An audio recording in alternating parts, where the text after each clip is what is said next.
I had a power outage, guys. That sucked. But what you gonna do? Apparently, one of my fuses was completely over. It was being overloaded, so. All right, guys, we're back. Let's see, did any of my alerts go out? Nope, they didn't.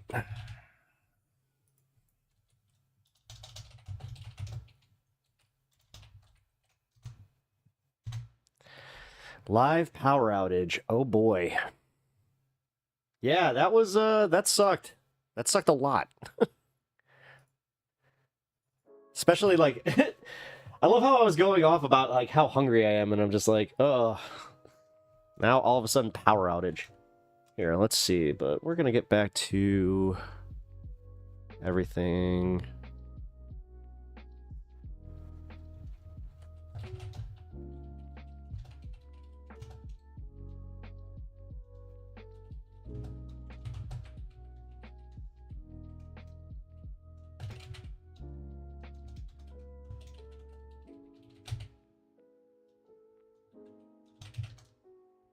All right. Oh, shit. I didn't have that on for my last stream. Power be like, you hungry, man? I got you. Go take a break. Yeah, no shit. Fuck. I'll be honest, I did panic because the way that it happened is it knocked out all of my basement, and I was just like, oh no, there was like oh shit, what the hell happened? Made me wonder, like, is there weather upstairs? No, it was literally... I hate to admit this, I had a space heater plugged in where I shouldn't have. I overloaded my circuit. Whatever, man. It happened. I'm moving on. We're gonna continue stream here, so. Alright, guys. Also, as you guys file in, please hit that like button, go over to YouTube and help the channel out by doing that. How dare you? Yes, how dare I? It was my fault. No, it actually was. That was totally my fault. I feel like an idiot, man, because I should have known that. I really should have. I should have known that that circuit just, yeah, it can't handle that. It's okay. It's okay. The weird part was when I went to go flip the breaker, it was hot to the touch, where I was just like, oh, damn, okay. Oh, yeah, hey, it is, yeah, it is West Coast 420. So let's get that. Here we go. Hit that like button over and head over to YouTube for me. Joe, what up? Dude, how you doing? Yeah, fist bump, dude. Good to see you. Appreciate you popping by. My mic is up. I know why. Give me a second. There we go. I had two mics on.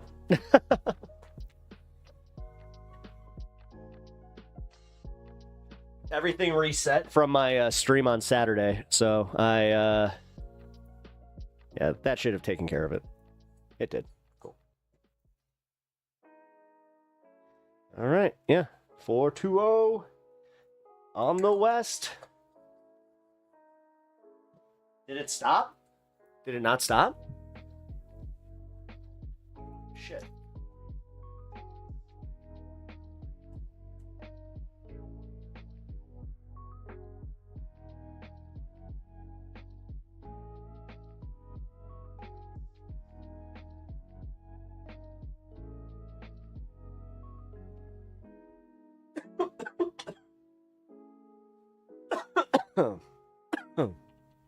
It stopped. Cool.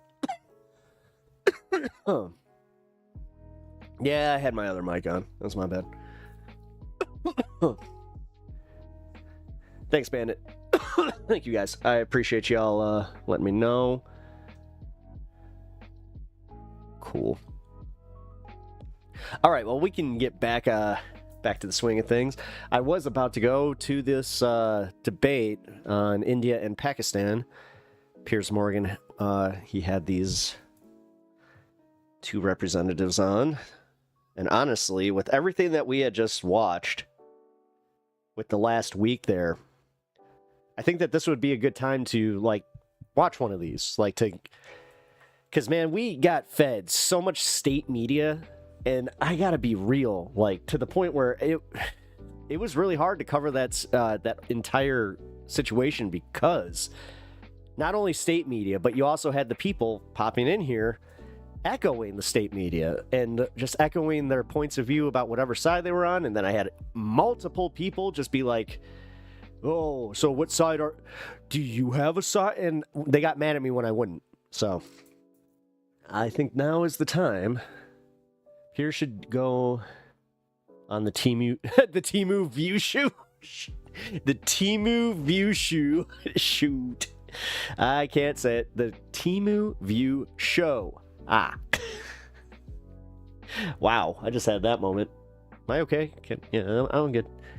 No, I know exactly what you're saying. The Lindy Lee hour, right? Because, you know, man, everything reset.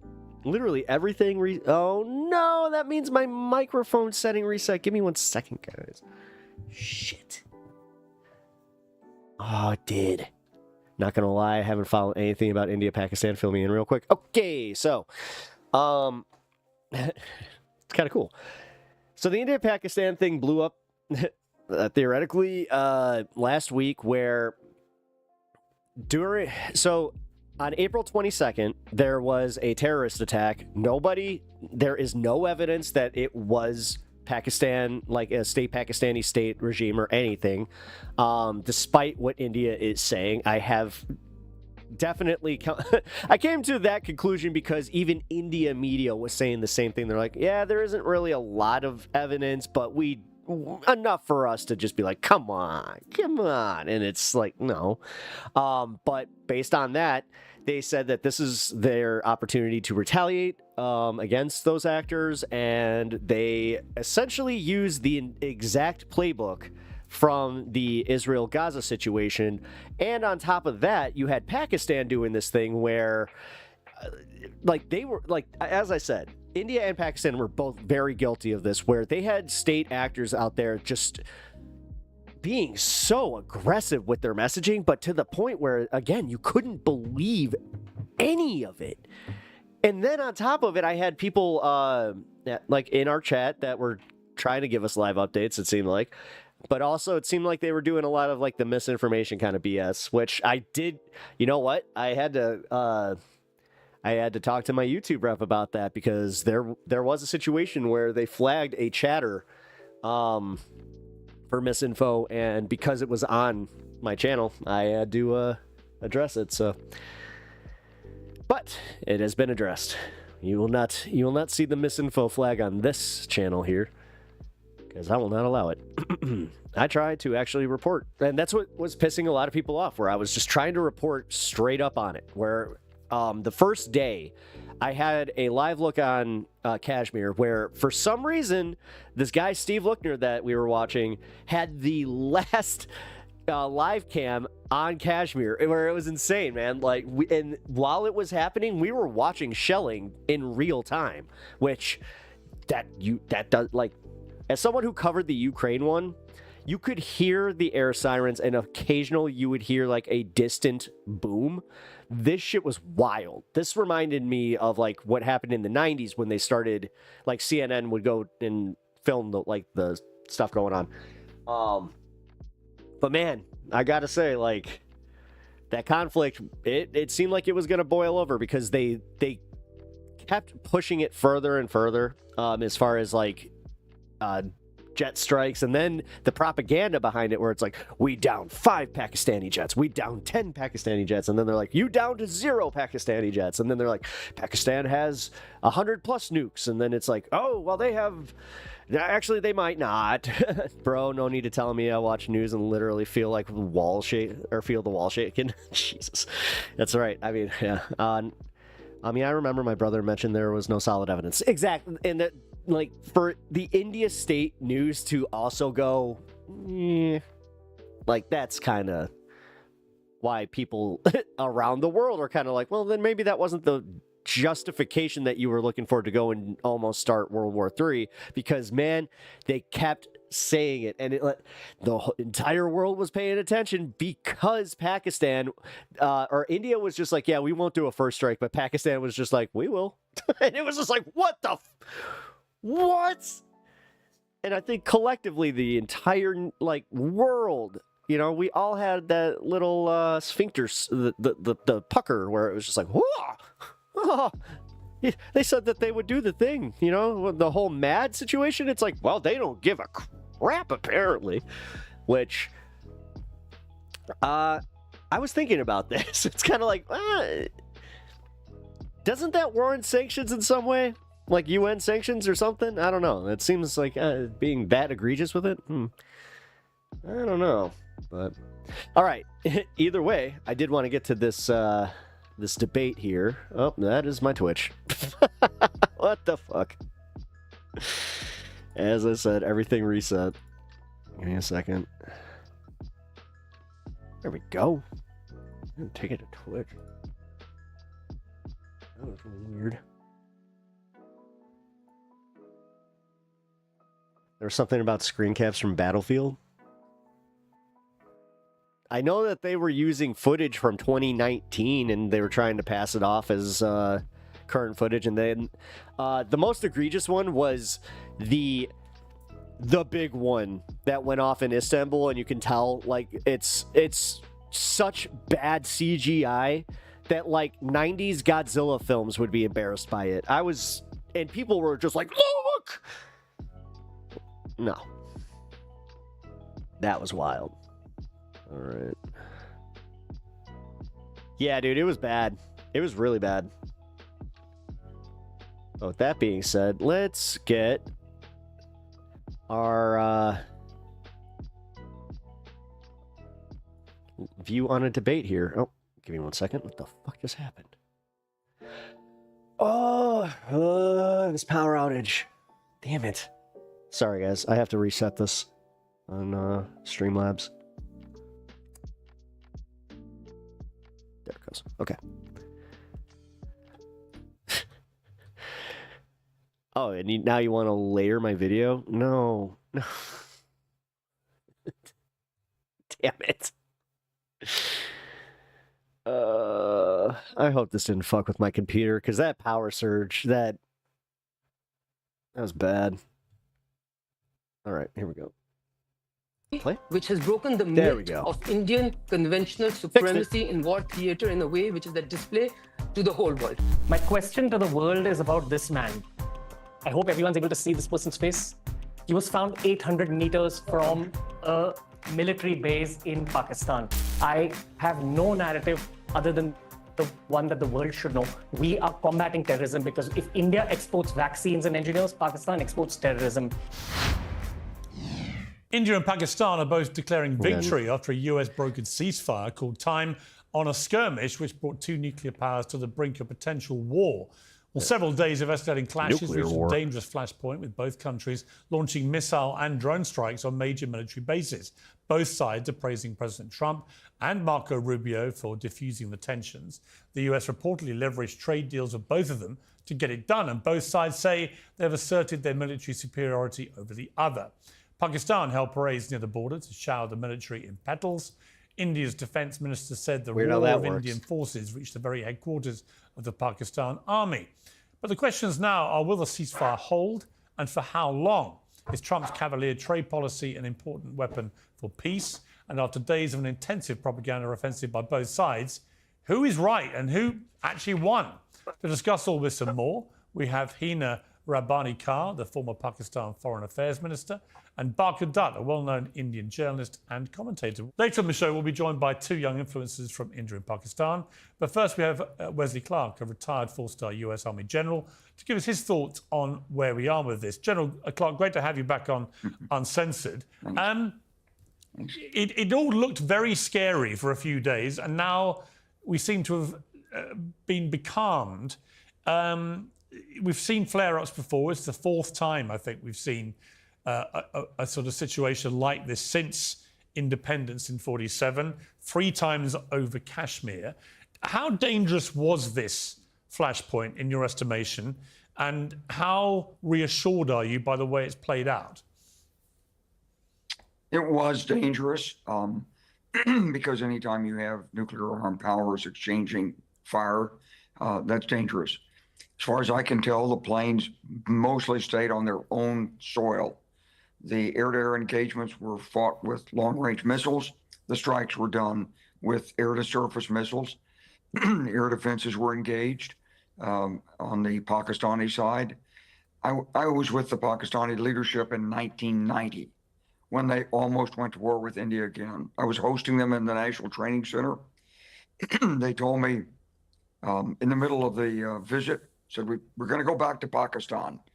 The nuclear weapons have been uploaded to the aircraft. We're going to war. Of course, nothing. They did not go to war. So these incidents do happen. I'm relatively comfortable that this one has been resolved temporarily. Kashmir will remain a flashpoint, but the domestic politics in both countries, on the one hand, argue for continuing confrontation, and on the other hand, argue not to escalate. So I think we're in a sort of stable position with a lot of rhetoric and animosity, and I'm glad to see both sides claiming victory. Yeah. Also claiming victory is the White House and the Trump administration, in the sense that they believe that the way they used trade deal initiatives to try and force a ceasefire proved very swiftly effective. A, do you believe that? And B, if that is the case, you know, it's an interesting way of resolving this kind of thing. I mean, are you in favor of it as a military man? Well, I love the fact that that we're taking credit for having done this. If trade deals can do it, let's have more tariffs and then being able to relax them at the right time. I'm just being a little bit humorous here, but if it did help, that's great. We don't actually know that because we don't actually know the motivations on either side. And actually, I think both sides were looking for an excuse not to go further. Do you think Pakistan, is there any doubt that these extremists who carried out the initial terrorist attack, killing all these Hindu men, do you think there's any doubt that they were working in some form with Pakistan? Or could it be that Pakistan has lost control of extremists like this? Good boy. Well, I think there's a little bit of both, Piers. I think there are elements in that terrorist group that Pakistan doesn't control. On the other hand, I think the Pakistani leadership wants to keep the pressure on India in Kashmir. So without more detailed intelligence, it's a little hard to know. Really just burp in my face and leave it here? It would be the logical response of India to assume that this was a premeditated, prepared action by the Pakistani military.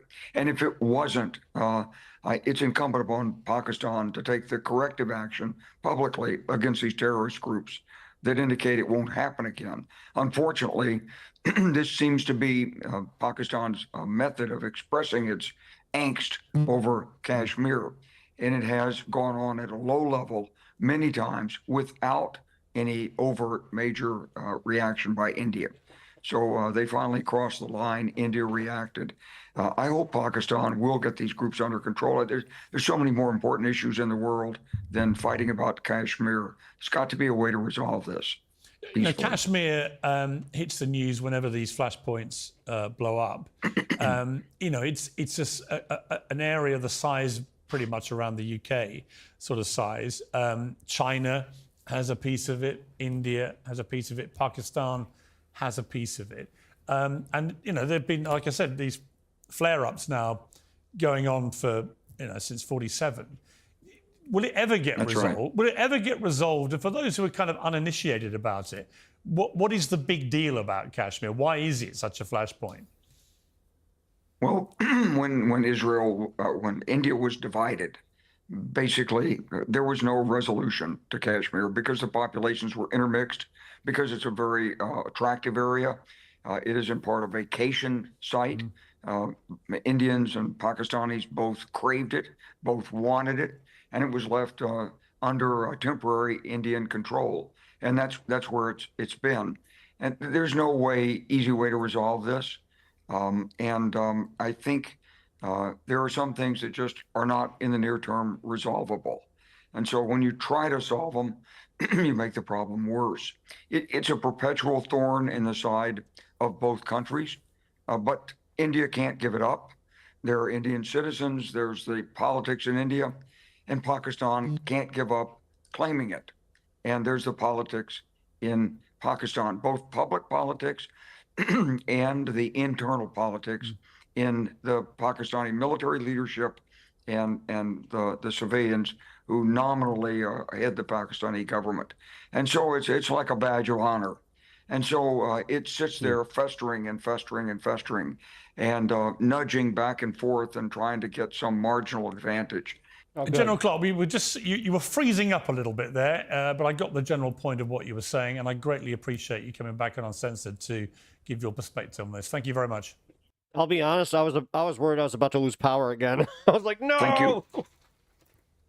Well, let's get into this debate now with Hina Rabbani Kar, the former Pakistan Foreign Affairs Minister, and Barkha Dutt, a well-known Indian journalist and commentator.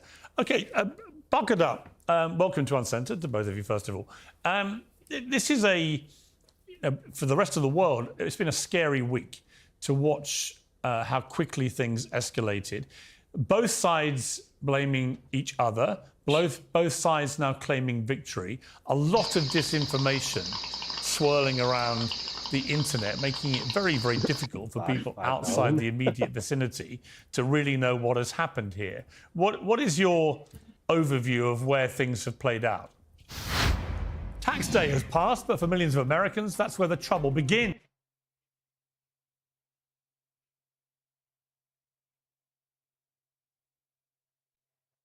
Hi, Piers, and thank you for having me.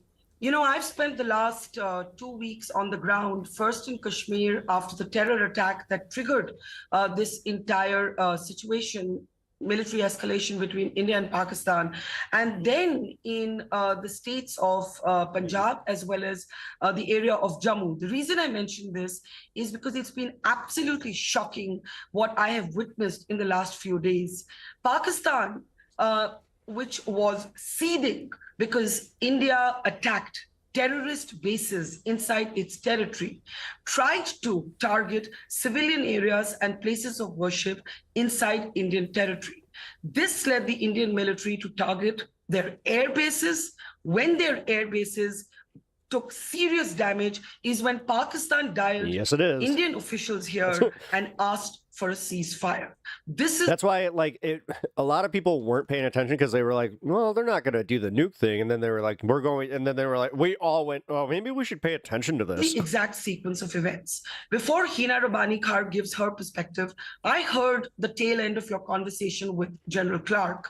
And I have to say, as an Indian, I am just so exhausted, bored, and irritated by the both-sidism that the Western world and the Western media imposes on jihadist terrorism. The two bases that were targeted by India were the headquarters of the Lashkar-e-Taiba and the Jaish-e-Mohammed. The Lashkar-e-Taiba is recognized as a terrorist group by the United Kingdom and the United States. Forget India. Since 2001, the UK has recognized the Lashkar-e-Taiba as a terrorist group. The Jaish-e-Mohammed, the terrorist who heads it, was released after an Indian plane was hijacked in called IC-814 in 1999. And the terrorists who hijacked it demanded the release of this man who continues to enjoy impunity and freedom in Pakistan. And one last point. There was a terrorist, a British Pakistani national called Omar Saeed Sheikh. He was one of the 3 terrorists released who's in Pakistan who went on to assassinate and behead Daniel Pearl. Omar Saeed Sheikh is still in a Pakistan safe house after he was acquitted of the murder of Daniel Pearl by Pakistan's Supreme Court. We're talking about terrorism here. We're not talking about some both-sidism, some dispute, some Kashmir issue that can't be resolved. This is jihadist terrorism patronized and literally grown and looked after and nurtured and watered by the Pakistan army. Okay, well, as you've been talking, the Indian Prime Minister Modi has been speaking. He says India is clear. Terror and talks cannot take place at the same time. Terror and trade cannot take place at the same time. And water and blood can't flow at the same time. I want to tell the world community, this has been our promise. If talks take place with Pakistan, it will only be about terrorism.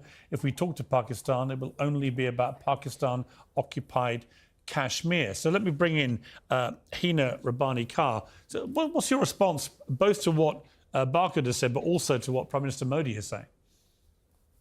Okay, I think first of all, I just have to say that, as I appear in front of you, trying to make sense of what happened in the last 2 weeks, I appear as a proud Pakistani and representing a proud nation, which showed Man, okay, they are having a lot of the issues. dignity. Happened again, guys. I got scared. Up against extreme aggression, violence, illegal attacks into our territory within the geographical locations of Pakistan by a nuclear power, a belligerent, what I have always consistently called a rogue state, and I can give you very good reasons for that.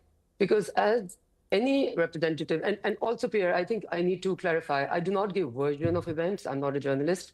I have served the state of Pakistan, and I will continue to serve.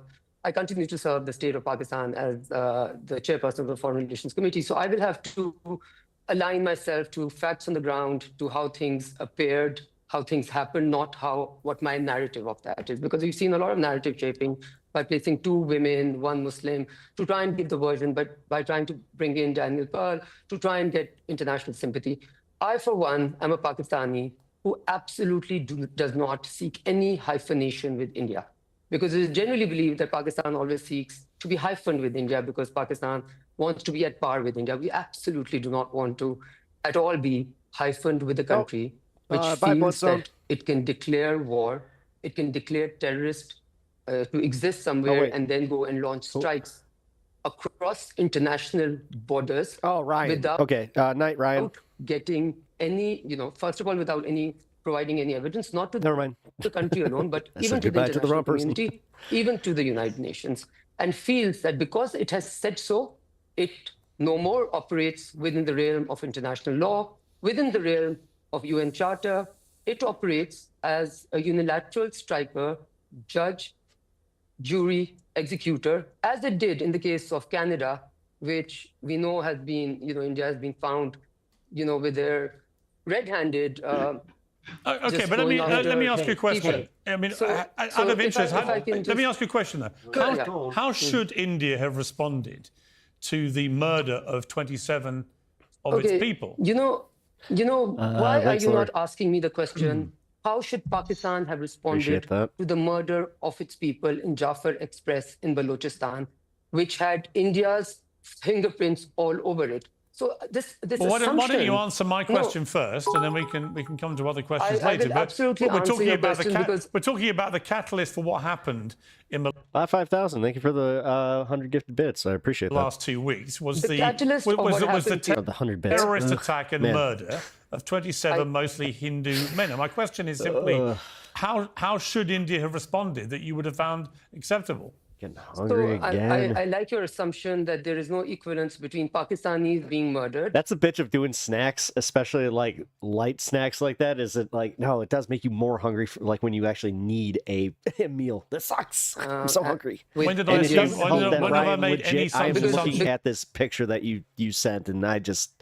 You got to give me that recipe. Because you seek an explanation from Pakistan, and I guess the world seeks we're talking specifically about what's happened in the last 2 weeks. So I think it's not. Well, look. I think if you want to speak over me, I can allow you to do that. I don't like it. Honestly, I don't like it. I don't like it when guests start to play whataboutery too early in the debate. I brought you guys together to debate what's happened in the last 2 weeks, not the whole history of the conflicts between India and Pakistan or any of that. I'm talking about what's happened as a direct result of a terrorist attack that killed 27 mainly Hindu men. And I'm simply asking you, if you were in India's shoes, how should they have responded to that? If you are against the way they did respond? I have been in India's shoes, and I think that is where I'm talking factually rather than, based on narrative shaping. I have been in India's shoes. I have had terrorist incidents in Pakistan where India's fingerprints have been all around.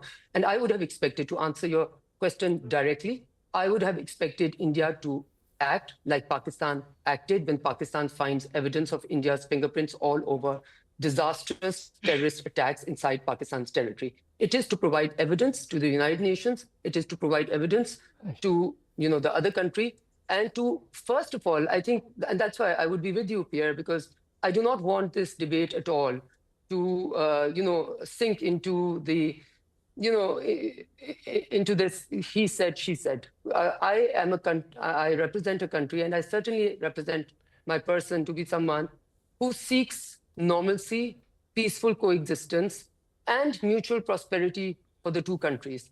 But if one country amongst the two believes that it has the unilateral strike to go outside of the realm of international law and unilaterally carry out strikes without even feeling the need to provide any evidence, and break one line before in Balakot strike, and then decide that it is now trying to set a new norm. Now that norm that it was now trying to set has been cut to pieces. That whole, okay, well, let me bring, all right, all right, I've given you a good time to respond. Let me bring in Barker again. I mean, what is your response to that? A statement and a question. Hina said that Pakistan does not seek any equivalence with India, any parallels with India. There can be none. Pakistan just got bailed out by the IMF with a loan for $1 billion. The IMF projects India to be the fourth largest economy in the world. India would love to ignore Pakistan if we could. India seeks no hyphenation with Pakistan either. My question, I have two questions for Hina Rabani Khar. One is, does she acknowledge the Lashkar-e-Taiba, recognized to be a terrorist group by the United States and the United Kingdom, recognized to be the group responsible for the Mumbai terror attacks of 26/11, in which 6 Americans died? Does she recognize both these groups to be terror groups? And if she does, can she explain why they have never conducted a single terror strike within Pakistan and have only conducted terror strikes in India? My second question to Hina Rabani Khar is, what did she feel about the Americans coming in and taking out Osama bin Laden from Abbottabad, where he was given a safe space to stay? If she did not think the Americans conducted an act of war against Pakistan then, she should not think that the Indians striking the bases of the Lashkar-e-Taiba and the Jaish-e-Mohammed prescribed internationally recognized terror groups should be considered something that Pakistan has to worry about. Pakistan should thank India. Okay. We helped you demolish terror groups. All right, let me get the response then. Hina, your response. Look, Pierre, I'm sorry, it is fast, becoming what I had feared it would become, because sitting across the table or across the Zoom link with an Indian journalist who just claimed that Karachi port had been attacked and decimated, and who still probably has that tweet on her timeline, is beyond. And guess I think what has the been details, on display over here. I would like to speak if possible. Otherwise, I would like to please exit No, this you program, are because I don't think- misrepresenting me. No, man, you don't have good answers. You don't have good answers. And I'm not going to ask her what happened about the terrorist who guys. killed Pakistanis, 40 Pakistanis, and some Got him a new treat. Jhota Express, who have actually been acquitted by Indian courts.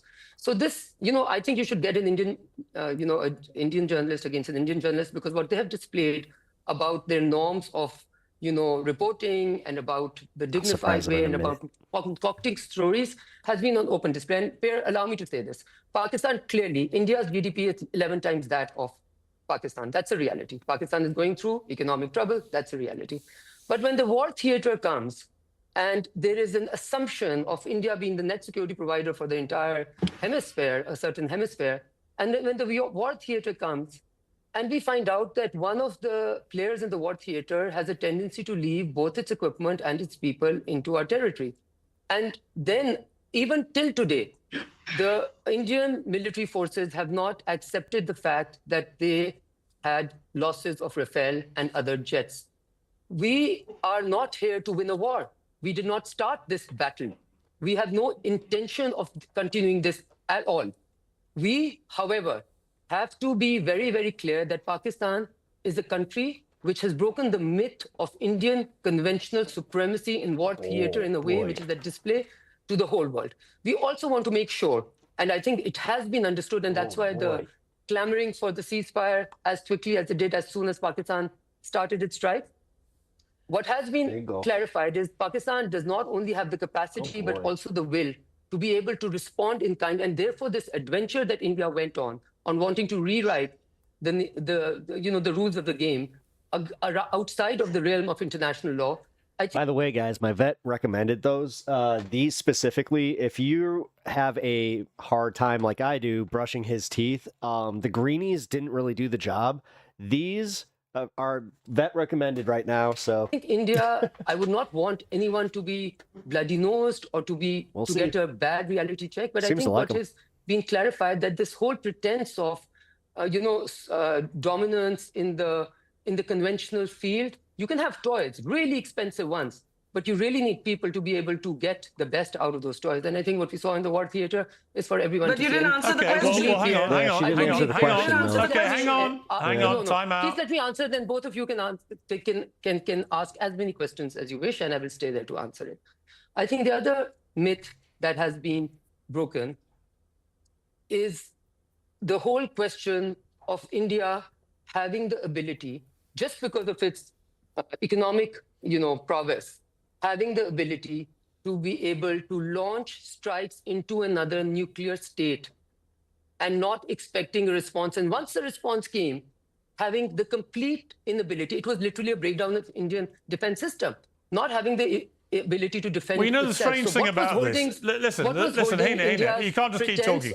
Military supremacy. Look, Hina, with respect, Pakistan's resolve not to with retaliate. respect, this thing and is once all. we retaliate, Look, if I could just state the bleeding obvious to you. Look, both sides are claiming total dominance. Both sides are claiming total victory. Both sides are claiming the other side is back in its box where it belongs. We are not seeking dominance. Both sides claims the rights to Kashmir and so on. So we have what I would call a very strange situation where everyone's claiming total victory on the other side, but you can't both be right. Yep. But are the Lashkar and Jaish terrorist groups? She didn't answer the question. No. Does she acknowledge that the Lashkar and the Jaish are terrorist groups that have freedom to function in Pakistan? Please answer the question. I think that's a legitimate question. Hina, do you accept that point, Hina? I will not stoop myself down to answering any such question. They're already cleaner, so good sign. Hina, do you accept they are a terrorist group? What you want to look at. Well, Hina, let me ask the question. I think you need to bring Hina, let me ask the question. Hina, do you accept that they are a terrorist group, and do you accept that they have been operating with impunity in Pakistan? I mean, I think your last comment, I would absolutely reject. I think Pakistan is the country which is trying to correct the wrongs. India is the country which is trying to do the wrongs. There's a vast difference. You can narrative shape as much as you want and build these lovely stories about, So okay, Pierre, how about me saying that I believe India is a country which has weaponized terrorism to be able to get the sympathies of the world to work outside of international law. And they've done it rather effectively. And I think they played the China containment bit quite. And we do not seek dominance. I want to clarify this. Pakistan genuinely seeks dialogue. Pakistan genuinely seeks negotiation. Pakistan genuinely seeks a peaceful coexistence. But if you say that, the Security Council resolutions claim Kashmir to be disputed territory, but now Prime Minister Narendra Modi has said that it is an integral part of India and not Pakistan and everybody else. President Trump, is he wrong when he says he wants to come in and solve this dispute? It is disputed territory and will remain disputed territory until we... You're talking about my dog, like, dude. I literally called him good boy and he just went, ooh, trash. Okay, listen. Okay, hang on. I want to bring in two other guests to join this debate. He's too proud of himself. Ranveer Alabadia, who is the host of the Ranveer Show. Shahzad Gias Sheikh from the Pakistan Experience podcast. Welcome to both of you. Interesting. Look, Ranveer, I don't have a horse in this race, okay? I don't think anybody outside of India and Pakistan has a horse in this race. So when I see both sides claiming victory and this sort of sea of disinformation that's been spread about who did what to whom and... Guys, it's almost like I am actually a journalist. Wow. When Piers Morgan starts saying things that I said... what planes were shot down and what weren't shot down and so on and so on. pilots being captured. Were they? Weren't they? It's very hard to work out what the Ranveer truth has is. 10 million The subs. good news is, Oh my God. the shooting He seems has to have 10 stopped. million subs. And it appears to have been a lot to do with the United States offering some new trade arrangements to both countries to try and bring them to a ceasefire, which is what's happened. Now, I mean, A, do you believe that? And B, if that is not the case, why do you think the shooting has stopped? Okay, firstly, I would like to greet the world and present the objective truth. I'm here to present proofs, facts, and figures. Donald Trump claimed that he was responsible for the ceasefire, and Pakistan proceeded to break the ceasefire about an hour after it was announced. My question to the world is about this man. I hope everyone's able to see this person's face. He was found 800 meters from a military base in Pakistan. That's the face that the world recognizes. This is the face that India recognizes because it's most specific to our narrative. To be fair, This man. To be fair, most international arguments tend to do this. So I'm kind of, at least he's just doing it outright. Just like, terrorist here's where like the Americans think about this. Military like, in the background. That's not the narrative that they give was to always a little Pakistanis. That's not the narrative that the world knows. I was just like, wait, it was how close to a military base? But if you check like, with the UN, if you check with the US, they tell you that this is like he could have Abdul spit on Rauf. it. Like that's India's wild. attacks were precision-oriented, moderate, and most importantly, they were simply a retaliation, as they've always been. India's never been an aggressor in any of these situations. We export vaccines, we export philosophy, and we export engineers and leaders to the world. That's why our economy is 11 times the size of Pakistan. But the Pakistan. They read the art of the deal. Never admit that you're wrong. Never back down, and you'll always win. My narrative is that, hey, look at these people. They're trying to get the world to sympathize with them. Pierce, my question is to you. You've seen the objective facts and figures. What do you feel about this whole situation? The world only knows this person. India has a list just like people like this man. Well, Ranveer, my question for you would be that you posted something on Instagram, which I found very interesting, but you then deleted it, seemingly after the backlash that it attracted. So for those who didn't see it, let me just remind people of what you said. Dear Pakistani brothers and sisters, I will get hate from many Indians for this, but it's important to be said. Just like many Indians, I don't have hate in my heart for you. Many of us want peace as well. Whenever we meet Pakistanis, you invariably welcome us with love. But your country is not run by government. It's run by your military and your secret service, the ISI. The average Pakistani is very different than these two bodies. The average Pakistani has dreams of peace and prosperity in their hearts. These two villains have hurt your economy since independence. They've also constantly been responsible for terrorist attacks in India. Proofs in the next slide. I mean, first of all, why did you delete that? I deleted it because the ceasefire was broken and Pakistan just gave us another reason to not trust the entire state once again. Even if you try having a conversation with Pakistanis, they respond with, hey, where's the proof about the Pahalgam attack? My question is that, have you studied what the world is saying about your country? Have you seen the economy of your own country? It's very important to understand that the Indian armed forces simply retaliated to the action of the Pakistanis. I have no narrative other than the one that the world should know. We are combating terrorism because if India exports vaccines and engineers, Pakistan exports terrorism. We're doing a favor to all our civilians. We're protecting our civilians, but truth be told, we're protecting humanity because Pakistan has become the terror hub of the world. This is not an Indian narrative. This is the narrative that the world should know. Okay, well, let me get Shahzad to respond here. Shahzad, your response to that? I wouldn't. Thank you, Pierce, for inviting me. First of all, for an international audience, I think it's quite clear to see compared to Hina Rabbani's poise and grace, Barkha Dutt's theatrics. I think nothing has gone down faster than a Rafale and Barkha Dutt's credibility throughout this entire process. She first reported about Karachi. Except the F-16 that India shot. My pliers are made in Pakistan. They are not good pliers. Down the naval bases that were demolished. No. I like how you just said that, and it's just like, nope. You know what? Nothing really behind it except for fact. Barkha, you're welcome to make a million expressions while I talk, but you will let me finish. It is rather sad to see a once credible journalist getting reduced to Arnab Goswami in a don't need certificates. Don't need certificates from members of a terrorist state.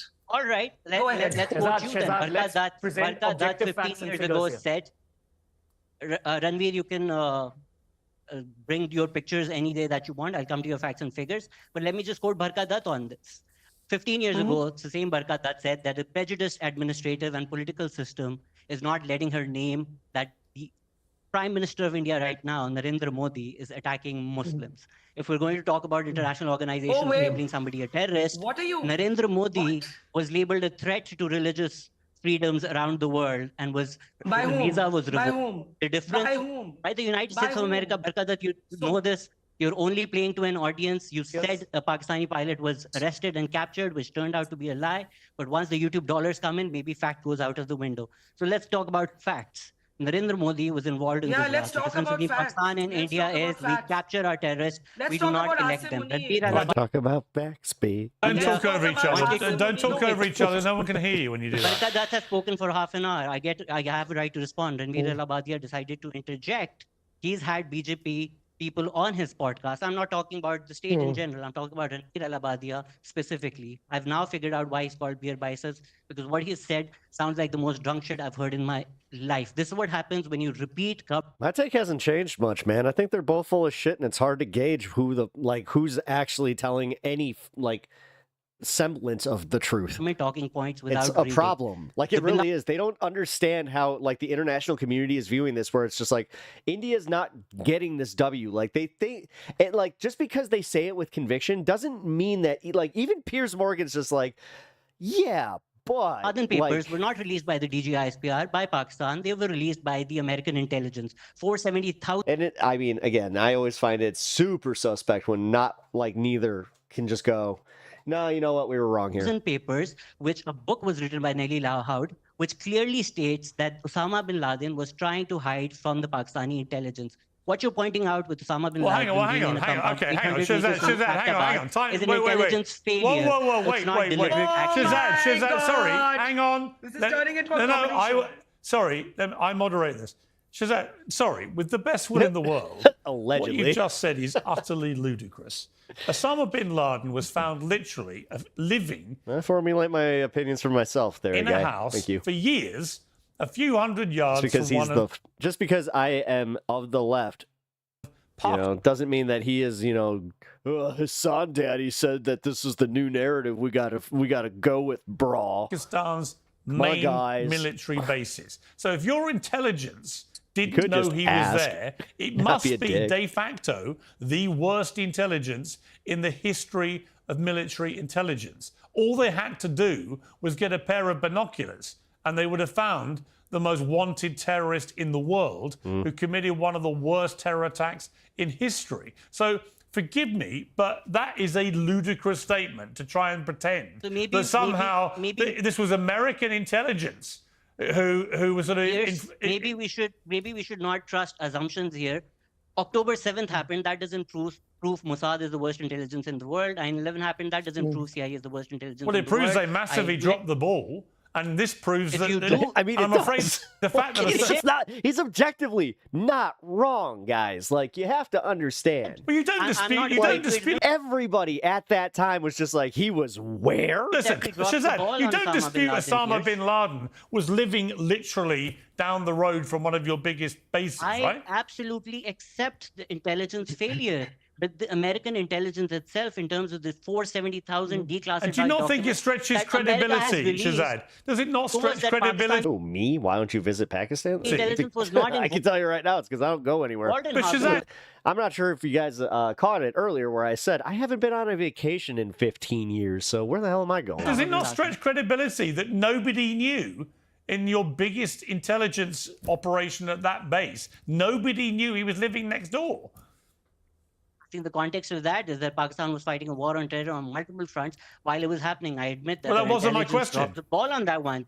That does not mean Pakistan supporting terrorism. What about Barka Dutt, who was close to calling Narendra Modi? No, but the who reason ran it's away relevant, from Shehzad, BJP the mob? reason. Hang on. Barka Dutt Shehzad, let me ask you a question. to save herself from a Shehzad, BJP the mob. reason. If you would allow. Hang on one second, also- Ramit. The reason it's relevant, the question, is because India's big complaint about what has happened in Pakistan in the last 20 odd, maybe more years, is that Pakistan has been knowingly harboring terrorists who commit terrorist actions. That is the big complaint which India has against Pakistan. And when you try and pretend, and it's not the word for it, because you can't actually believe this, that somehow nobody knew. Helen, this. That's kind of one of the traits that people don't talk about, especially in millennial culture, is you can either have a house or do vacation stuff. I'm like, I'm going to go on the average on this one. Massive military base. When I see millennials that take their kids on vacation every year and they have the big house, I'm like, oh, you got that money. None of the intelligence people that you. worked there had any idea that the most wanted man on planet Earth, possibly ever. I have to, I don't know, fix. Actually, this is something that's true. I have to fix my siding, so. Was literally living in a big house at the end of their road. It stretches credibility. And I just refuse to believe it. So we've got to start with a basic acceptance of reality, right? There were certainly some people who knew, and they did not blow the whistle because they were happy for this. Global community is heavily supporting India, like Asmongold. Asmongold doesn't know anything about politics. If you're using Asmongold as your barometer for, look, the most popular political streamer, you listen, you can be a gaming streamer, start losing your fucking, start falling off, and then just change the politics and overnight become the biggest gaming streamer if you had his numbers. To remain unfound. Like, come on. So I think that's why India. The guy has cockroaches, like, literally, like, running across him. He had something dead in, like, has please. Such a tension about this because they think, well, literal incel who doesn't shower, exactly. Look what happened with bin Laden. It's happening again with this group now. They're allowed to commit these terror acts with impunity. And there are people in Pakistan who clearly are not bothered about that, or they would do something to stop it. Pierre, Says the Hassan viewer. What? Because I watched a Hassan segment? I don't have time to watch other people's streams, hardly. And when I do, I watch smaller streamers. Shout out Angry Ginger. He's on right now. I want to give Shazad the chance to respond to that. Shazad. Peers, either we can say what we believe in, what sounds credible to us, or we can actually go through the documents. Anybody if Asmongold is on the side of India, that tells me that India is actually the bad guy. Is welcome to read the book. Yeah, that's what I have to say. Maybe don't use Asmongold so like openly, because there are a lot of people that just at this point are just like, oh, fuck him. Cites declassified American documents which clearly show that Osama was hiding. That's not the point. An average person doesn't know much about politics. Yeah, but that's like then claiming somebody who doesn't know much about politics as your W. That's not a good. This isn't what you think it is. This is not the win you think it is. Pakistani intelligence. I'm willing to concede the fact that the Pakistani intelligence dropped the ball. It may also be that some rogue intelligence officers may have been involved, but without any concrete evidence that the state of Pakistan is implicated in harboring Osama, how can we come to that? That's been called as like human Twitter. Based on assumptions. It's the same as India blaming Pakistan for Pahalgam. Do a poll with 17 people. Well, let me ask Keena. All right, hang on. Hang on. Let me ask Keena. I want to ask. All right, Shazad, hang on. I want to ask Keena the same question. I mean, Keena, do you not understand how ridiculous it sounds when average people listening to political streams does not make those people educated on anything? We're expected to believe that absolutely. Hey, what's up? Nobody in American military, I get what you're saying, in Pakistan military or intelligence had any idea that bin Laden was living next to that base for years. Look, at that time, Pakistan was in active combat. We were, I was in the government at that time. We were fighting this war at many, many fronts. Do I know? I think I know more than the average person right now, yes. Only Pakistani intelligence. Just because you don't like the answer, that I'm not going to just accept one side's propaganda and just be like, yeah, you know what, this is the side that's right, when I'm blatantly calling it out, where it's like, no, y'all full of shit. But frankly speaking, global intelligence... I blame 4chan for completely destroying the morals of... ...which was in and around, because at that time... I'm not going to single out anybody. 4chan destroyed the minds of a lot of people. Afghanistan was very, very active. Pierre, I had really expected and hoped. Afraid to do a poll? It's not about being afraid, dude. I have 22 people on, and right now my chat like is majority. It seems like I have majority. Okay, I had really hoped that we could have a discussion about what holds for these 1/5 of humanity, which is currently hostage so we can see how many alt accounts this loser has. Outside of the purview of the theatrics are very unnerving to me. So if you can just I'm pause just your faces smiling. for a little bit, it would help. Well, Thank Hina, you. tell me how Okay. you see the I'm just future. smiling. Hina, how do you see the future? We tend to be honest people, and we tend to want to correct some of the miscommunication. Did you And say some honest? of, but I just want to say that in this time when India is galloping towards extremist thought process and really snuggling very close to making India, which was in India I respected, a secular India, a democratic India, a Nehruvian India, and Manmohan Singh India. I have sat in rooms where we have negotiated, talking about making Siachen a mountain of Can you find Wisconsin on a map? Shut up. peace. That's one of the number one arguments. I don't care who you are. I don't care what politics you couldn't point out X country or X state on a map before such and such news event. Go fuck yourself. The request of Yeah, it made it more popular for people to become educated on where things are. Not everybody is super into an geography. Indian prime minister. And Pakistan and India had reached a new God. Like, seriously, have you ever watched just an average, like, this is why guys like Jay Leno did have a benefit to society, and I know, weird to say, but his man on the street interviews where he would just go prove how stupid people were. type of Like, I miss confidence those. where we were able to speak to each other, share intelligence, and talk about how to move forward. And then comes this new government in India. And even at that time, I remember I was asked this question by an Indian, Karan Thapar, that how would you What up, Kenzie? How you recommend doing? Prime Minister Nawaz Sharif proceed when Prime Minister Modi, who had the reputation of the I Gujarat mean, it doesn't make the audience more educated on anything, especially depending on who they decide to blindly listen to. No offense. Exactly. killer, as Honestly, that's why I think I am like the, and I'm going to pat myself on the back here. A little bit of a diamond in the rough that I even like try to maintain objectivality. I don't even fucking Chief know. Minister, which I tried to be objective. denied him entry into the United States of America. Objectiveness. That is There not a we go. concocted narrative shaping I'm doing. That's just a fact I'm quoting, which is present in history books. Now, even at that time, Piers, I do want to emphasize, I maintain that we must view Bring in a UN Prime Minister Modi observer. in his new role as Prime Minister and Cares. learning from and getting confidence from Prime Minister Vajpayee, and him, despite being BJP and whatever was associated with it, became literally a seeker of peace and made all effort because that is the legacy that he was seeking. Now, in my 10 years or so of looking at things very, very minutely and being literally a peace monger, okay, and I used to call myself an indefatigable peace fanatic when it came to India and Pakistan, because I see that we're holding the future together. And you know, the revenge of geography, you cannot hope to burn your neighbor and prosper endlessly. All right. Look at the European Union. Let me- so I okay. just want to say that I think going forward, if we have the intention of Jody, I don't think you understand that you're just not going to change anybody's mind, pull or not. seeking a legacy Like, of you're peace, kinda just, mutual you know. coexistence, and accepting the Blowing strengths into that the wind exist. here, man. Pakistan is a nuclear state country which has just established our, I would say, conventional supremacy by way of sheer facts, not narrative shaping, sheer facts in the military theater. There's going to be a lot of rewriting of the hegemonic role that was given to a certain country. We don't want that for India. India is more than welcome to continue with that All right. hegemonic role. As far I as wanna it bring in the doesn't others. think it is at peace to display that by attacking our civilians just because and going outside of international law. Okay. And Pierre, my last comment, please allow me this last comment, and then you're willing, you know, you're more than welcome to go anywhere else. This is I have a meeting in disproportionate 10 minutes. space by I just wanted to highlight one thing, that there is this thing called international law.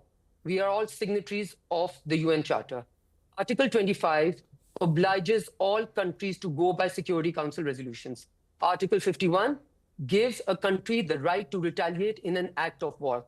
Now, everybody can just answer one question. When one nuclear state decides that it will be the judge, jury, executor, and decides that this particular security lapse is because of another country, and decides to launch missile strikes, 9 of them killing civilians into the other country, is that nuclear state, which also has conventional, Okay, well, let me put that ability, which question. it has displayed very well, supposed to sit tight and wait for other missile strikes to come. Okay, So well, let me, I don't all want right. the theatrics. I have never been a player of theatrics. All right, I Hina, I'm going to put it to the genuinely other seek people. peace with Okay, India. Ranveer. I mean, it's an interesting point, isn't it? India was working on very quick assumptions that the state of Pakistan, that the leadership who are running the country were fully aware of what this group were doing and therefore were complicit in what they did in this terrorist attack and had allowed this to happen de facto. This has been vehemently denied by the people at the top in Pakistan. And yet, you know, India, as Hina said, India then moved to kind of DEFCON 3 war mode very quickly based on a set of assumptions which have been denied. Would it not have been more prudent for, as she says, for, you know, the international courts to be involved? Pierce, I think one needs to study the history of terrorist attacks in Pakistan, identify each of them, right from the late. I like how we have a random chatter that's just like, I have already given the proof. It's just like, dude, this is an international incident, and you're just like, look, I have proof. Like when we had way to solve the international crisis on a YouTube show. Thank you, Jody. Saab, who was a part of the Mumbai terror attacks, was Appreciate caught. that. Pakistan denied having anything to do with the attacks, and his origin points were in Pakistan. We tried solving things diplomatically at that time. Since Uri, since Balakot, we've always tried only retaliating. We're never the aggressors. The objective view here is that every time you're asking Barkha or myself a question here, we're objective. Imagine how awesome it would be if India and Pakistan combined forces to fight pointless nationalism, though. Yeah. Answering. But Exactly. No, I mean, dude, they make Americans seem fucking tame. Pakistan. Like, I know that we're all yeehaw, love America, but holy, just. Pakistanis on panel are constantly deflecting because this is the nature of Pakistani narrative. They'll never answer the questions directly. So if you're asking me if we reacted too much, my question is, how would you feel if this attack had happened in the UK? What? Come If here. 26 unarmed civilians were killed in cold blood and your intelligence found out that their roots, the camps they were trained in, were in your neighboring country. How would you want your country to react? Because I've grown up in an India in the 90s, the 2000 to 2010s, where there was constantly a terror threat. And in YC Malding got 21 each one of viewers? those cases, it was the 21, Jaish-e-Mohammed or the Lashkar-e-Taiba or another body that was found in Pakistan.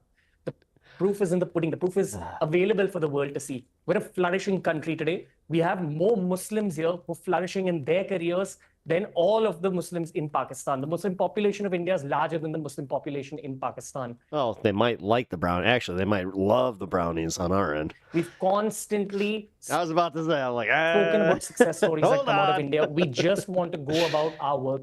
We want to keep our citizens safe, but Why is nobody talking about India blocking the entire country's wall? I mean, that's what they threaten them with. Yeah. No, and that is, I have brought that up. I reported on that was a big part of the conflict, and that's why they said that they would use the big button. what I can promise you is that if unarmed civilians get targeted, we have one of the most capable militaries in the world.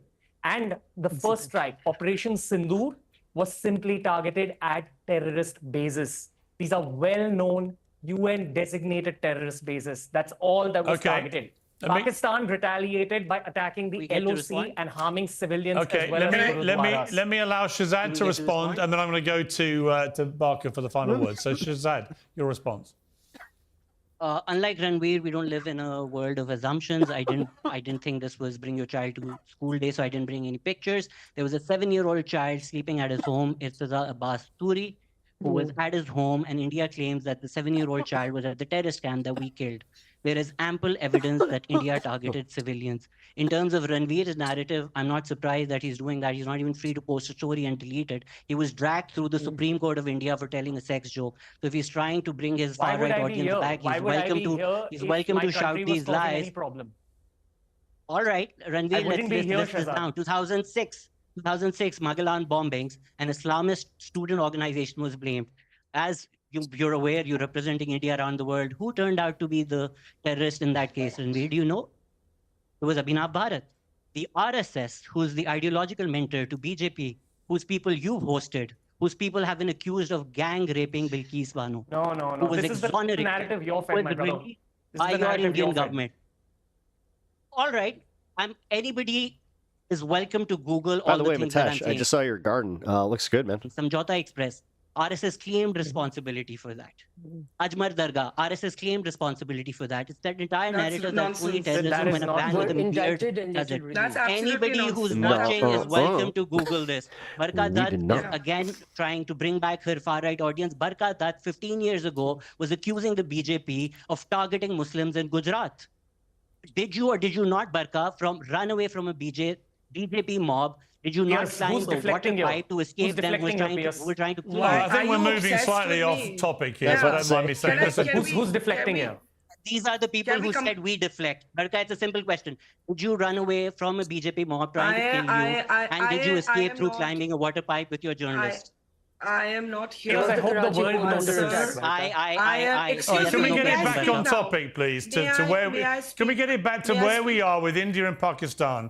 Yes, See, I Barka, guess how- it's only terrorism when a Muslim All right, does but Barka, it. how May does I- this get may I- Barka, how does this get resolved? Yes. How do we resolve Okay. this Can ongoing I- issue of Kashmir? Yeah, I'm going to ignore Shehzad's infantile comments and focus on what I want to say. It doesn't matter whether you in Pakistan And we're the ones like or deflecting. don't. Can I speak, please? It doesn't matter whether you like or don't They look like they're nitrogen deprived. like Prime Minister Modi. He is an elected Prime Minister of India in his third term. Unlike the Prime Ministers of Pakistan who are appointed by the army, jailed or exiled. Your country is in turmoil because you Yeah, have jailed those look Imran nitrogen Khan. deprived. Nawaz Sharif and So- Shehbaz Sharif, his brother, who's the present Prime Minister, There is is an a appointee of the additive army. that you can Before use. that, Are we here Nawaz to listen Sharif to was- Barka's version of Pakistan's internal Hang on, politics? I'll respond. Is that You the commented- purpose of this? You commented, ma'am, you commented on my country. Careful with adding too much plant food because you can shock the roots. Internal So politics. I am responding No, to I usually the commented main on- culprit is not enough nitrogen. the Gujarat I am police, Barka, responding and I would to be you. very Let's talk about humbled Khaja to Asif. be Hang corrected on. on that. There's your defense minister. You know what your defense minister said on television? Yes, we did I told you support. Unless you didn't put any in. Yeah, I'm because not a We did use journalist. I don't terrorism. have Ma'am, e-verification. ma'am, you're interrupting me. Ma'am, I did not interrupt you. Grant me the same civility. Please I go did not ahead, interrupt. Please go ahead. Please go Yes. ahead. it's definitely not dead. So Khwaja Asif, whose picture Ranveer held up, said in an interview to Sky News that indeed Pakistan had used terrorism as I can't tell. Is that soil or is that like fall off from one of the other? to Here, do the sorry, dirty job. guys, but I I'm guess Hina trying could to help somebody tolerate the with their truth. garden. Maybe she just left. Khwaja Asif said on Sky News that Pakistan used to Mm. do the dirty job for other countries by using terrorism as an instrument of state policy. Bilawal Bhutto said on the same channel, indeed, Pakistan has a past. Through this entire conversation, neither Pakistani has answered, are the Lashkar and the Jaish terror groups or not? And if they are, why are they allowed to function openly in Muriki and Bahawalpur when yeah, clean up the soil. Indian That'll help. action was Yeah, taken use against fertilizer terror high in vegetative mix and worm casings. Yeah. bases and terror bases alone? I use Fox Farm soil. Definitely try that. And a last point, Prime Minister Modi did try dialogue with Pakistan. He went to visit Nawaz Sharif in his home in Lahore. He invited Nawaz Sharif when he was sworn in as Prime Minister the first time. All of that came to naught because Pakistan's entire existence seems to be to conduct a proxy war against India. India would love to ignore Pakistan. India wants nothing Pakistan has. If Pakistan would stop inflicting terrorism on our country, we would be quite happy to never engage with them Okay. ever again. Let's leave it there. Do we get to respond? I appreciate you all joining us. Hina appears to have left the building. Sorry that she felt Yep. the need to leave early. But thank you three for remaining in your seats. And I appreciate you being on our We sensor. don't get Thank to you. respond to that. Thank you. All right. Thank you, Pierce. And free Palestine. Thank You're you. going to deflect again Thank anyway. you. Piers Morgan Uncensored is proudly independent. The only boss around here is me. Good for him. I started a YouTube channel and it just happened to be pretty. Yeah, I mean, he gets numbers. He gets the numbers. He's got 3.85, mil. Damn, I just realized he doesn't even come close to that one guy with the 10 mil. Holy shit.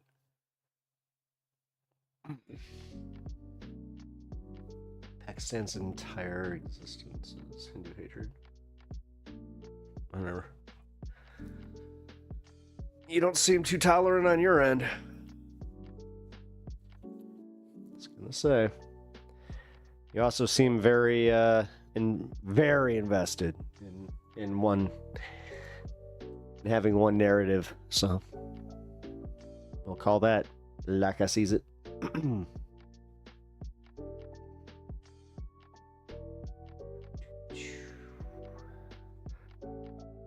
Bro said free Palestine. Now I have to support him.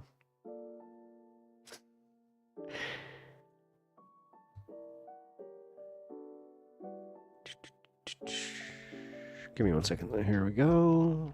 Another Things video. are not Aha. going well.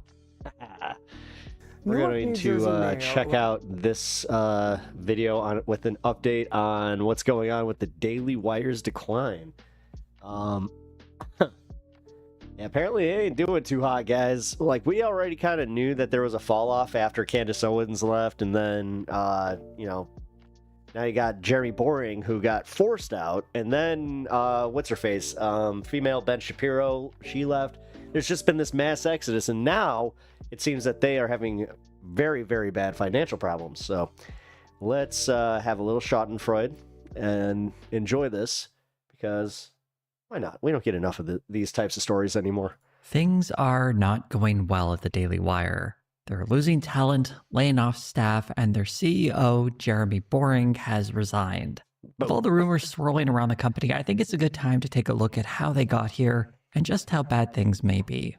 Let's start with the beginning. The Daily Wire launched back in 2015 from the humble beginnings of being cooked up in Jeremy Boring's pool house. I'm gonna link his Boring channel. and Ben Shapiro would start the Daily Wire through their Give LLC, him a follow. Benke Ventures.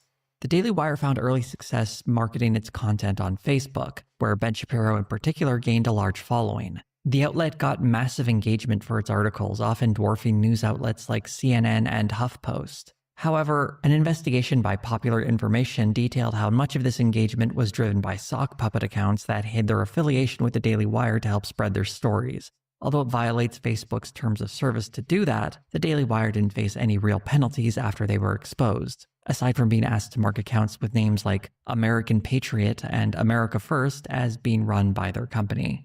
The Daily Wire also saw growth in podcasting and on YouTube, in part through their aggressive marketing strategy, which included a large number of paid ads. And over time, they began to develop a loyal audience. They later launched a subscription service where they provided members with exclusive material. And for the first few years, things were looking very rosy for the company. By 2022, the Daily Wire seemed to be reaching its peak. They celebrated by renaming their subscription service Daily Wire Plus, and it had gained hundreds of thousands of new subscribers throughout that year. According to Jeremy Boring, revenue figures were projected to be reaching $200 million. That money was used to sign high-profile talent such as Jordan Peterson and Candace Owens. In short, things were looking very good for the company. At some point, things began to take a turn. It's difficult to say exactly where this was, since Trump won, so the Daily Wire did its job. That's not necessarily its job. Just because it's a propaganda wing doesn't mean that it's like is very that's what selective with it's the there metrics for. it makes public, and there are many different parts of this company to consider. But I want to highlight a few of the reasons I think the Daily Wire is in They have to maintain the culture after that. Otherwise, then what's the point? trouble right now. I believe the first major catalyst was the company's foray into the world of movies and television. Many of the people at the Daily Wire have, at various times, tried to make it in the world of entertainment. Jeremy Boring had produced and written several shorts, Ben Shapiro was an aspiring screenwriter, Michael Knowles was an actor, and Andrew Klavan has writing credits for a few produced movies. Their levels of success varied from no success at all to a modest amount of success, though none of them seem satisfied with what they have achieved. They would often voice complaints that it wasn't so much their lack of talent that held them back, but rather a bias against conservatives in Hollywood. In his 2011 book, Primetime Propaganda, Ben Shapiro describes his experience of nearly getting a job as a screenwriter. For those unfamiliar with Shapiro's history, as a young conservative, he had a column and had written a few books. For his fourth book, Primetime Propaganda, he used that public profile to attain access for several interviews with various studio executives. In that book, he describes a brief story about how he had a small opportunity to become a writer in show business. Apparently, several scripts he had written were read by studio executives and agents, and he, as a talent, was being shopped around town for a potential job. Eventually, though, his agent dropped him because of his existing writing credits, marking him as someone that people in the entertainment industry wouldn't want to work with. I should point out that one of the books Ben Shapiro had written was titled Porn Generation: How Social Liberalism is Corrupting Our Future. More than just a provocative title, that book is also an absolutely wild read. I've never read something by a 21-year-old that calls so many female celebrities whores. There's a real incel energy to all of it. And a producer for a show like The Good Wife might not want one of its writers having a credit like that on their resume. Here's an excerpt from the book describing a performance at the 2003 MTV Video Music Awards. The video is going to be playing alongside his words to give you an idea of how outrageous this supposedly was. The competing princesses of Pop-Tart whoredom, Britney Spears and Christina Aguilera, both dressed in sluttish bridal costumes, popped out of wedding cakes, Sorry, guys. and I began gotta singing block Madonna's that. 1984 hit, Like a Virgin. Finally, Madonna made her grand entrance, dressed in black, form-fitting S&M groom outfit. Madonna joined the two former Mouseketeers, and the three gyrated around the stage like hookers starved for Johns. He doesn't mention the part where Missy Elliott comes out later on for some reason, but he does go on to say that Madonna kissing Britney Spears and Christina Aguilera turned young girls bisexual. I feel like I have to mention that Ben Shapiro here has the ghost of a point when it comes to how women are sexualized in entertainment, but his solution isn't about empowering women. Rather, he calls them whores and says they should promote heterosexual sex after marriage. The irony of this origin story, though, is that Ben Shapiro had more of an opportunity in Hollywood than so many other Anything from Paramount Media, I am not even fucking with. aspiring writers. He had meetings with former studio executives and offers to develop a pilot. Getting an agent to read your script, never mind being brought on as a client, is a major, major opportunity. What Ben Shapiro never acknowledges is that it was his public profile as a conservative writer that got him these meetings with executives to begin with, starting him on this whole journey through Hollywood. That same public profile being his undoing seems to be lost to him. It wasn't the private ideas in his head, but the very public positions he was taking as a writer. Here's an excerpt from the Primetime Propaganda book. The quote here comes from an agent telling Ben he can't work with him. I don't know if this is a direct quote or if this is simply Ben Shapiro citing something from his memory. Listen, I have no problem with your politics. It's just that my agent started sending your sample around and it got to a producer on one of the shows. He said that he knew who you were and that he'd never work with you. The whole reason I'm even dealing with you is because your writing has that sparkle. But let me get back to you. Because it needs to be said, Ben Shapiro's creative writing is not good. I've done 2 videos on that already. Give those a watch if you want to learn more. I'm dubious about the second half of this quote, but the first half does reveal that it was him, specifically Ben Shapiro, not generic conservative, that was being rejected. It is interesting how Ben Shapiro, when he's rejected, doesn't look at his own personal choices that may have led to that decision, but instead retreats to this identity label he can use to pretend as if he's some kind of persecuted class.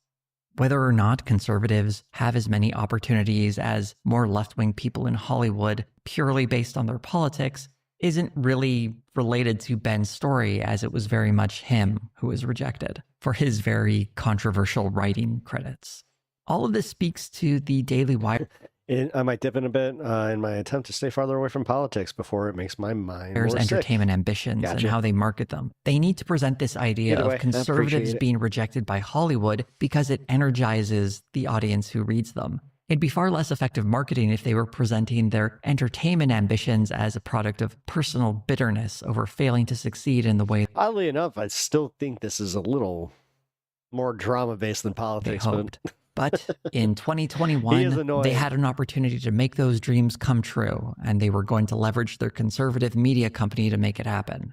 A Daily Wire article announced this entertainment initiative, and in it, Ben Shapiro wrote, "We're going to be bringing out movies, edgy, entertaining, awesome movies that won't mock your values. We're going to be producing TV shows, comedies and dramas that take you seriously and that don't take advantage of your viewership to promote They'll just be mean to lefties. leftist causes." This is the type of branding that was being used to market this initiative. That watching the movies and TV shows created by the Daily Wire would be a form of resistance against this idea that culture has been hijacked by the left and is being used to push a leftist agenda. The underlying assumption of this article is that there is this vast swath of angry conservatives ready for this entertainment, and part of how it was being marketed was through the politics of the platform activating that audience. The first partner for the Daily Wire for this project was a production company called Cinestate, headed up by a guy named Dallas Saunier. At the time, the company had just changed its name to Bonfire Legend. This was done a few months after one of its producers, Adam Donaghy, was charged with sexually assaulting a minor. Saunier and other members of the company were accused of covering for Donaghy's previous actions committing sexual harassment. Jeremy Boring was very aware of this reporting before teaming up with Bonfire Legend. In a Daily Beast article, he was quoted as saying, "To the extent that things may have taken place Swap to listening to music and in the podcasts. production Nice. of this film or another film, I don't think it's my business. In the same way that it's not my business if something takes place at any other kind of company that I buy product from. I'm sure there have been allegations of sexual harassment at almost every major production company in the country. That doesn't mean the product itself has to be banned." The first product of this union, and the one Boring was referencing in that quote, was the movie Run, Hide, Fight, best described as Die Hard set in a school shooting. I've covered this before, but a short review for it is that it's underwhelming. One mistake I saw a lot of people making when talking about this movie was describing it as being produced by the Daily Wire. It had actually wrapped production well before the deal was made with Bonfire Legend, and the movie was looking for distribution. That's really only part of the story, though. The movie was never meant to be distributed by an external company. Rather, Cinestate/Bonfire Legend was planning on releasing it under their new genre label, Rebeller. It was also a culture website that published various articles, books, and podcasts. Following the revelations about Adam Donaghy in June of 2020, Rebeller had to fold. While it's probably true that a movie about a school shooting would struggle to find a distributor, I think having the name of someone accused of sexually assaulting a minor as a producer probably hurt it even more. Also, Rebeller had something of a reputation for being more sensitive to the right. An article by Adrian Nguyen goes into some of its history and helpfully points out that the site you're was telling me with a logo like that they're very center of the road? getting shoutouts from Ben Shapiro over a year before they went into business together. I think it's likely that Cinestate/Bonfire Legend wasn't exactly looking for a brave partner to distribute a challenging movie that woke Hollywood wouldn't touch, but rather they were looking to partner with a distributor that would take on their toxic movie. And the Daily Wire, having no entertainment production team of their own, needed a company that was at least receptive to their politics. So it was a lovely match to make some bland movies.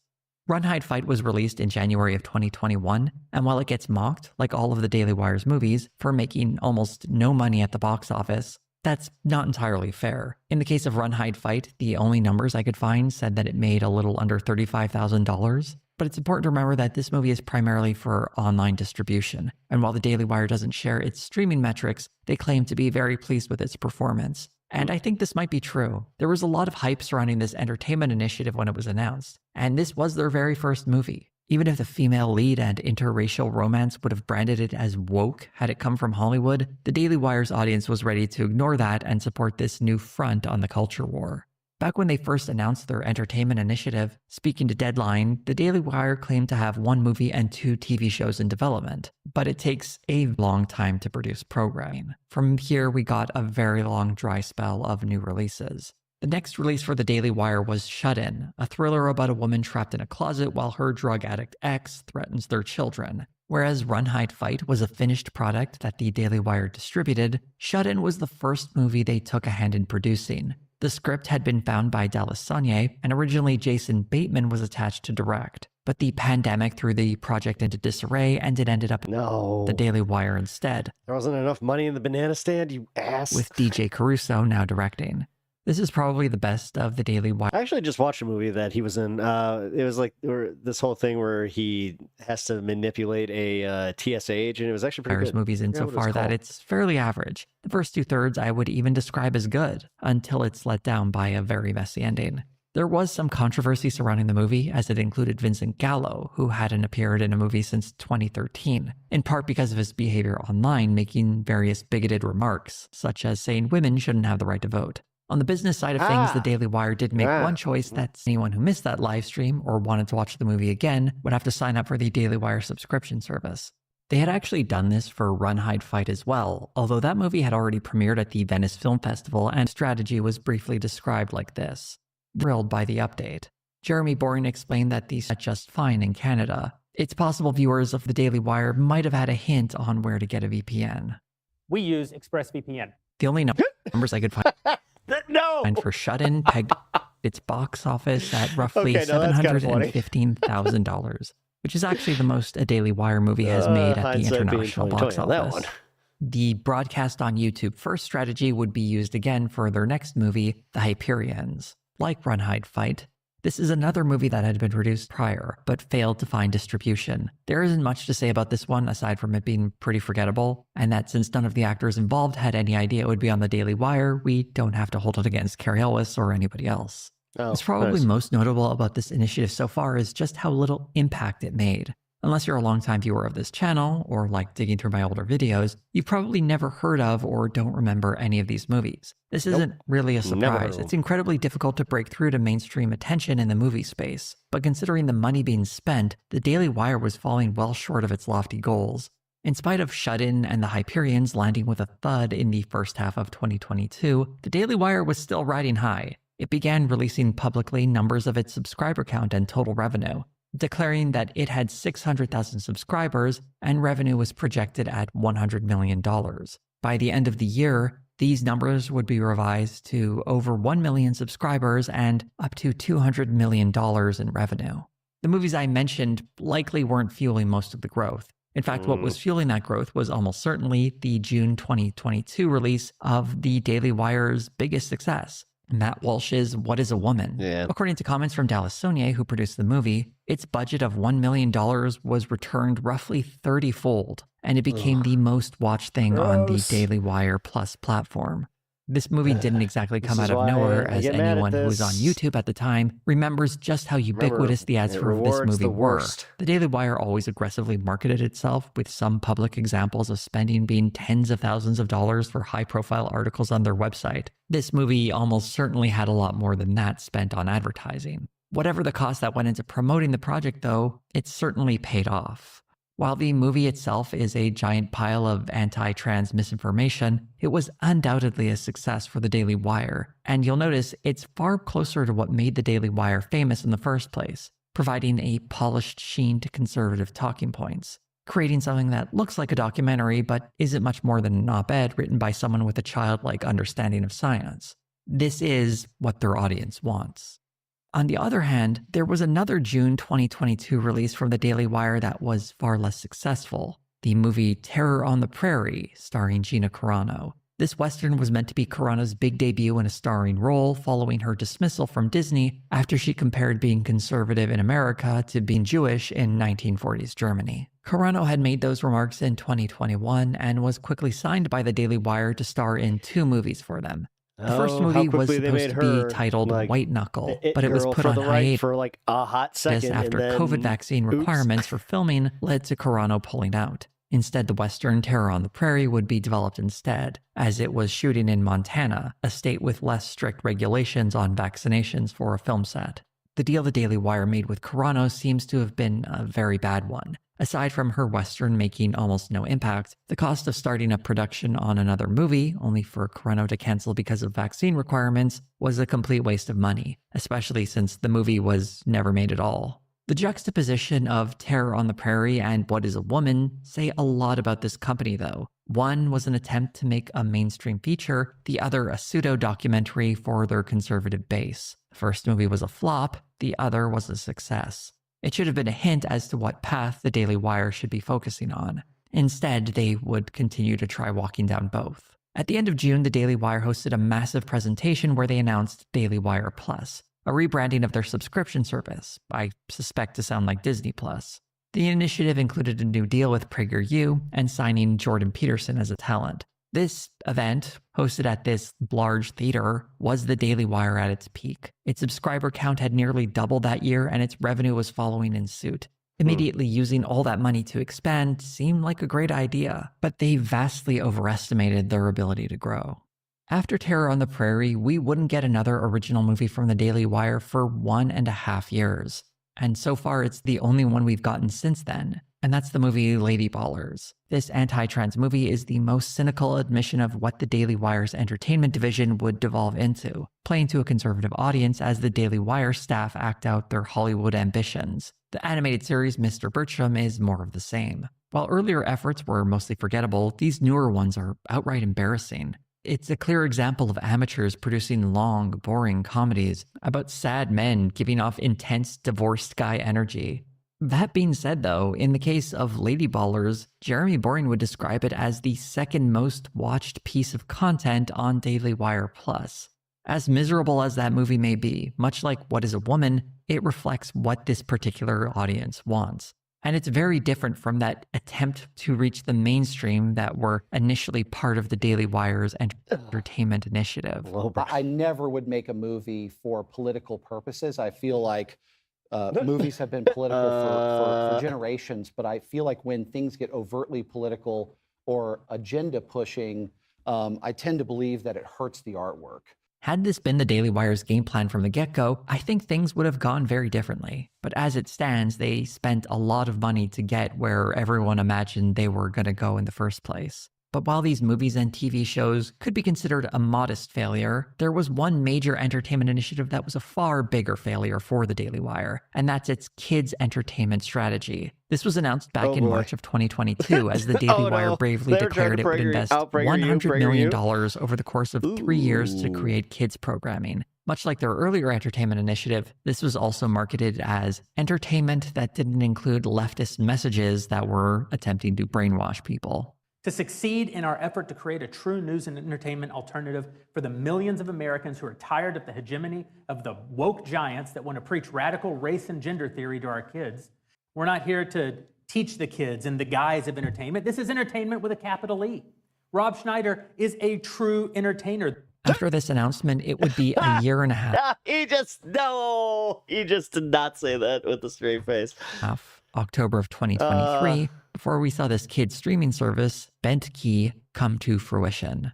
There was a minor bit of controversy when the streaming service's flagship series, Chip Chilla, was accused of being a Bluey ripoff. New TV series Chip Chilla is being dubbed a bootleg Bluey. There were also fears that these shows would contain conservative brainwashing that were largely overblown, as most of these programs were bland, generic kids' entertainment. After the launch of Bent Key, no one really paid much attention to its lineup of original titles and licenses. To be fair, man, that shit, I saw the numbers that stuff does. It is crazy.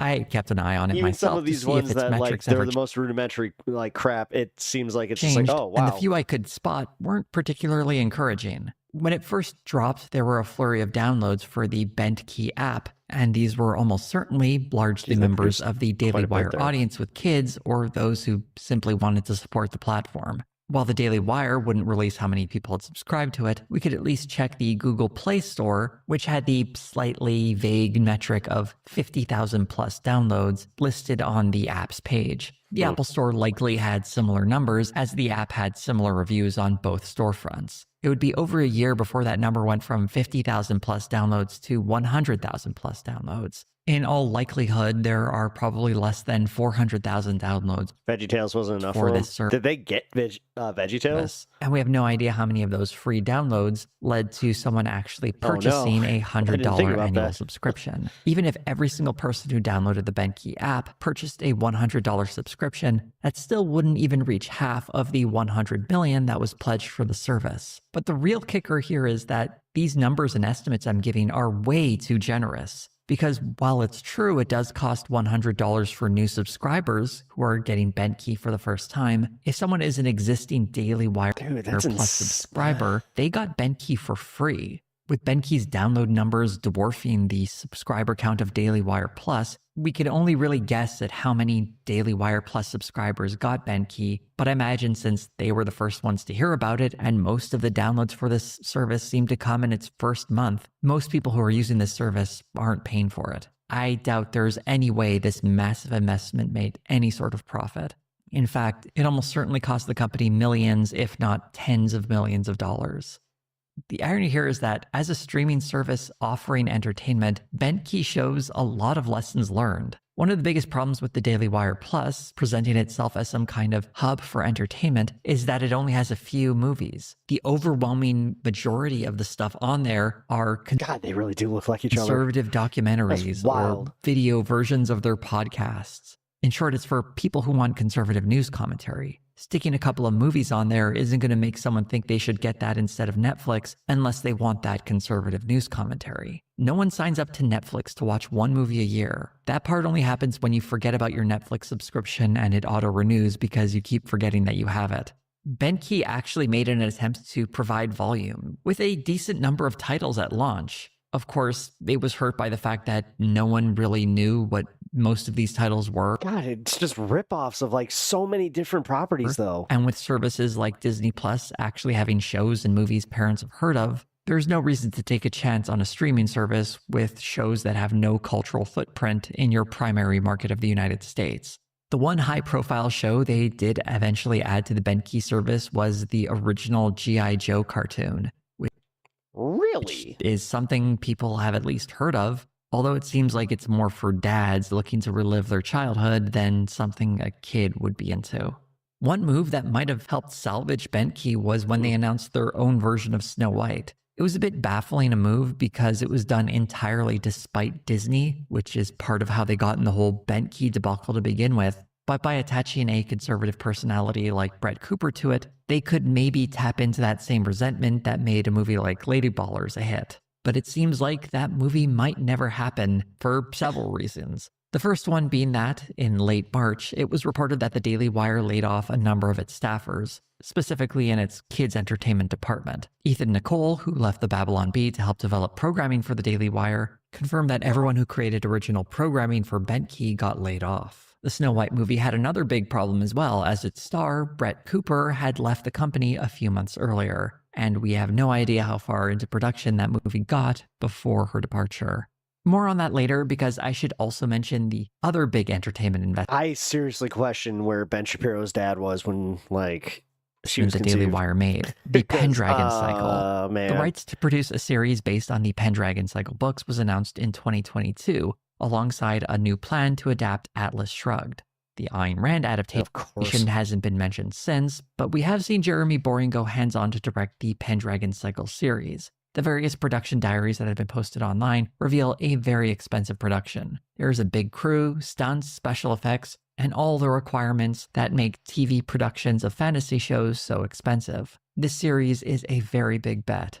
It was originally scheduled to come out in late 2023, though that release date has been pushed back, and as of early 2025, there's still no sign of the series. Similar to BenQ, the Pendragon Cycle appears as though it's a passion project for Jeremy Boring, something he personally championed and invested enormous resources into. Boring's departure from the company, I suspect, has something to do with all these massive investments and their limited or non-existent returns. The Pendragon Cycle in particular looks to be a massive money sink. This show would need to be a breakout hit for it to be in any way profitable for the Daily Wire, and I suspect that simply isn't going to happen.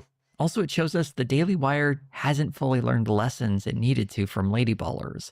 Its audience doesn't want mainstream entertainment. They want conservative coded movies that speak to their biases. In essence, they want a right-wing version of what they imagine Hollywood to be. It's not that they hate political messaging in entertainment, they just want it to be their political messaging. One of the big assumptions made by Jeremy Boring in this whole entertainment initiative was that there was a massive audience waiting for productions he considered politically neutral. Go ahead, Disney, make $25 billion worth of content inculcating radical gender and race theory in children who are 6 years old. I don't have that money to spend on marketing. I'm glad you do. I know that 50% of everyone who encounters that content is going to want to come over to dailywire.com and subscribe here instead. He really did think that he was going to compete with Disney, What huh? Boring fails to understand is that, while a large percentage of Americans vote Republican, they aren't all clamoring for a platform like his to start presenting movies and TV shows. If someone really wants politically neutral entertainment, why would you go to a partisan political platform? The only thing that might have made them have a chance is if they had a large selection of quality entertainment that people have actually heard of. But less than a dozen movies and a weak animated series after 4 years isn't nearly enough to win over a mainstream audience. This is especially true for BenQ, which failed spectacularly and was so obviously a bad move.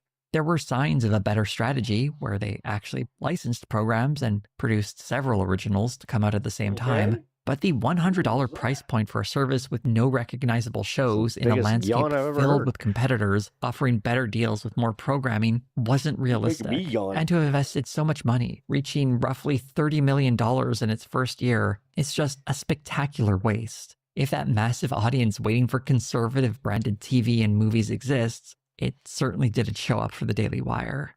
Investing into money pits like entertainment weren't the only mistakes made by the Daily Wire. Their terrible management of high-profile personalities was also another mistake. There was a minor blow-up in early 2023 when Steven Crowder went public with a contract he considered unfair that the Daily Wire offered him. This more or less blew over when footage of Crowder being verbally abusive to his pregnant wife before they eventually divorced surfaced.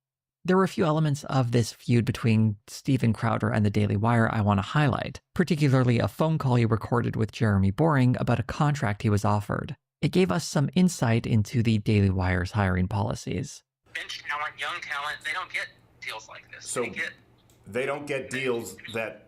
They can be wage slaves for a little bit, come over and make a salary and grow their brand. This is an important bit of information that gives us a sense of how the Daily Wire treats its talent, particularly its new talent, paying them slave wages while their online identity is being built, and then possibly offering them a bigger contract down the line. Steven Crowder's initial offer had a staggering dollar figure of $50 million over 4 years, a fact Crowder didn't share at the time. Far more damaging for the Daily Wire than the Steven Crowder controversy was the departure of Candace Owens. She had joined the platform in 2021 and starred in the program called Candace. In March of 2024, Candace Owens' departure was announced by Jeremy Boring on Twitter. The reason for her departure was never made entirely clear, though many assumed it was her butting heads publicly with Ben Shapiro, particularly over the ongoing genocide in Gaza. This explanation, while logical, has a few confounding facts. Candace Owens' support for the Palestinian people doesn't seem entirely genuine. In fact, in 2019, she tweeted that Congressional Representative Ilhan Omar should be deported for criticizing the ongoing violence in Gaza. While it might be tempting to say her turn on Israel was a result of the state's actions after October 7th in 2023, it appears her pivot started almost a year prior when she retweeted an anti-Zionist statement from Max Blumenthal, leading to a public confrontation with Ben Shapiro. I'm not sure why or how Candace Owens turned in her Zionist card in these intervening years, but she seems very aware that making comments like the ones she made in November of 2022 would annoy her boss. Owens would continue to make comments like these until eventually she left the company. There are rumors floating about saying that she wanted to get out of her contract or that some sort of gag order was placed on her, but it's been difficult to confirm any of that. And it's quite likely that Candace Owens is happy to play into controversy that raises her profile. What is undeniable is that Owens... Because from my point of view, it seems like she got out of her contract, his departure is a huge loss for the Daily Wire, as she has gone on to have massive success since leaving. She is getting millions of views on her YouTube channel, which mixes celebrity news and absurd conspiracy theories. Another talent the Daily Wire lost was Brett Cooper. While Owens was a known commodity before signing with the Daily Wire, Cooper was more or less plucked from obscurity. Some producers at the Daily Wire created the format for her show, and then she was hired to fill that role. Shortly after, she became very popular at the Daily Wire, with her show, The Comments Section, being one of the most viewed at the company. Cooper had become so ingrained into the Daily Wire that she was set to appear in the Snow White movie and the Pendragon cycle, only the latter of which actually wrapped filming, so we know she'll at least still be appearing in that, assuming it ever gets released. Brett Cooper announced she was leaving the Daily Wire in December of 2024. Much like Candace Owens' departure, Cooper has largely remained tight-lipped about why she left, although she did offer a diplomatic farewell. Today, December 10th, will be my last day hosting the comment section and working for the Daily Wire. It is not true that I am being forced out. It was my own choice to leave. And believe me, this is bittersweet. The comments section has gone on without Brett Cooper, with her producer Reagan Conrad taking on hosting duties. I can only assume the Daily Wire believed that since they created the format, they could swap hosts and move on like normal. Only this isn't like replacing Johnny Carson with Jay Leno on The Tonight Show, because it's easier to click on a new video than find a different TV show to watch at 11:30 on a weekday evening.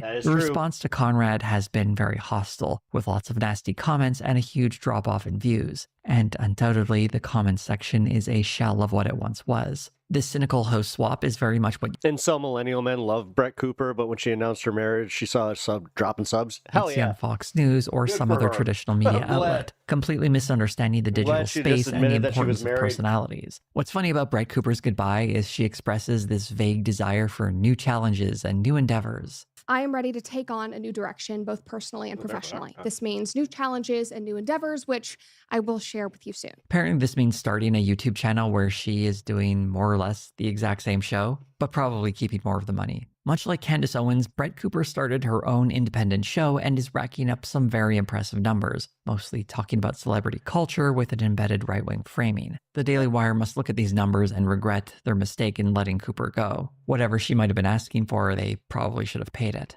I can't help but think about the contract the Daily Wire offered Steven Crowder, and I wonder if Candace Owens and Brett Cooper noticed it too. Were they not being offered the big $50 million deals? Or did they simply grow frustrated working to build up a company neither of them need? Or perhaps they believed they deserved ownership of the show that is built around their talent. All we can really do is speculate, but the important part for the Daily Wire is that two of their major talents leaving meant a big drop in viewing numbers, and quite likely a loss in ad revenue and memberships. Although not as high profile, another failure at the Daily Wire was its publishing line. Launched in 2021, it featured books by Ben Shapiro, Matt Walsh, and other figures on the right. Although most of its books you probably wouldn't recognize, you might at least be familiar with the Johnny the Walrus children's book that Matt Walsh published, one of the few successes for the line. It eventually closed up in August of 2024. Alyssa Cordova, who was leading the imprint, spoke to Semaphore and said, Daily Wire was actually quite successful with the books we did publish by industry standards, but traditional book publishing is high effort and low margin and doesn't make sense for the pace of our business right now. The article goes on to highlight comparative sales between traditional publishers and conservative upstart publishers, showing how most of the titles offered by conservative publishers in the last few years have struggled to find the same level of success as books by conservative authors coming from traditional publishers. Cordova was reportedly part of the layoffs that hit the Daily Wire in March, though she would later clarify that she voluntarily resigned. This small failure represents one thing that I think is actually kind of neat about the Daily Wire, and that's its tendency to try out weird and different things. What other media company lets its hosts sell board games they make, advertise novelty cigar brands, start a random sports channel, sell weirdo plushies, or candles that smell like a monastery? But the reason most companies don't do this is because it's obviously a huge waste of money, because it's hard to find an audience that wants to buy and watch all of this. When researching the Daily Wire, one of the few sources of actual numbers for their inner workings usually comes from Axios, specifically from articles by Sarah Fisher. Oh, no shit. Unlike a lot of other sources that speculate based on announcements from press releases, Fisher seems to have an in with Jeremy Boring. In fact, Jeremy Boring stepping down from the Daily Wire was an exclusive for her. This isn't that unusual. Fisher is a journalist who specializes in media analysis, so naturally she'd be dealing with a lot of these stories. But something interesting in the last few articles where Jeremy Boring was quoted reveal some interesting hints about the inner workings at the Daily Wire. In May of 2024, there was an article highlighting the success the Daily Wire has had with its commerce vertical, making $22 million in 2023. The article goes out of its way to highlight how Jeremy's Razors, a line of shaving products with Boring as their face, has earned the company $19 million of that $22 million total. That number is revenue, though, so it doesn't really tell us how profitable I made a new TV show called Trumpy. any of this is. And for those keeping track at home, that means roughly $3 million was earned in revenue from all those hoodies, t-shirts, and embarrassing fan merch that I mentioned a little earlier. Speaking of those razors, I want to go on a little tangent here. I managed to find out where these razors are coming from. Originally, they were being manufactured in China, but in a recent commercial for Jeremy's razors, there's this little line about how they've moved production. We moved our manufacturing out of China. According to TradeMo, a website that tracks international supply chains, Bentkey Ventures, the LLC that owns the Daily Wire, imported $1.84 million in products from a company called Dorco Co. Limited, which is a Korean company that specializes in manufacturing and selling razors. I went on the Dorco website to try and figure out which of their models was being resold by the Daily Wire, and I'm pretty sure that this handle comes from the TRA 4000 or TRD 5000 models. But what's more important than that is the Dorco razor blades are readily available from other retailers, and usually for a lot less. An 8-pack refill of razor blades from Jeremy's Razors costs you $22, While if you were to order those same blades from Amazon, a 16 refill cartridge set will cost you $27. Or if you want a handle on each of those want razors is because they're cheaper than the average ones you can go buy. cartridges, you can get a pack of 9 for $21. Or if it's very important for you to support the Daily Wire, I guess you can spend way more money buying those 8-pack refills. I mean, that's essentially the article itself is not that strange, but considering that Boring was the one interviewed for it, it does seem a bit odd that it's highlighting the success that happened to have his face on them, as it's very important for him to be seen as contributing to the financial success of the Daily Wire. This lines up with a lot of Boring's attempt to be the public face of the company, fashioning himself as the God King, starring in expensive commercials for his razors, and he even dropped a single at one point. Jeremy Boring clearly wants people to know who he is and to think that he's doing a great job. On the other hand, if you look at Caleb Robinson, the other Daily Wire CEO, he's almost invisible. He isn't starring in commercials, appearing on public town halls, and he definitely isn't dropping any music on the Daily Wire channel. He seems more content to simply manage the operations of the company without becoming a personality himself.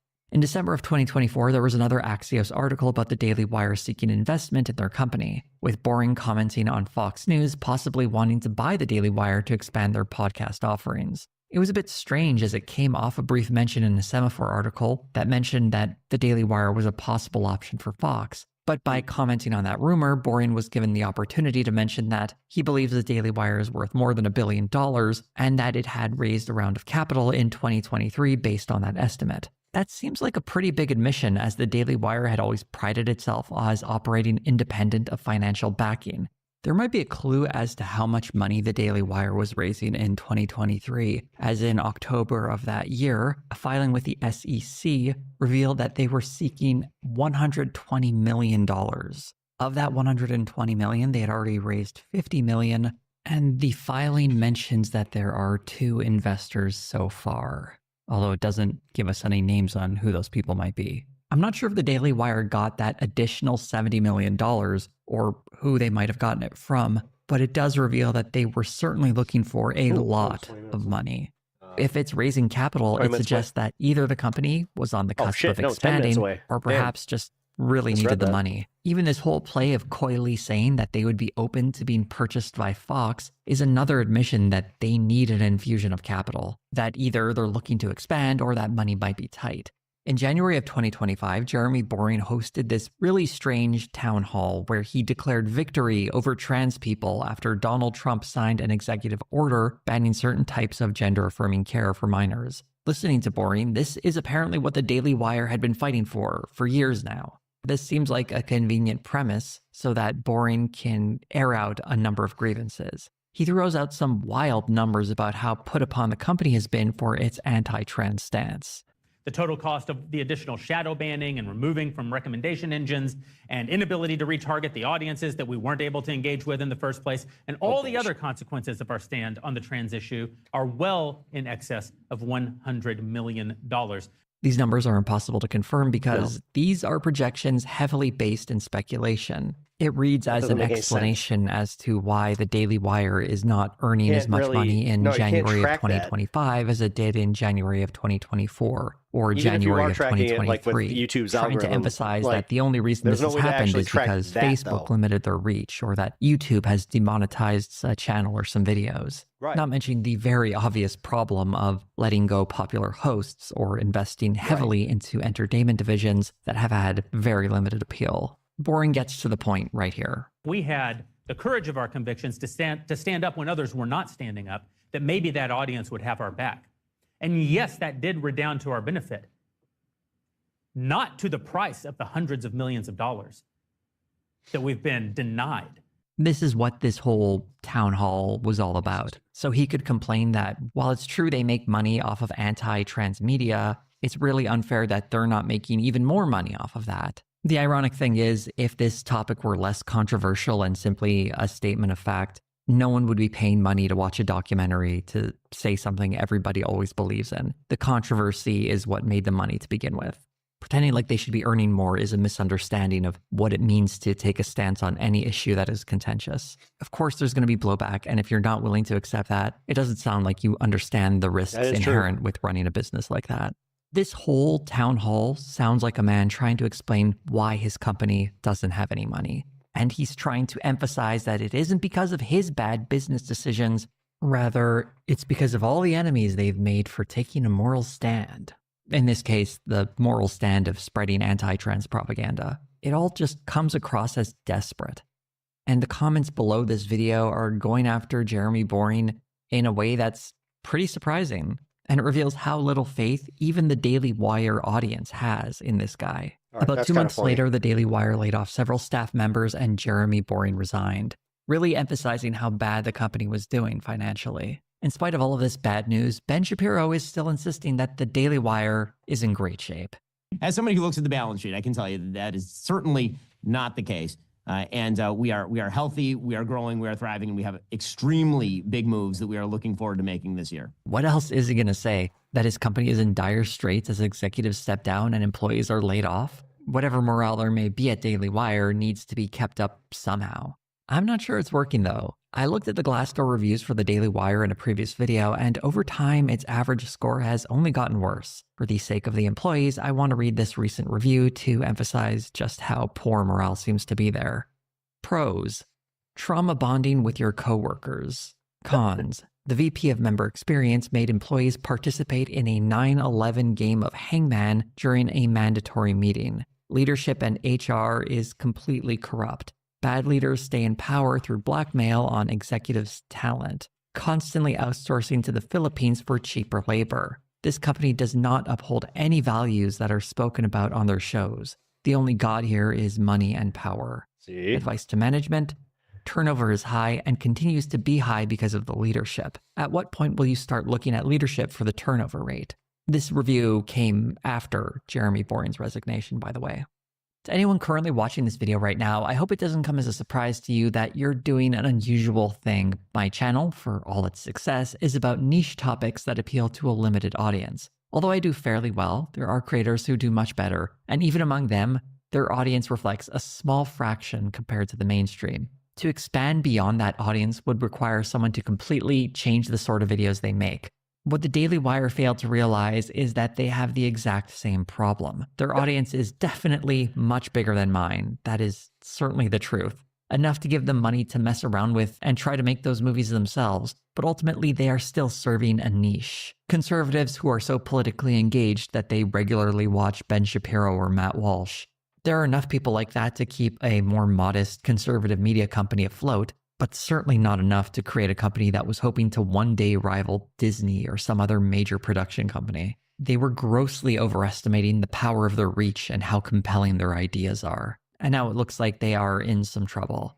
That said, I don't really think the Daily Wire is destined for ruin. It's certainly at a low point, even if Ben Shapiro tries to say otherwise. But one major asset conservative media companies have is a nearly endless number of backers willing to open their wallets to keep things going.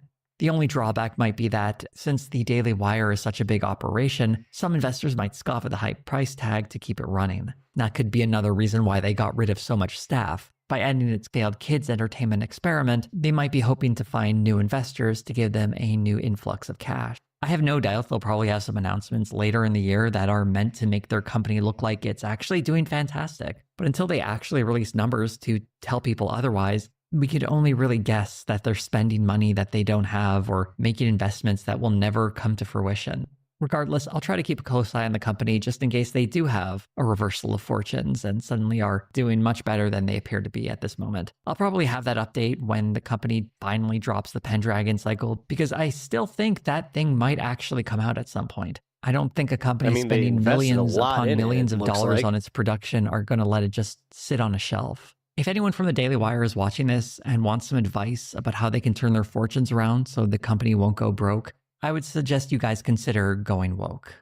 One thing I didn't really mention in this video because it's kind of hard to measure is that a portion of the Daily Wire's audience seems very unhappy with the commentary coming from some of its hosts, specifically Ben Shapiro and his unwavering support of Israel. While it would be nice to say these people simply hate genocide and are pushing back against Ben Shapiro as he gleefully cheers it on, a lot of it seems to be coming from a general anti-Israel sentiment that's based in anti-Semitism rather than any concern for the Palestinian people. As much as that might hurt the Daily Wire, I think its massive investments not offering anywhere near the returns they need them to are probably much more damaging to their bottom line. This video also has a little more speculation than I'm typically comfortable with, but as someone who has been watching this company for years now, as it's simply lit money on fire to create things no one wants, I would point to my earlier videos, specifically the one on Bentkey, where I said that this whole endeavor looks like it's going to lose them a ton of money and is destined for failure. And I'm curious to how this is going to turn out, though, because while I think it's probably going to get worse before it gets better, it's always possible that things could turn around if something dramatic happens. If you'd like to see something dramatic happen on this channel, such as more great videos like this one, do consider becoming a member or a patron like the lovely people whose names you see scrolling up the screen here. Wow. He's got quite the Patreon account. That's impressive. Yeah, guys, everybody check out Jose's page. I'm going to link it one more time. Oh, shit. Hold on.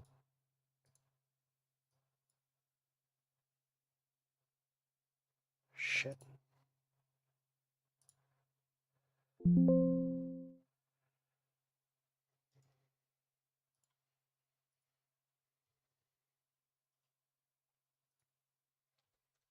There you go.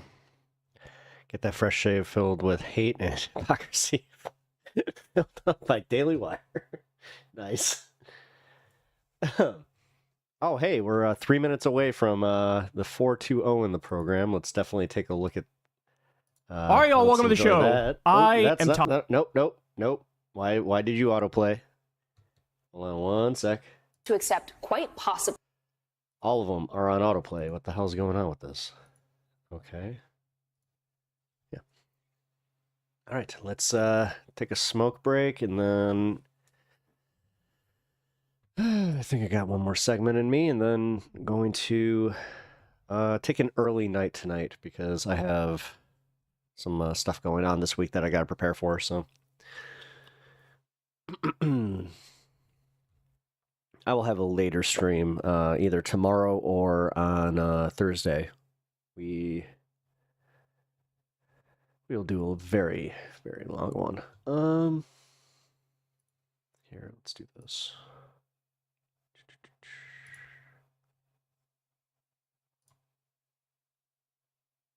Trying not to go right into the next segment because I need the minute to actually smoke, so.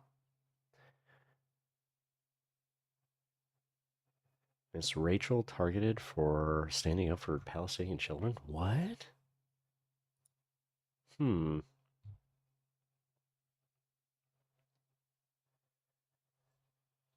know what? Let's just do this. All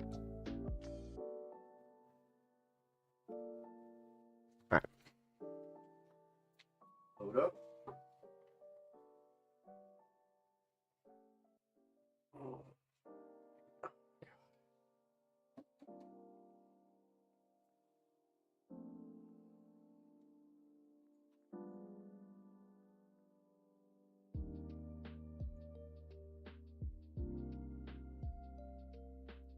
All right, cool. Perfect.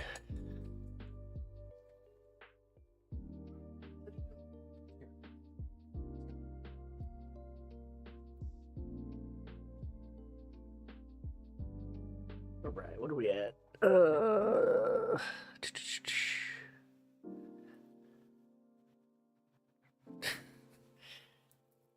Loaded up a little too fast. Usually I'm behind.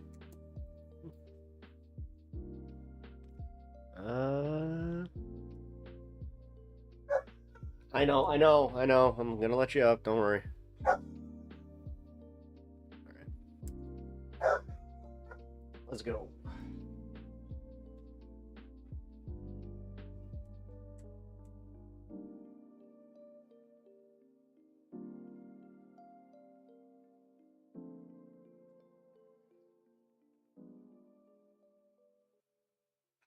Sweet. Cheers.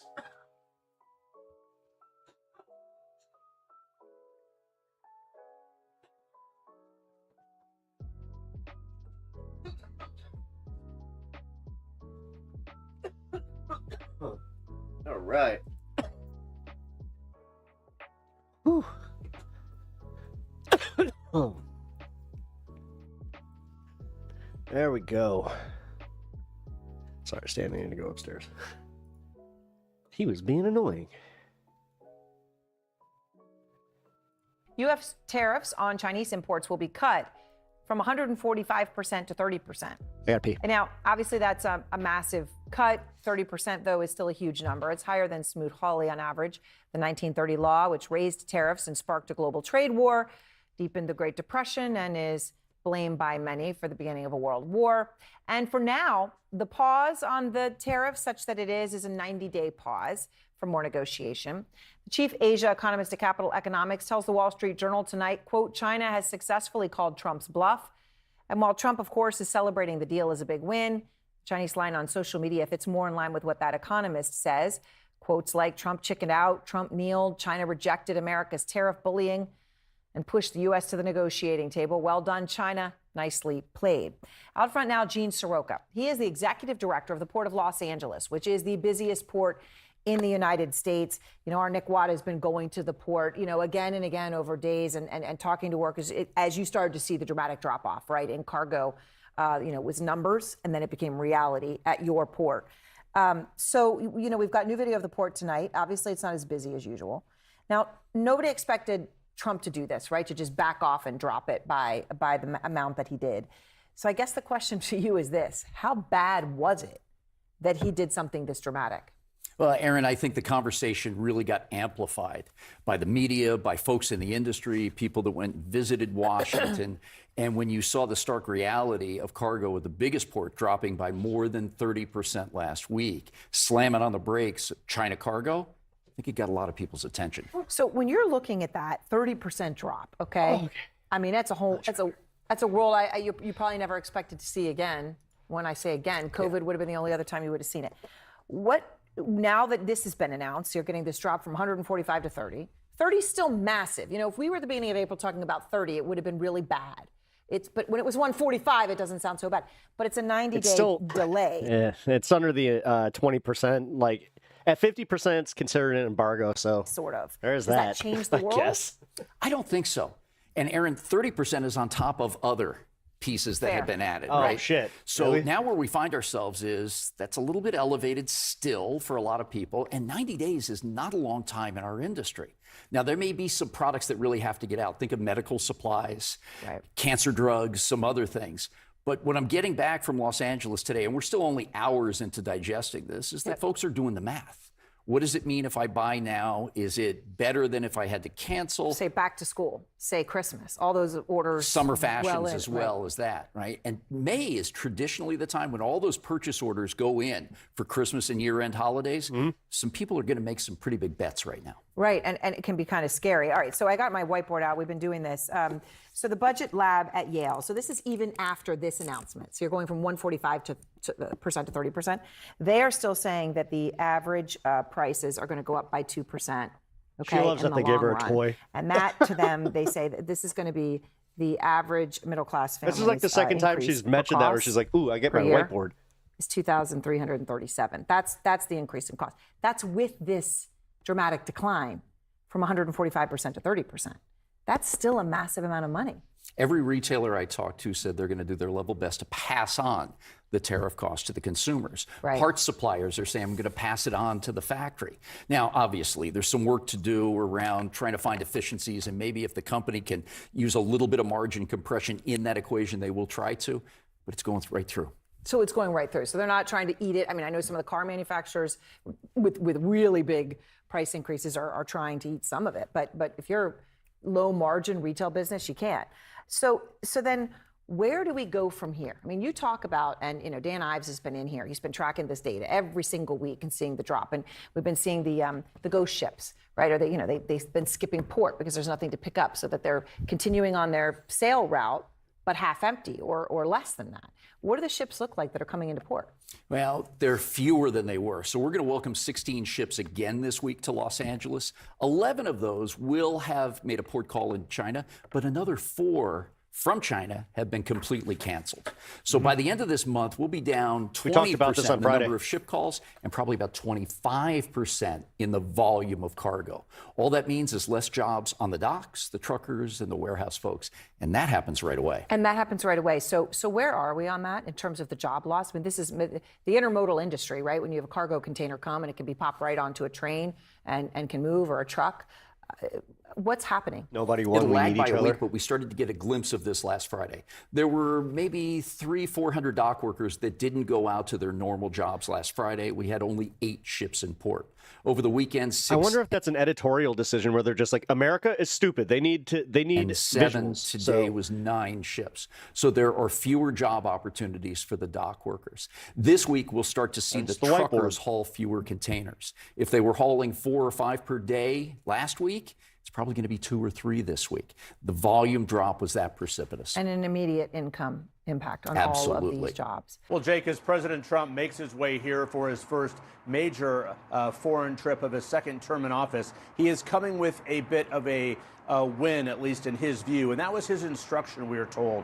He was advising his aides, particularly the Treasury Secretary Scott Bessent, to, quote, find a win, find something that they could sort of hold their hats on as he comes here to Riyadh for the first day of his foreign policy trip. He'll be arriving here tomorrow. But before leaving the White House, he had this to say about the on-again, off-again relationship and trade war with China.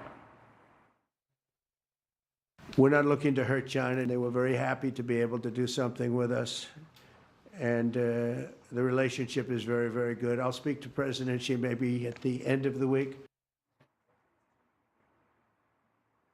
So President Trump saying he may speak with President Xi Jinping at the end of the week. That would be fairly extraordinary because they have not spoken throughout this ongoing a trade war, Jake. But even though he was advising his officials and the Treasury Secretary to find a win, it's an open question what type of a win that actually is, because China certainly did not give up nearly as much as the U.S. did, and it's only a 90-day pause of this as well. But the president is coming here to the Middle East. He'll be traveling here to Saudi Arabia, as well as to Qatar and the UAE. It's more of a trip of a deals, if you will, than diplomacy. But he certainly wants to come here with a wind at his back, if you will, particularly the financial markets. He's looking for investments from the Gulf states here, Jake, and he's certainly wanted the financial markets to be up today. And in fact, they were because of that win, at least in his view, with China. Jake. Mark Stewart's in Beijing. Mark, why did the government of China agree to this? You know, Jake, I think this is about economics. This is also about ego. China wanted respect. It didn't want to be bullied by the United States. This has been a big point of conversation on Chinese social media. So after a number of overtures from Washington, this decision to meet in Geneva, which is seen as neutral territory, these talks move forward. The other aspect of this is the economics. China's economy was already shaky before this trade war. Then it hit really hard. It added to concerns about manufacturing, about exports. That also led to the conversations. But I want to point out some very important context here. This U.S.-China relationship is still very fragile. It's a point I'm hearing over and over again. Trade deals are very tricky. They can fall apart very easily. So if we look at some of the messaging that is coming from Beijing, Jake, it's very guarded. While there is optimism, we're also hearing some restraint from the central government. All right. Mark Stewart in Beijing, Jeff Zeleny in Saudi Arabia, traveling with President Trump. Thanks to both of you. Moments ago, Goldman Sachs cut its odds of a U.S. recession to 35%, citing Trump's temporary truce with China. That's good news. The Wall Street Bank had previously estimated a 45% chance of a U.S. recession. Let's bring in CNN's Phil Mattingly. Phil, walk us through the specifics 2 weeks ago. of this temporary trade truce with China and what it means for the average American consumer. Yeah, the Goldman forecast really kind of sets the baseline and how it has shifted based on where it stood by President Trump's own actions. You put a visor on this guy, and he's Cyclops from X-Men. Where we stand now Holy is crap. instead of 145% tariffs from the U.S. side, 125% tariffs from the Chinese side, that is now 30% from the U.S. side, 10% I'll be right from back. the I gotta take my Chinese food side. upstairs. And obviously the market liked that change, and a dramatic change it was on those top line rates quite a bit. If you look across all of the major indices, the Dow Dow up more than 1,000 points. S&P 500 up more than 3%. The NASDAQ now shifting back heavily into bull territory. That reaction was significant. But it's important to note that while the baseline may have shifted, that shift includes tariffs that are still at a very high level. In fact, when you look at where those rates currently stand, well, in January of 2025, before the Trump administration took office, the overall tariff rate was around 2.4%. In April, at the height post-Liberation Day, as the president called it, 28%. Where they stand now, still 17.8%, roughly 15% higher than they were before President Trump took office. That is still very high, and that's still going to have an impact on consumers. Not as dramatic as it would have been before this pause, which, according to the Yale Budget Lab, which has been tracking this stuff very closely, it would have been $3,443 for the average middle-class family. That is now $2,237 for the average middle-class family. That is not nothing, Jake. There are still significant tariffs in place as these negotiations over the course of the next 90 days play out. So, Phil, the Trump administration obviously argues that the end goal of these tariffs is for America to make more money. Is that happening in any way? Yeah, revenue, a key component the president often talks about, and that is actually playing out, as you would expect it would, given where rates have been. In fact, in the month of April, $16 billion in customs duty revenue. That's 130% higher than April of last year. And in fact, it's the largest monthly sum in at least a decade, perhaps even longer than that. The question, of course, Jake, is who's actually paying for that? U.S. importers pay tariffs. Oftentimes that gets transferred to the consumers. Yeah, definitely looks like the administration Cyclops. claims that's not going to be the case this time around. No question that money is coming in. Who's actually financing that money, though? Still an open question as these negotiations play out, Jake. All right.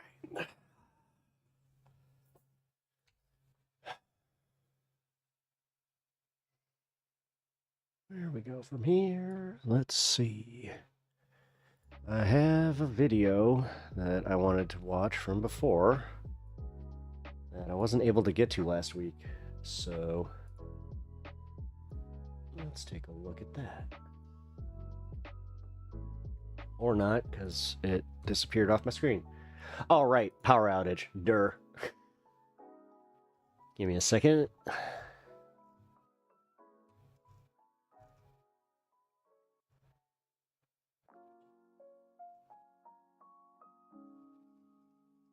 Can I not play this here? Really? Okay, never mind.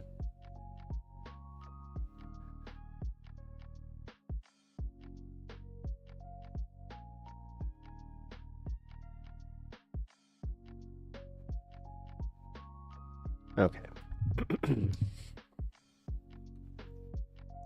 Yeah, so MSNBC is doing like the Trump blinked first, and then Fox News is literally doing, oh, he's a genius. So what I was saying earlier about just, God, India and Pakistan and how like blatant state media it was, it's like, yeah, we're definitely dealing with that on our end here.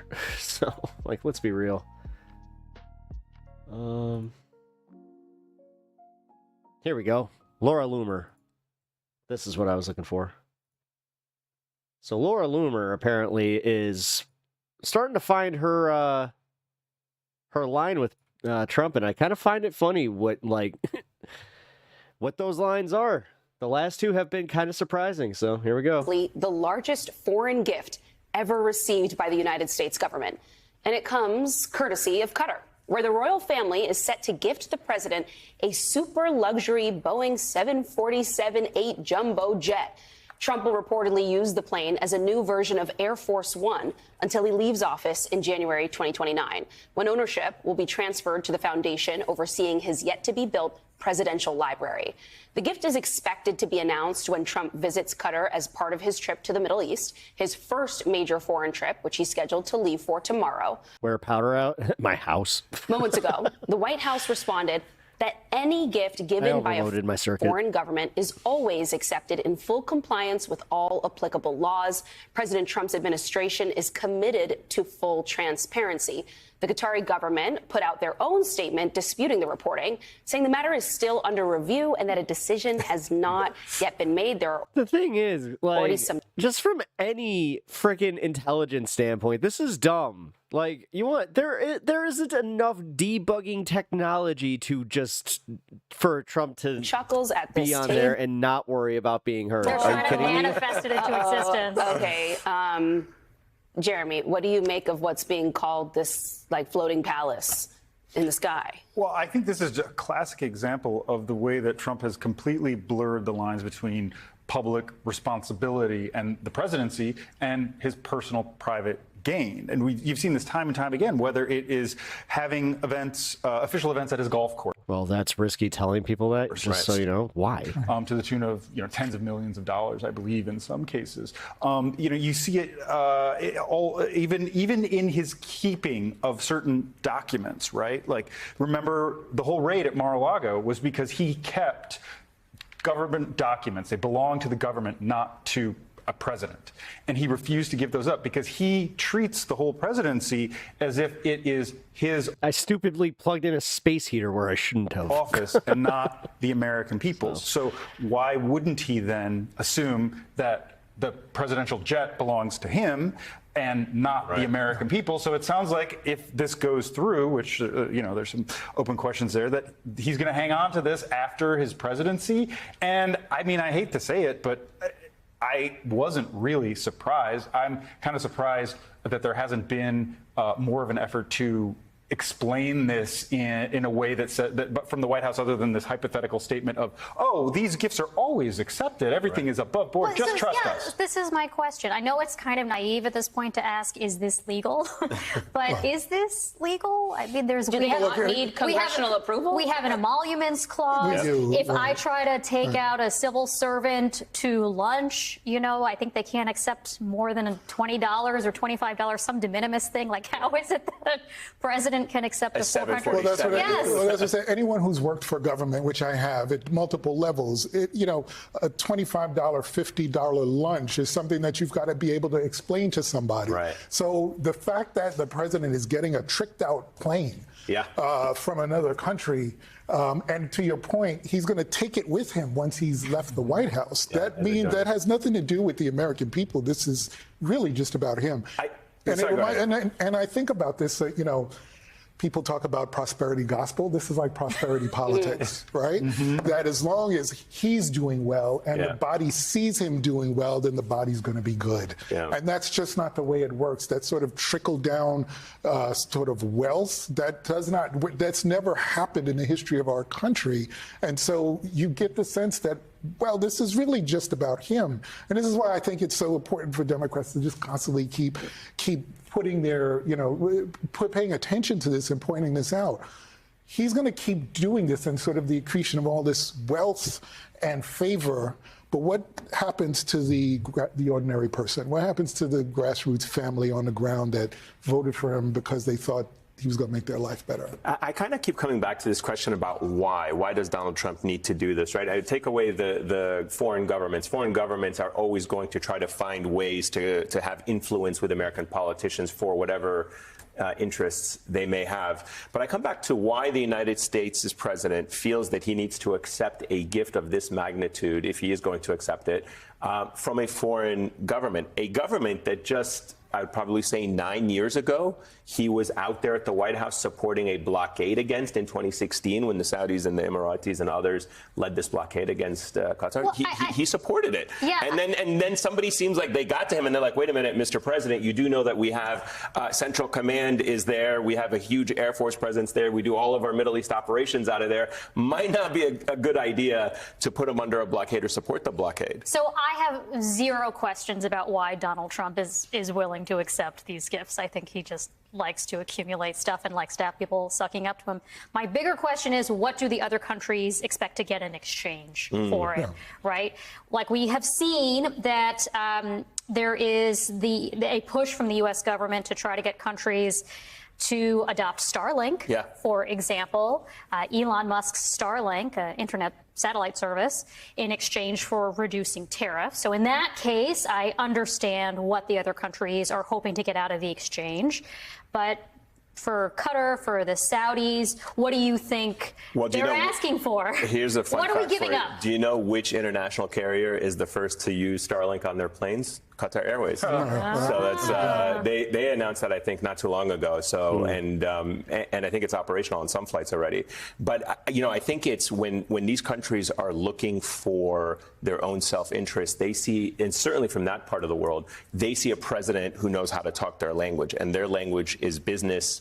Transactional deals, your interest, my interest, let's get this thing done. So I think you hear that from all of the kind of unofficial statements that we're hearing right now. Yeah, but can we, for every time that we've done a whataboutism with oh, well, if Biden, blah, blah, for real, though, this one is a big deal where it's like, dude, again, the security risks aside, this is insane. It's absolutely fucking bonkers where we're just like, oh, no, because what was it? Hillary Clinton had to give, I forgot what it was, but she had to give up a gift back in the day. And just thinking about that kind of shit and just how blatant these people are with it, it's like, oh, God. At least the Democrats need, just do, the optical pushback on just well, fuck it, they did it.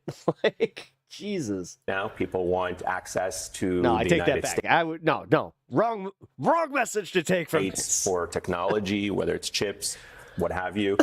They also want that security umbrella that the United States for a long time has always provided the Gulf region, particularly in the face of a threat from Iran. Now the U.S. is negotiating with the Iranians, so who knows, that may be a factor in some of these talks as well. Is there not also, though, a serious national security concern here? I have to think so. Wouldn't you imagine they would be bugging that plane? Yeah, while they're tricking it out right now. You said, right. Literally, every button would be a fucking bug. Bugging the plane, and as you talk about Starlink and other air and foreign airlines using it, I'm like, well, let me turn my, I'm not even going to connect to the internet while I'm on the plane, right? What are you going to do on the plane for 14 hours flying to that part of the world? You know what? Worry. That's a good question, a very good point, because the whole reason Trump is looking at other planes to serve as Air Force One is because the Boeing plane that was supposed to be built for the next president is delayed, right? The reason it's delayed, according to Boeing, is because of security concerns. They have to have people of a certain security clearance working on that plane, or else who knows what can happen, what could be compromised. So, yeah. And it's not going to Boeing's state safety standards. I mean, given everything that we've seen happen over the last year, if they are telling does he you get a voucher this needs to be worth slow-rolled, I think you should listen. I was wondering if he gets a voucher and he just goes to the Boeing headquarters like, hey, I got this gift certificate from the government of Qatar. I'm allowed to cash it in for a 747. But to everyone's point about security, I mean, there is this incredible sort of chart of all of the businesses that Elon has. Yeah. How so many of these departments are tied up in his businesses and the ones that Doge has gone into, right? So there are these real questions about how much information is he getting? Where is that? What is that information being used for? So when the White House posts this point about transparency, are they really? Because I haven't seen that. I don't understand that. And there is no transparency and accountability, particularly where it comes to Elon. So when you combine that with this plane. It's not just Elon Musk. No, it's not. It's so Jared much more than Kushner's investment firm took $2 billion from the Saudis. Kevin Hassett, who's now one of Trump's top economic advisors, worked for that firm. We don't know what kind of back channels they have, and again, what favors they're asking for in exchange. We've been spending a lot of time talking about historical trips of the president when they go overseas. It's historically been the United States, president going to Canada, Mexico, maybe a close U.S. ally like the UK. I remember when the president would ever head to the Middle East, it would always include countries like Israel, Egypt, and Jordan, who were kind of considered as the security allies of the United States in the region. He's not going to any of those three on this first trip to the Middle East like it was back in 2016. And then the craziest thing of all this is that Laura Loomer is the one that's calling out the president. She put out this tweet. I don't know if you guys saw. I don't know if it's a tweet or a post on some social media platform, but she's basically, saying this is really going to be such a stain on the administration if this is true, if he's accepting a plane from the government of Qatar. So when Laura Loomer, I know, I can't even imagine this, but you said it perfectly. She's now the moderating voice on this, and even Medicaid. A broken clock is correct twice a day. Right. But she's also out here saying, "Don't cut Medicaid. Right. A lot of our people depend on it." I mean, yes, broken clocks, whatever that saying is. Okay. Yes, broken clocks. So as they said in The Sopranos, it appears like we have some dysentery in the ranks. So Laura Loomer is Trump's strongest soldier, his #1 soldier, This is the woman who has Did he say dysentery when he meant dissension? Down the door in the was White that, House like, and ran in and given misspoken Trump, on Sopranos? you know, I a don't know the long joke. rant God damn it, I need to on watch Sopranos who the again. weasels It's been are years. in his regime, who's not sufficiently pro-Trump, who should be fired. And for some reason, Trump takes this woman's word as gold, right? He believes everything she says. He agrees with her. Clearly, she has a strong force of personality, and she can get him to bend to his will, which raises other questions about what's y'all's relationship really like, bro? I'm not saying anything in particular. I am asking why questions. Is he all right? blurry? So anyway, What's going on here? To the surprise of many people, Oh, including that's on myself, him. she comes out Not the other me. day and she's pissed. She's pissed at Trump. Here's what she says. This is about the $400 million luxury palace plane that Trump was given by Qatar, which he then went on to double down and defend as if it's not corrupt. Can you imagine? Can you imagine if Joe Biden or Barack Obama took a $400 million plane from Qatar as a gift? What the fuck would the right say? Thank you. On day one, there would be impeachment proceedings happening. Day one. Day one. Okay, ready? She says, how are we supposed to ever see the U.S. under the Trump administration designate the Muslim Brotherhood as a terrorist organization if the U.S. is now going to accept a $400 million jet from Qatar to fly the U.S. president and his staff around on? This is something we were promised would happen during the first administration, but it never happened. Both the UAE and Saudi Arabia have designated the Muslim Brotherhood as a terrorist organization, and this week, the president will be having meetings with Qatar, UAE, and Saudi Arabia. Qatar funds Hamas and the Muslim Brotherhood. It's going to be hard for the administration to designate the Muslim Brotherhood and obliterate Iranian proxies in Hamas and Hezbollah when Qatar funds the Muslim Brotherhood, harbors Hamas, and the U.S. just accepted a $400 million jet from Qatar. It's very disappointing. It's also worth noting that President Trump just signed an executive order on April 23rd requiring U.S. educational This is kind of wild. institutions to disclose the source of their funding. Guess where most of that foreign funding is coming from? Qatar and Saudi Arabia. The biggest, because he's too dumb not to. He sees it and he got the brochure. He's just like, look, it's much nicer than the Air Force One we got. It's bigger. It's got gold. The lobby in D.C. Because you know how much I like gold. Is the Qatar lobby. We are watching an Islamic takeover of our country in real time. Okay, so a few things here. First of all, you will never, ever, ever, ever, ever hear Laura Loomer talk about Israeli influence in our politics, which at this point is way more severe than that of Qatar. Now, Qatar is doing their best to catch up with the $400 million jet they're just giving to Trump. But Trump took $100 million from Miriam Adelson, $200 million from Sheldon Adelson, countless more millions from the Israel lobby in general. And that is why he's... You keep saying that like he's going to keep up his end of the bargain, like he doesn't fuck over everybody that he takes money from. Said, yeah, I don't give a fuck. Violate international law. We're going to let Israel officially annex... It had a bidet. Trust me, once you get the squirt, you never go back. ...the Golan Heights, even though that's Syrian territory. That's why he moved the embassy to Jerusalem. That's why he's greenlit anything and everything that Netanyahu wants to do. That's why he said, we're going to own Gaza, we're going to take it, because he's owned by the Israel. She'll never say a word about the Israel lobby, but Qatar, all of a sudden, there's a problem. Now, if you'd like to be principled, there are many of us here who are principled who would say, yeah, I'm against Qatari money in our politics and Israeli money in our politics, and I'm against big money in politics in general. I don't want any billionaire money whatsoever, right? I don't want any multinational corporation money whatsoever. Get rid of the fucking super PACs. Let's stop the nonsense, right? But she's not principled. She's not. Okay, but I'm not done. So she keeps going. She says, I love President Trump. I would take a bullet for him.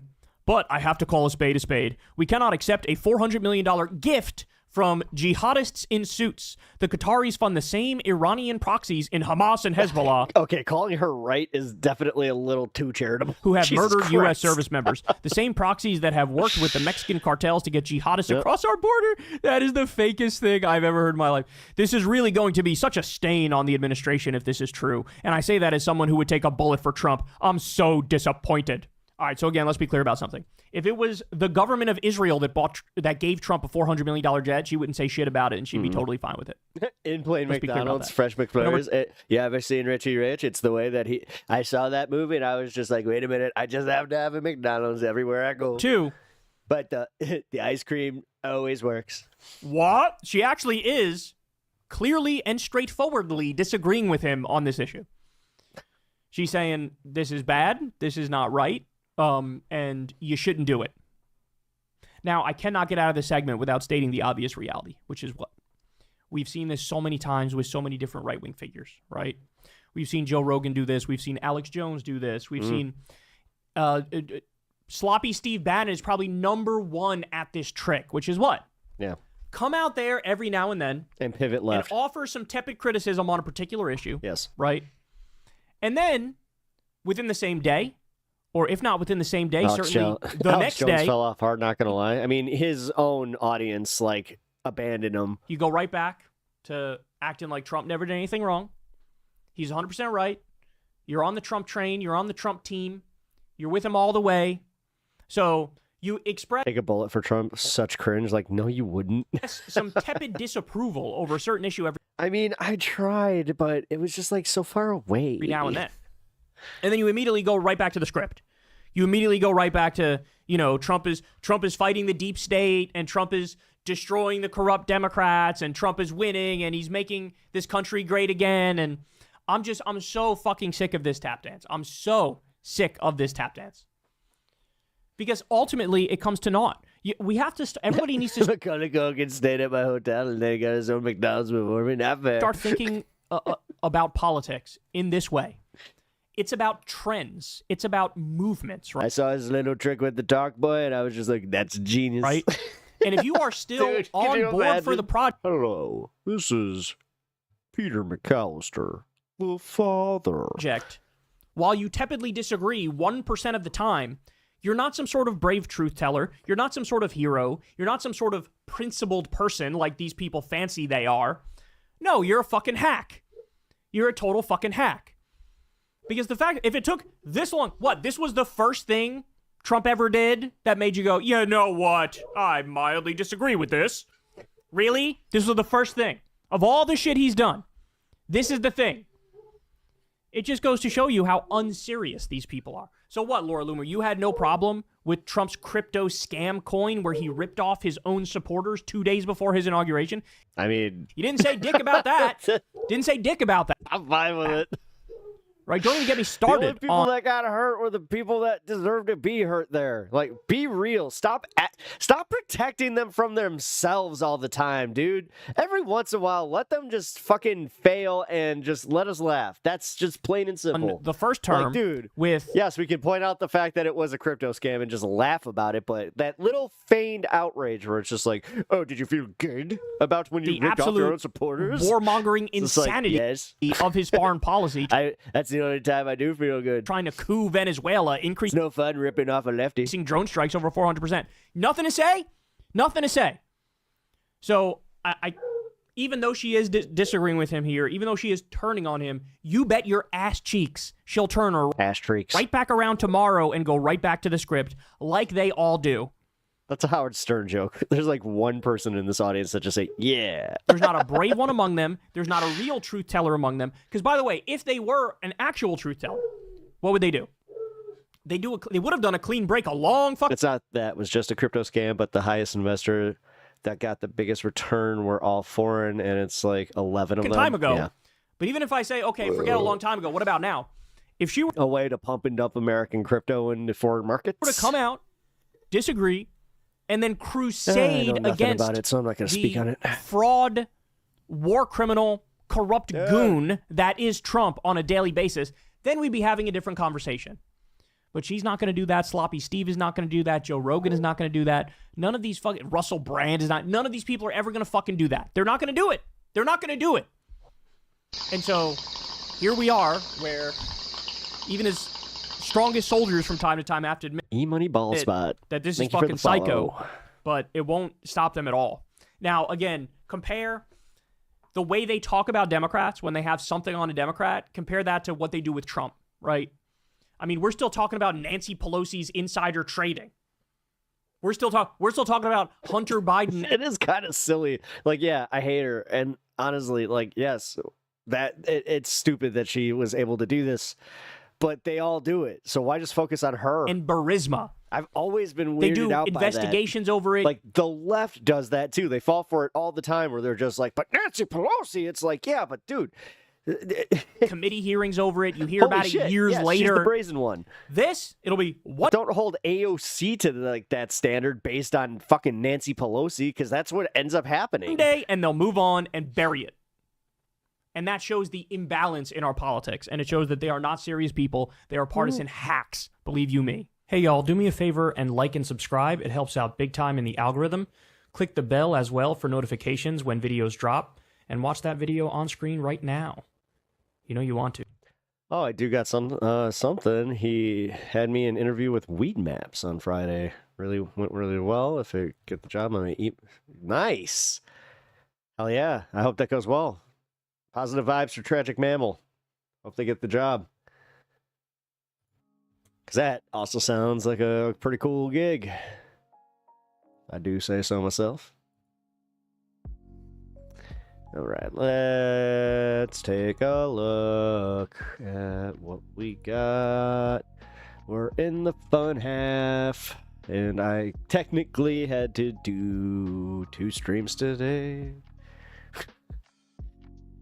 I still can't believe I did that. That sucked.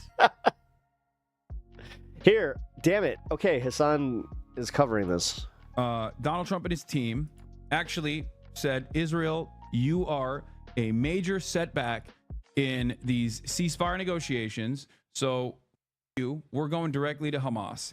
And they did that, just like they directly went to the Ansar Allah movement to cut a side deal and a ceasefire with the Ansar Allah movement.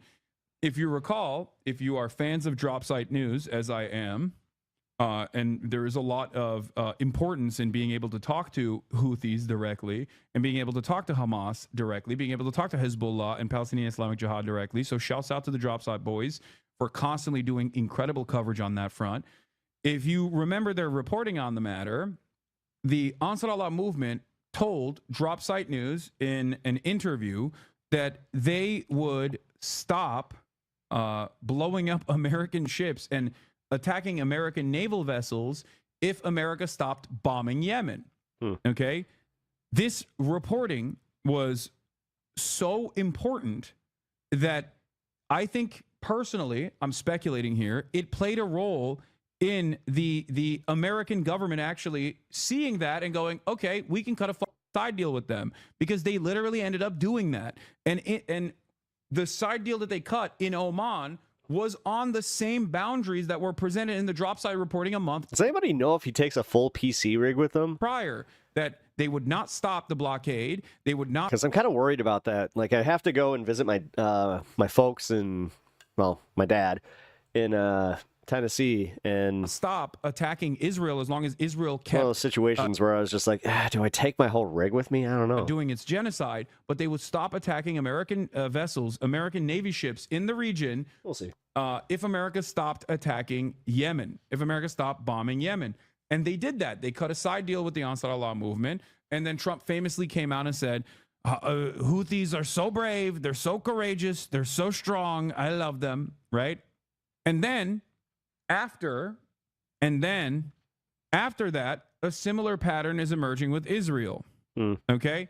A similar pattern is now emerging with Israel, where the Trump administration, if you recall, had actually sidestepped Israel a couple months prior. I think it's just a laptop. Another guy, I forget his name. What was That's the what I guy thought. that talked directly to Hamas and Israel got him cut out? I forget his name. He was like a Trump Oh, that explains why he's got the one chat box now. envoy that Okay, that I get basically went directly He's essentially using like a little bit what I'm using, just to to Hamas and had a conversation directly with was Hamas. it the Streamlined and- Streamlabs? There we go. No, it wasn't Witkoff, chatters. Come on, it was the different guy. Not Witkoff. The Adam Baylor. Thank you, Muslim monk. Thank you. I'll check Reddit. Adam Baylor. Adam Baylor was the one who famously talked to Hamas and then went to American news and straight up was like, hey, these guys are not animals. Like, they're human beings. We can talk to them. And Israel lost their minds because the Trump administration a couple months ago, if you remember, was using this one guy, Adam Baylor, to directly talk to Hamas. God, I'll be honest. Just seeing like the way that India, Pakistan, that debate earlier, where the way they talk about each other, it's the same shit. It's just this fucking like uber tribalist shit. To release Elon Alexander, Yeah, who hot is take. a New Jersey resident with a most dual basic thing citizenship. ever. He's an Israeli American who was captured on October 7. Okay, he was a soldier. He's a prisoner of war. He was a part of the IDF, and he got captured. And the Trump administration wanted to cut a side deal with Hamas to release him months ago. Okay, and Adam Baylor even went as far as to say we're the United States. We're not an agent of Israel, right? And this frustrated the Israeli authorities so much that they basically backpocketed him. They cut him out. They were like, how dare you do this? How dare you communicate with Hamas without our go-ahead? How dare you communicate with Hamas without us? Well, it turns out Trump is done. It turns out that Trump is frustrated and cutting side deals with Hamas again. And the culmination of that side deal has unfolded in the release of Elon Alexander, the New Jersey resident, dual citizen, in the lead up to this actual negotiation with Hamas that Israel took no part in, by the way. Steve Witkoff openly said and wanted to leak to the press these statements. This is important. He wanted these statements to be heard by press. Steve Witkoff says the U.S. wants to return the hostages, but Israel is not ready to end the war. Israel is prolonging the war, even though we do not see where further progress can be made. The Trump administration knows very well that Israel is making this war last forever in order to keep Netanyahu in power and continue the genocide. Israel has lost Trump. Now, I don't think Israel has lost Trump entirely. I think that who knows what might happen. Miriam Adelson might actually make a phone call to Trump and be like, cut it out. What the fuck are you doing? You know, I gave you so much money. You fucking asshole. Having said that, Trump is, one, hard to work with and gets frustrated fast when he feels like he's being manipulated. And obviously that classic Israeli arrogance and entitlement is, you know, he's only going to take so much of that until he... You could kind of see that in his body language when he was standing behind Benjamin Netanyahu in that presser. He goes, shut the up. Yeah, he did seem annoyed. Okay, you're up the bag for me. He came into office saying he was going to end these wars. He's not getting he's not getting... I have to be honest, I have to give him props for this. I know. The response from Ukraine and Russia, because Russia is Which a is foreign weird, adversary but, hey, that is also... Let's use that as the ammo, you know, against the right, where it's like, oh, you guys just hate Trump so much you can't admit when he does something good. It's like, no, we'll do this. Manipulating Trump. But he can. He has a lot more power and a lot more motion. The thing is, you can go back to my content in November after he won the election. I was like, wouldn't that be a bitch if he actually solved this problem in Gaza? Over Israel, which I was like, then we'd have to admit, like, oh, shit. Would not be able to conduct these operations Especially if without it's your main America's issue. go-ahead, without America's munitions. So I think he looks at the situation, he looks at all the chaos unfolding around the planet, and he goes, well, this is an area where I can actually put my weight down. I can actually put my foot down. And in the process, I think it's weird. I mean, I'll be honest. The fact that he waited till the 11th hour with it is... It makes me wonder if it was strategic or like he looked into that situation of just being like, I can totally make Benjamin Netanyahu look like a total asshole right now. Administration annoyed him so much that he was just like, okay, we're going to do it ourselves then. And I think this was a big deal. This was a very big deal because it once again showed how much power America has. Because guess what? When America says we're talking to Hamas. The whole thing is, when you think about this, though, when we did the same thing with Ukraine and Russia, where they tried to cut Ukraine out of the Russian Ukraine ceasefire deal, that was seen as stupid. That was seen as silly and that it wouldn't lead to anything. So cutting one major party out of the ceasefire agreements, like, while I'm glad this is happening, I have to be consistent in my approach to criticism on this one, where it's just like, again, I'm for the outcome on this one if it helps the people of fucking Gaza. But if he's just if he's just going to piss off Israel, like, and it's going to cause more tentative harm, I don't know. Like, directly, and we're But if... Again, extracting an Israeli American. I am kind of grasping at straws to just be like, this could not. I mean, he could fuck it up still, but there honestly, are certain I'll give concessions that it. are going to take place in Trump the process. did something good by accident. Israel has to entertain that. Israel can't just go, by no, accident. you can't do that. As opposed to when France would try to do some shit like that. The biggest surprise to me was putting the deal with H Group and of keeping Israel out of could it. tell them to fuck off. Whereas they can't do that to the United States of Well, again, that's where they realistically, and this is where I'm not sure if Hassan is maybe too excited about this and doesn't see like what that it is literally the same thing that he was doing to Ukraine. America. And Biden What up, had Roman? that power too. Never Even broken forget clock. that. That's why I was so goddamn frustrated Been saying that a lot with lately. this with the Biden administration lying at the behest of Israel, making it seem as though Biden was like having a stern talking to with Benjamin Netanyahu and that Netanyahu was not playing ball. Yeah, Netanyahu doesn't have to play ball. You can take the ball away. You are the United States of America.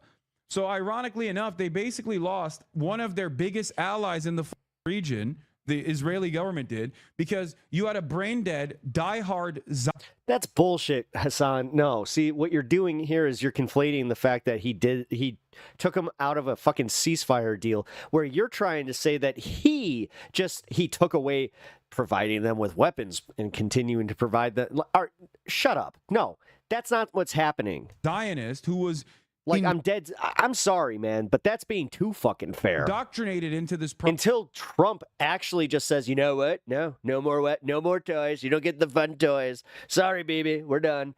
If he did that shit, then I would fucking maybe like do the like the borderline glazing that Hassan's doing here, but not until then. Process. Like, come on, man. And was actually a loyal servant at that point. Like he just like truly was a fedayeen for Israel in a way that Trump is not, because Trump at the end of the day is easily manipulated. Trump at the end of the day is hot-headed and will get mad. Trump at the end of the day will turn around. And if he turns around and fucking reneges on this, are you going to be as fucking charitable? God damn it. Like, honestly, sometimes the bro brain of Hassan really does start leaking through. And get like, Jesus, dude. A plane from Qatar and go, all right, well, I'll make nice with these boys, right?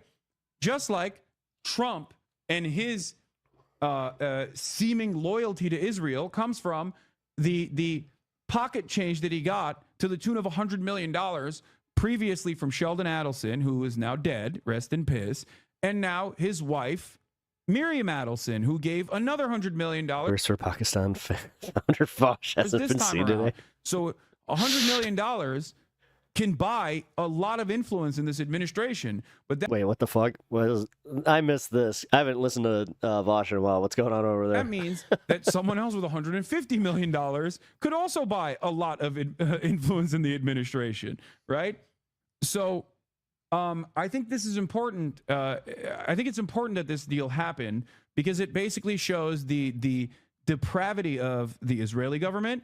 It shows the depravity of the Israeli government to the Israeli society as a whole. It shows Israelis that wanted to, release these hostages because they want their family members back, that like this administration has no interest in this whatsoever. So this basically lights a fire under the asses of everybody that is involved in this process to be like, what the f is Netanyahu doing? This war cannot go on.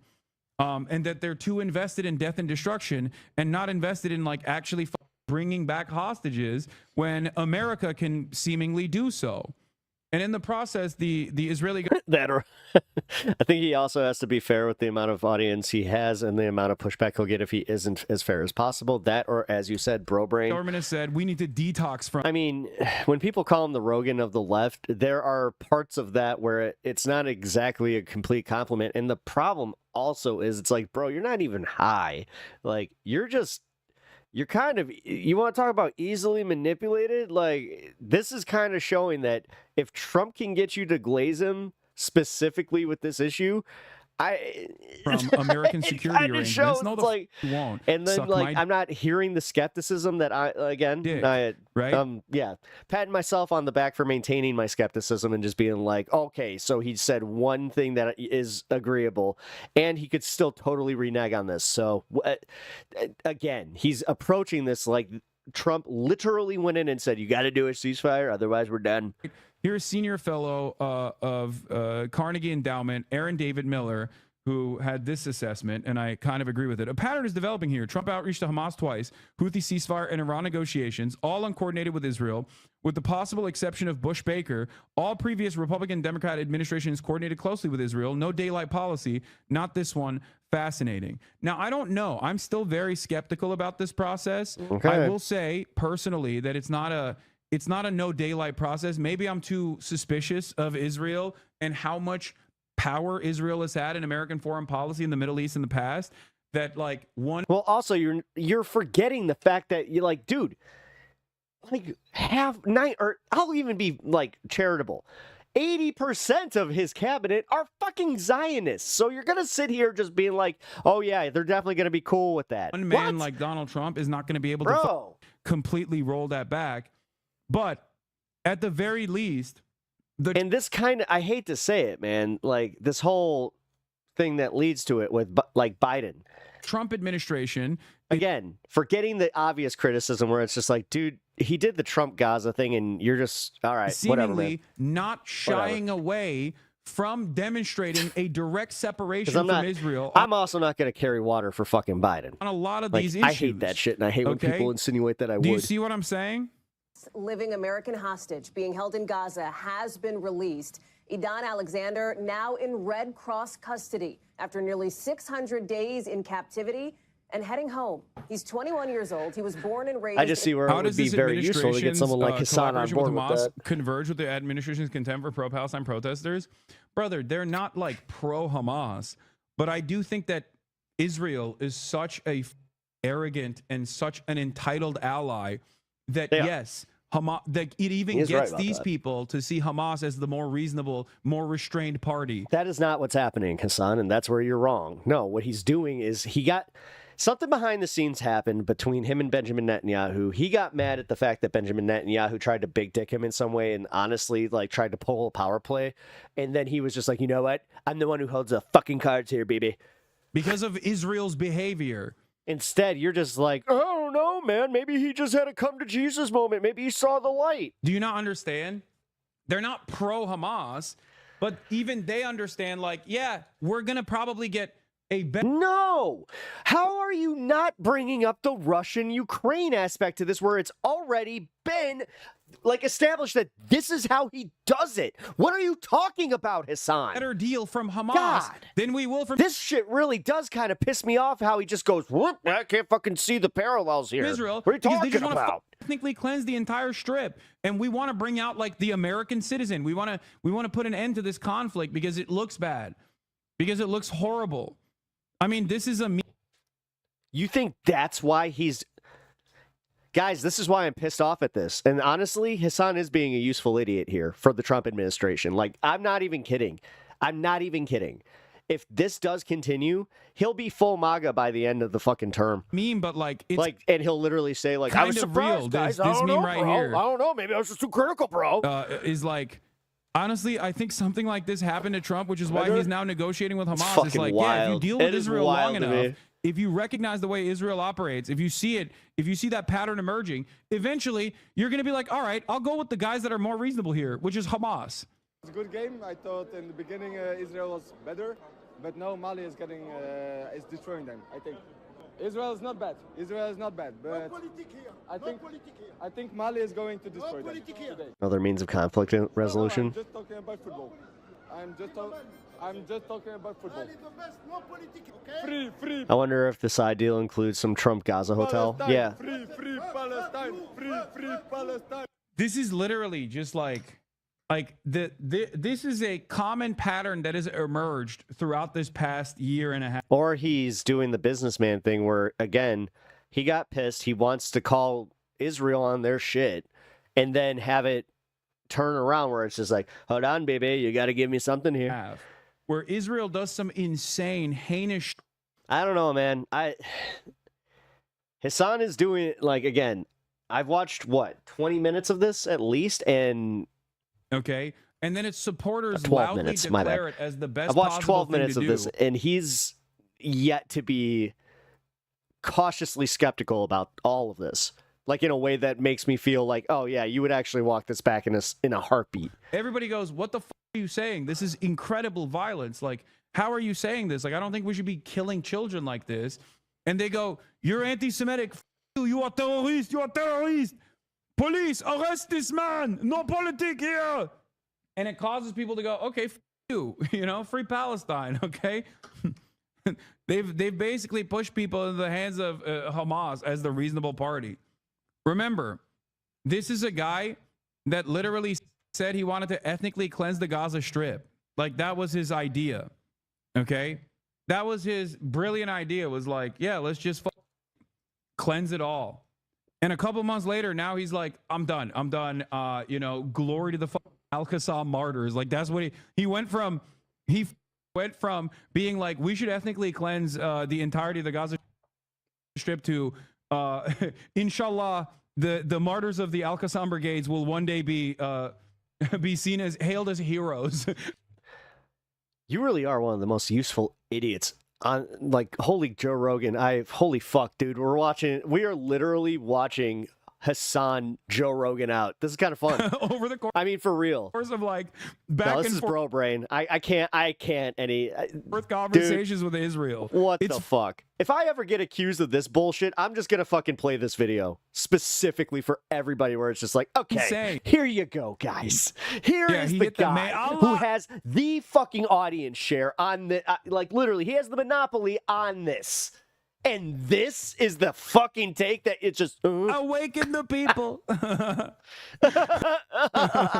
Oh, Jesus. Yeah, also that, and shouts out to the Qatar, the Qatari envoys in the process. Those boys played a big role in this, okay? Much respect and much love to Qatar with the $400 million jet that they're giving to Donald Trump, which will be gifted once the Trump administration is over to the Trump library, from what I understand, which of course is obviously a major greasing operation, okay? The top blokes over at Qatar straight up were like, dog, last time we didn't play ball with you and we learned our lesson. Do you want a plane? I would love to give you a $400 million plane that you can personally get out of the situation. And that got Trump going like this. Allah awaken the people and help them to see the evil doings of Israel and the United States. Yeah, straight up. What made Donald Trump such a loyal ally to Israel, which was how endlessly bribable he is. Let's wait and see. Will there be a counter briber? Has also made him somewhat of a foe at times, okay? But once again, somewhat of a foe at times. See, he's already purifying his language. Don't forget. Gee, I'm wondering if that fucking that little hole that stay in the Chicago hole there for 2 hours like warped your brain. Meanwhile, they had the ultimate psyop, like, here, we're going to get Trump to say something that Hassan Piker would say is based while we hold him in the cell. And then when we give him his phone back, he's going to be like, what? I do believe personally that Trump is unstable. He's dangerous. He does not give a about anything, really. So I'm not holding out my breath on this. And I agree with Felix once again. He says, you know what? If this makes him force Israel to eat a sandwich and smile, it's an incredible idea, and I fully support it. Qatar does it again. Yeah. Like, shouts out to my beautiful Qatari spenders out there, the Oilers. I love you. Shouts out to the Sheiks. Mwah. I love you. Thank you so much. Good job. Keep it up. Keep greasing those goddamn wheels, okay? Keep it up, baby. Respect to all of my Qatar funders. As you guys know, anytime someone I'm glad that he buries himself in this shit. Subscribes. Have it's fun, actually man. a Qatari emissary. Honestly, you know, all my biggest Oilers, all my biggest greasers are every time. Barry Balls. Every time. Barry I'm Balls just like, all the way from Qatar. God, you're such an Shouts idiot. out to Al Jazeera. Shouts out to Qatar. Fuck? Respect. You know, But, Qatari cat with 100 gifted subs. You already know. Yeah, what do I know? baby. He's got 100 We gifted. got the family whatever, in here. man. Oh, yeah. If this is it, dude. This What are you makes gonna me do? What are you question gonna do? You know what I everything. mean? This guy is seriously, like, with the amount of shit I have taken in the small time I have been on these platforms, the fact that this pivot could happen so fucking quickly and people are just like, woo, holy fuck, incredibly easy to manipulate. They're gonna bring this up next time you get detained. Yeah, I'm gonna be like, yeah, Trump is the great peacemaker, and I love him. Does this news change your views on who would have been better on this issue, Kamala versus Trump? Again, I'm not holding my breath on this, okay? Zylax with another 100 gifted. Hassan's Art of the Deal with a 5 gifted. God you have a hell of a damn, way 100 of putting bones. that. Up Let's until go, baby. you're actually called on it. As I was saying, does this change so far? Both yes and no. Once again, we don't know where this will go. I do not know what Trump will do. Okay, I do not know what Trump will do, and I'm very, very skeptical about like Trump caring about the well-being of. He is getting hard in the corner with all the possible out of context clips he can get. Yeah, whatever. Who cares?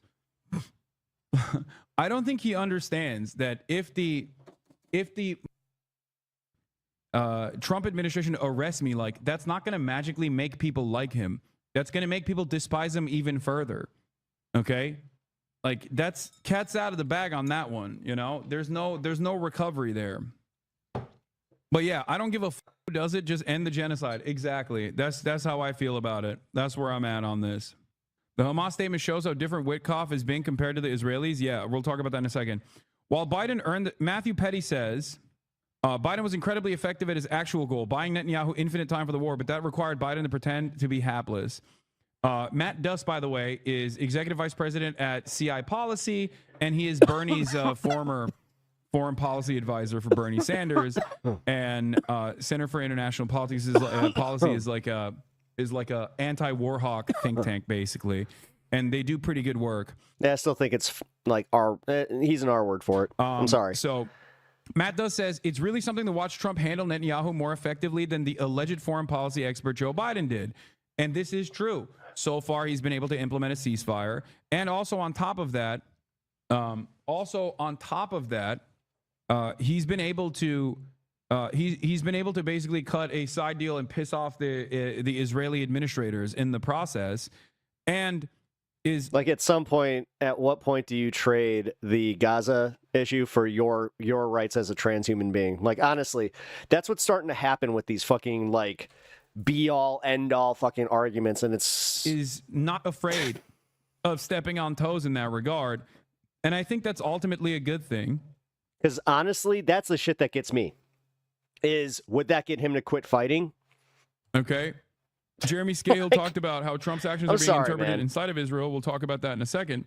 But first and foremost, let's get to Duss is fine as long as it's not about Russia/China. Also, nothing's actually fucking happening yet here. I don't know his takes on China. You can be skeptical all day, but then glaze them for fucking 20 minutes. In any case, this is from the Izzad Din al-Qassam Brigades, released a captured Israeli soldier, Idan Alexander, a U.S. citizen, a short while ago, following contacts with the U.S. administration.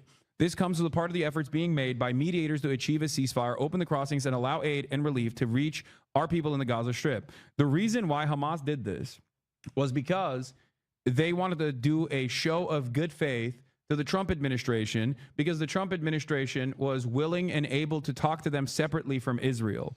This is the reason why they did this. So if you're asking, like, what was the purpose of this? Like, Israel is still not allowing aid in. Israel's not allowing this. Israel's not doing anything. And Israel has said over and over again that we're not going to change course here. We are in the business of ethnically cleansing the Gaza Strip. They have openly said it at this point, time and time again. You don't have to read the tea leaves, okay? You could just listen to Benjamin Netanyahu, who says, we do not give a f for the hostages. Hostages are low priority. The highest priority is cleansing the Strip, making it unlivable, okay? Understand this. Everything that we have said, everything that I have said for the past 15, 16 months, these guys... could also be strategic, that if someone says he doesn't give props, he can be like, look, that's kind of... Now openly stating... Israeli Prime Minister Netanyahu at the Knesset Foreign Affairs and Security Committee. The Gazans we remove will not return. They won't be there. We will control the place. There is no other war target. Any other target is just bluff. He has openly stated this. Okay?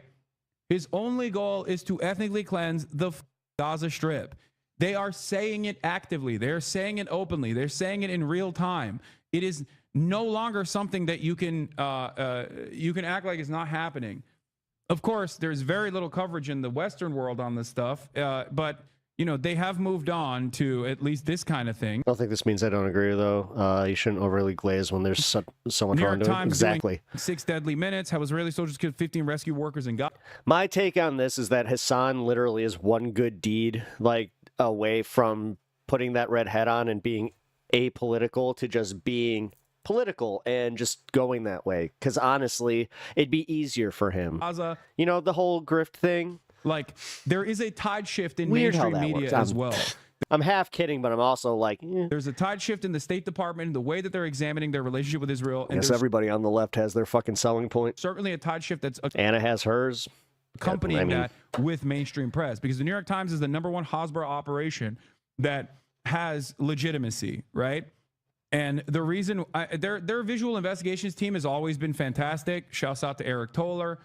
Shouts out to all the people that work in visual investigations in the forensic department in both Washington Post and also New York Times. As I've told you time and time again, these guys... I don't think there's any chance they'll ever be MAGA. No, honestly. After watching this specifically, I've changed my mind a little bit where, no, all it would take is for him to, like, get the W's on, in Gaza, and he'd be done. Incredible work.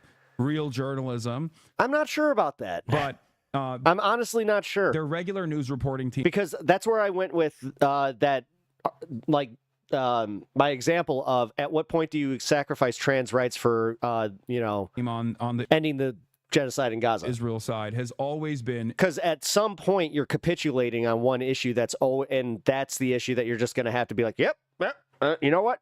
Incredibly limited and always engaged in defending Israel, burying the lead, omitting key details, never really covering incredibly important things that are happening in Israel, like the rape riots or any number of different things. Like the other day, there was new CCTV footage that came out of concentration camp guards literally raping a Palestinian in front of... I always joked that this would be like the theoretical. To see it in action is actually kind of like jarring me. In front of cameras. That didn't get any sort of... MAGA won't notice this capitulation to the global paradigm. That didn't get any sort of coverage from the Western press. But maybe one or two influencers that he's always wanted to like call friends, but they were MAGA or something. You know, now they'll think he's cool. This kind of stuff is... Sorry, man. I'm actually like legitimately a little disappointed, and it all stems from the beginning of his coverage. He did say that he is being cautiously optimistic, but it took 18 minutes for him to get there. New, okay, and it's happening because I think there is a sea change. There is an attitude shift in the State Department. In the they're re-examining the relationship that they have with Israel. Okay, also here you are being way too optimistic. See. That's negating the fact that fucking the Adelsons that we've been talking about in every previous video up to this point. We've been talking about all of those donors. We've been talking about all of the fucking Zionist fucking politicians. How in the fuck are you going to turn Trump into like your revolutionary just because it fits you right in this moment? God damn, this is the shit that gets me so fucking mad. Here's a meme I posted. I said, how do I describe to an ICE agent what this means when he sees the meme in my photo library? I don't know, man. Let's get to the news reporting on... I'm not bro-brained like this. American hostage I don't get Alexander being released. I don't need people to like me this much. In Jersey. Holy he also fuck. holds Israeli citizenship and was serving in the Israeli army when he was taken by Hamas during the October 7th attacks. Yeah, by the way, they talk about him like they talk about this guy like, listen, I'm sorry. They talk about this guy as though he is like a hostage that was just minding his own business. Like, brother, he is a volunteer war criminal, okay? He is a soldier in the Israeli occupying force. I'm sorry, that's not the same as like taking a hostage from a kibbutz, okay? He was abducted from a tank. The very fact Wait, no. This Calm isn't. This isn't. down. I It's don't not think the healthy. guy. I don't think Edon was Thank you. abducted from a tank. I think he was. Thank you, free thinker. I appreciate you. Was he actually? looking Was out this for my the guy health that got and my abducted blood from pressure. a tank? I thought that there was another guy that they said was abducted from a tank. By the way, kidnapped from a tank is an insane statement. Okay, but no, I thought he was like at the. I thought he was as a gate guard or something. This is a prisoner of war. Okay, this is a prisoner of war. The framing. I don't think he was actually taken out of the tank. Yeah, Matan Angris was the tank guy. This guy. Hostage Matan Angris decided in April to release the video of his abduction from his tank. You cannot be abducted from a tank, dude. You're in a goddamn tank. You can't use the term abduction when talking about a dude in a tank. Okay? That's not a kidnapping. That is a prisoner of war. Okay? That is a legal prisoner of war. You're insane. But this is not that guy. This is a different guy. He was also a volunteer, okay? He grew up in New Jersey and volunteered to join the Israel Defense Forces out of high school and was reportedly serving near the Gaza border during the attack. Yes, he was. I wish. He was a prisoner of war. He was captured from a concrete outpost near the... Oh, for everybody that's just like, oh, you know what? This is the end of the world. I don't think Trump is the Antichrist. I think J.D. Like, I've heard this from Trumpers, by the way, that they're just like, no, but I think J.D. Vance is, but he's going to herald in the, the rapture, and then it's just like, just do it already. Don't threaten me with a good time. Exactly. So the idea that this guy was poor guy, civilian. No, I appreciate that, Sylvia. Yeah, Sorry if I these came Hamas across like you rapists, were like holding water barbarically for him. kidnapped him is ridiculous. Words mean things. You know what I mean? I know that you. Hamas released I know him in what you're doing. Adidas. I appreciate it. Thank First you. image of Hamas handing over hostage Eden Alexander to the Red Cross.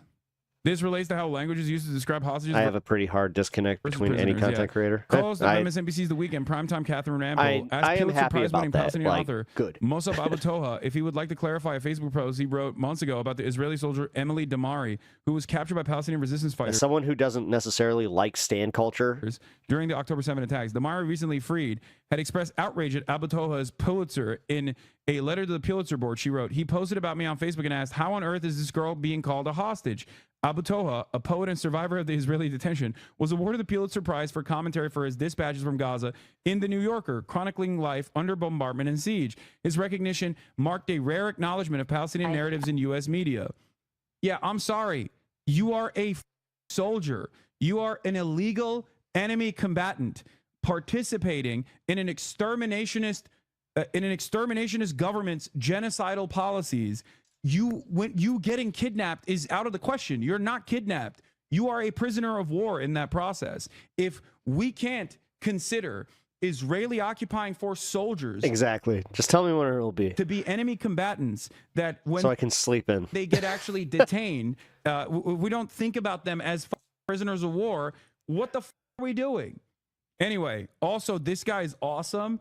And Martin Scorsese posted with him, which made me really happy. But that's totally separate. Let's take a look. Congratulations, first of all, on your win. I'm very sorry for everything you and your family continue to go through. I tend to make it out that I don't hold water for him because people I will name names. Xander Hall is one of them. We'll get on you if you do hold water for him. Your win is not without I mean, even Xander Hall's got his issues. controversy. Trust me, I love the guy. Like I do. Like without Xander Hall's like the one day he took to just kind of give me advice on how to do this, probably wouldn't be here. So it's weird to say that, but I totally disagree with like some of the way that he hauls off on people. Seen some of his private messages from that I think it was the Demon Mama drama. But I mean, he was hauling off, dude. Obviously, and in particular, some comments you've made in the past about the Israeli hostages have been very controversial, where you have said that most of the hostages... Like, can you... Dude, a little bit. Imagine having a Holocaust survivor. If I ever become a politician, I'll just hire you as my PR manager. On a media broadcast to be like, hey, you said something really mean about SS troopers. You said, and the mean thing is basically that it is totally valid to apprehend them and to stop them from doing murder, right? Like, can you imagine what the After this person wins a Pulitzer for their dispatch as being a survivor of a live stream genocide, it's insane. Held by Hamas are not actually hostages. I believe you specifically singled out Emily Damari. Yes, Amy Cesar is correct. What Europe couldn't forgive Hitler wasn't what he did, it was what he did to the white man, is unironically so prescient in this moment to think about. A 28-year-old who was kidnapped from her home and held for 471 days and lost 2 fingers. I'm just wondering, is there anything you want to clarify about those comments? First of all, I did not question her status as a hostage, because she's a hostage, but because what other Palestinians who were kidnapped. I mean, I don't want to name people, but I have people in my family who were kidnapped from checkpoints, from schools, from shelters, and they are named prisoners. So my question was, why should Emily and other hostages be named hostages while my loved ones should be named prisoners? So that was the question. I've never denied anyone suffering. I know that everyone is suffering, Israelis and Palestinians. But why are our sufferings not acknowledged? Why are we called terrorists? Why are we called prisoners of war? While the Israelis who were kidnapped from Israel are named hostage. Does this give them more humanity because they are Israelis, while my loved ones are being named prisoners and they are tortured? I mean, I myself, by the way, I was kept hostage for 53 hours.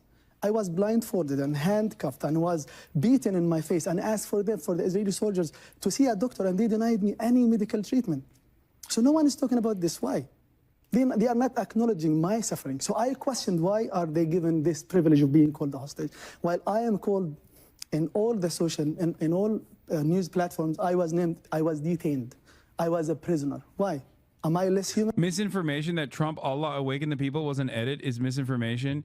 Yeah, no chatter. Do you think that the Dune song started playing? I will say the other day, Xander gave Hassan some props. He gave him some charitability, which is surprising to me. I mean, he hates Hassan. Auditorium after he said that. Hey, I mean, good. No, it's clipped because he's. That's one of the content creators on this that I would like to talk to. He's restating what Ilhan Omar had said, but we like to meme around a little bit around these parts. Like, I didn't.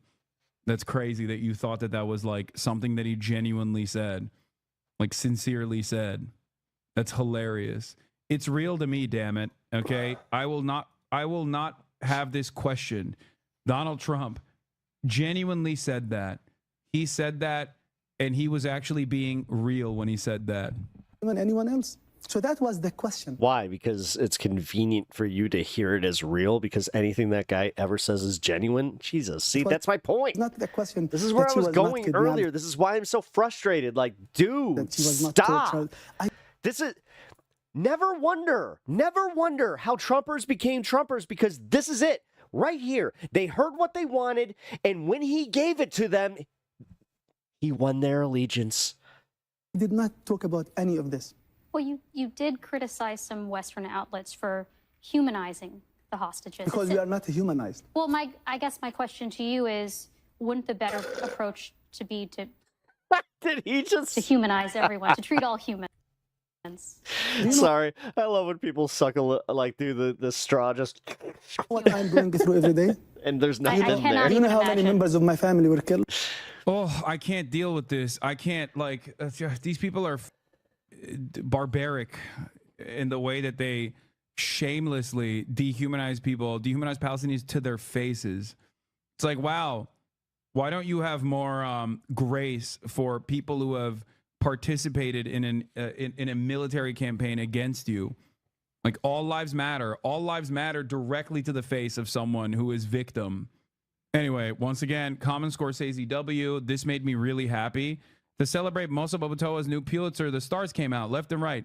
Himself and his wife, Maram, Judith Thurman, unnamed filmmaker, and me. Many hoots were had. Unnamed filmmaker. Unnamed filmmaker. I mean, that's a joke. Obviously, she's saying that as a joke, but that made me really stoked. That is cool as hell, dude. That is cool as seeing Martin Scorsese show support like this. Whoo! That is amazing. Yeah. That is cinema, okay? That is kino. That's cinema. I love that. All right, let's get back to Eden Alexander now. This is believed to still hold the bodies of 4 Israeli Americans. Let's get right to NBC's Hala Garani, who is live for us in Tel Aviv with the latest. By the way, after Eden, there are still 20 hostages, prisoners of war that are still in the hands of Hamas, and a total number of, I believe, 58 now. The rest are dead, and Israel is refusing to deal with Hamas, and also has implemented the starvation campaign, as we talked about already. It's more than 2 months now where famine has reached critical levels in the Strip. They're not letting in any aid. I just had this random thought where I'm like, wait, what if they were like doing the bill and somebody just randomly went, this is how much we're spending in Israel, and Trump just went, what now? I think the reason why Hamas cut this side deal as a show hey, excuse me, wig away, of good faith to the Americans was because they I thought it was waste, fraud, and abuse. I gotta talk to this Netanyahu. Give me a second. They think that Siri, call me, B. Americans will actually put an end to this ethnic cleansing. Hopefully they're right. My phone just cheers hey, erupt in New Jersey, oh, no. and in Israel, where you are. We expect to see this handover occur any minute.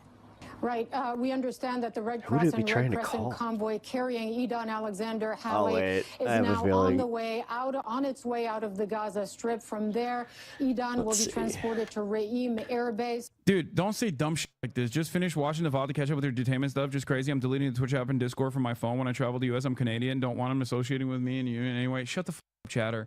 That is literally what the goal is here, okay? They're not going to do shit to you. Suck my dick. Calm the f down. Don't even joke about stuff like that. It doesn't work that way, okay? Like, that's insane. It doesn't work that way. Via chopper, and he will be meeting up and reuniting with his loved ones, Yael Alexander, his mother, as well as his father and other family members in that air base. He will then be taken to Ichilov Hospital in Tel Aviv. 584 days. The deal that led to the release of Eden Alexander, interestingly, was struck as a result of direct negotiations between the Trump administration and Hamas, bypassing the Israeli government and the Israeli Prime Minister Benjamin Netanyahu. We understand that there is a possibility that Eden Alexander, if he is well enough, will... By the way, here's another insane thing that took place. If you recall, Netanyahu freaked out when Trump's team initiated direct talks with Hamas for Eden Alexander, and then they targeted the site where Eden was being held, raising new questions about its use of the Hannibal Directive to kill hostages in Gaza and thereby reduce the main priority of political leverage for Hamas. Since October 7, Israel has killed dozens of Israeli citizens in Gaza, and there's every reason to believe that it is done according to official Hannibal Directive orders. Like, now they're stating, oh, maybe Hamas was lying. Maybe Hamas was lying about that that bombing campaign that took place. We don't know, but just letting you know. We'll find out. We'll find out now that Eden has been released if he actually was under threat or not.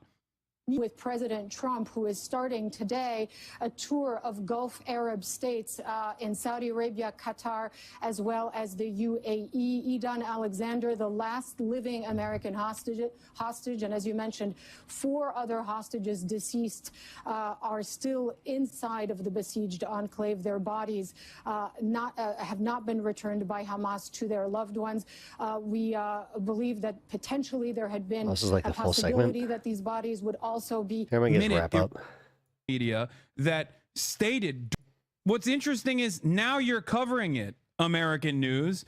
It's not interesting that Israeli society's been saying that. They've written letters in the last ceasefire negotiations. There were hostage family members that wrote direct letters that were reported in Israeli media and got very little coverage in American media that stated directly not only that Benjamin Netanyahu was spoiling the fucking negotiations, but that his ambitions were for permanent war. And also on top of that, they literally singled out the policies, the spoiler provisions that permanent war. So are they saying that it like his, because I always viewed his ambitions as to getting to Iran through the Gazans. Benjamin Netanyahu added last second. Or Gazans, this wasn't like brilliant Palestinians. foreign policy analysts. This was just directly the hostage families that wrote letters that were reported on in Israeli media that stated that Benjamin Netanyahu's last-minute erroneous decision,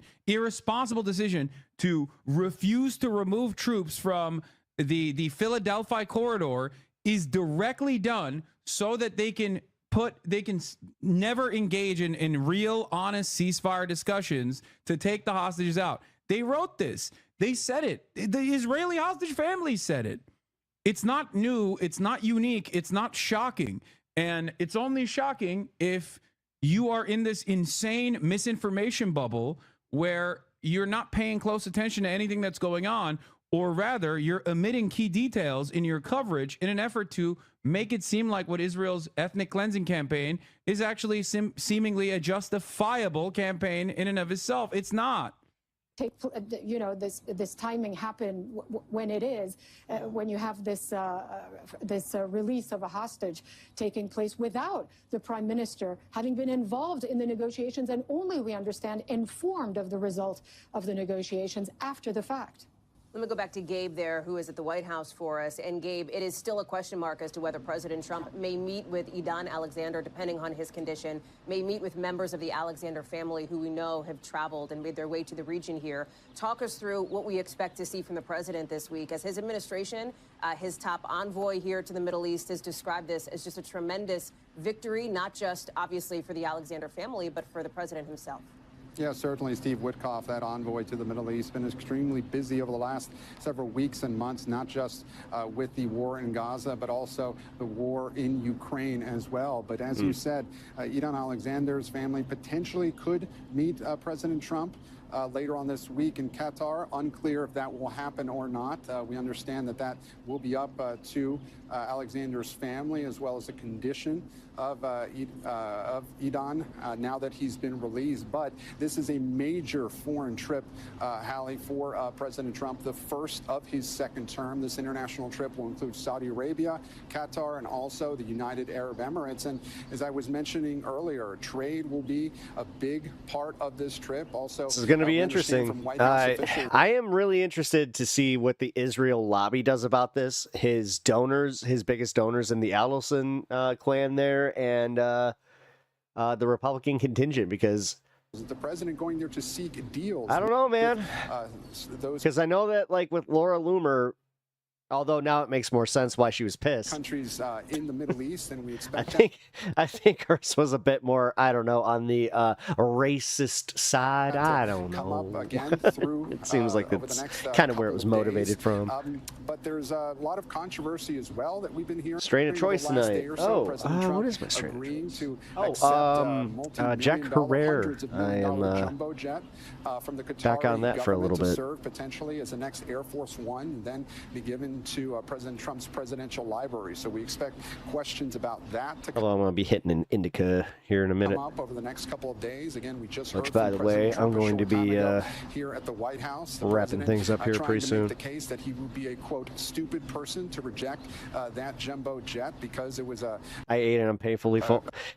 You know what? I did the same thing. A gift from. I ate a torta, and honestly, I feel kind of like the Qatari government. Still questions I though, maxed about it. whether there could be security implications as well from that. Damn gift. good torta, But though. Back to this trip, Hallie. The White House is. Yo, I love that. I think haters need to. Yeah, what's good? I think haters need. Oh, you did? You are. Oh, I love you.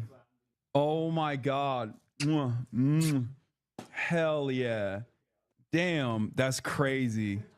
Worse timing not to have your MAGA hat, bro. I know. This is I need to pack a MAGA hat for security purposes anyway when I'm like getting through customs. All right, that's kind of funny. But I need it right now. I need it for this moment. Like I need it for this moment. Let me tell you something, okay? I do not give a I can't believe I'm saying this. I do not give a about Donald Trump getting bribed by the Qatar government, okay? And that's where he lost me. Go fuck yourself, Hassan. Go fuck yourself. Seriously, go fuck yourself. That's the bullshit right there. He got what he wanted out of it, so everything else can be forgiven. See, as I said, he'll throw everybody else under the bus once he got what he wanted. Like Wow. Wow. Whatever, guys. Like, if you guys watch Hassan and you guys truly enjoy him, I have to say, this is the shit that got me to stop watching him on a consistent basis. Like, was this type of shit. And then just for him to go, nah, you know what? Fuck it. Fuck it. Like, whatever, man. I'm sorry, guys. That's wild. That's fucking wild.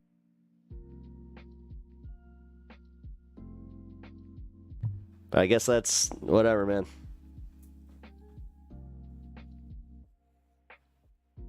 That's trading up.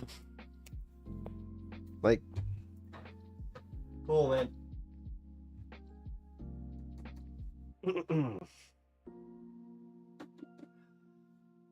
Cool, because Qatar, they don't have their own human rights abuses, any of that. But he's cute and jokey about it. Great. Like, great.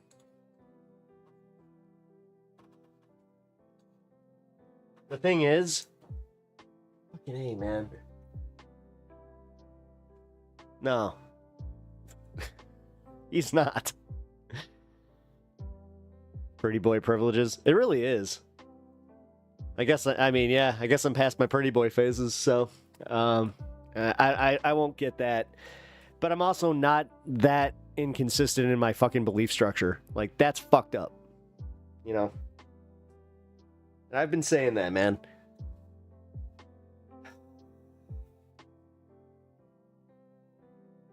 And now I get where some of his criticism is brought up. I'm with the Committee on Moral Abuses. Name that movie. I don't know. Someone in chat named that movie. I don't know. Now I'm curious. Ugh. All right. That fucking dog.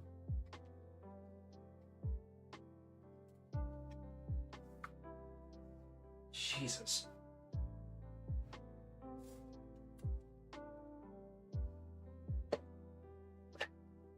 I farted in here like 2 hours ago and it still stinks. I think I mentioned it though. If you haven't already checked it out, check out the movie Companion. It's really good. Oh, much better. That was the problem. Dude, I just realized that he has not been down here for God, like the whole stream here. Yeah, you know what? It's one of those situations where his mommy's home. Yeah. Traitor, treacherous dog. Your funniest Trump sketch is when you imagine him talking about a lunchbox. None of you dumbasses knows. There's a quote from another movie. Lingering my ass. What? Now I'm confused. God damn it. I feel like I might have missed something. I'm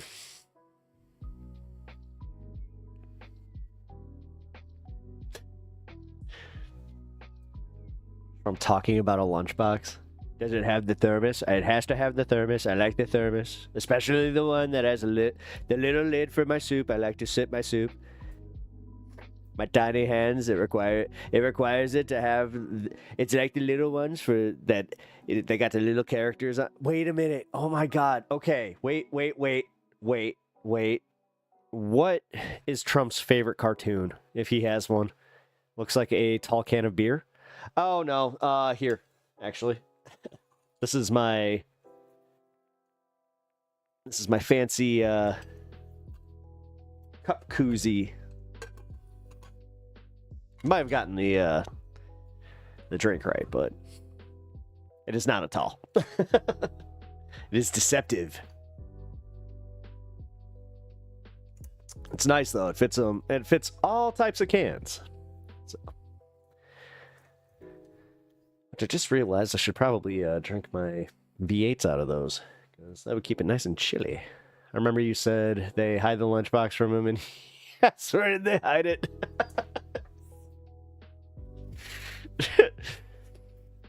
Well, you know what? I appreciate that. That's one of my it's one of my problems doing this show, is that I don't remember my bits when I do those.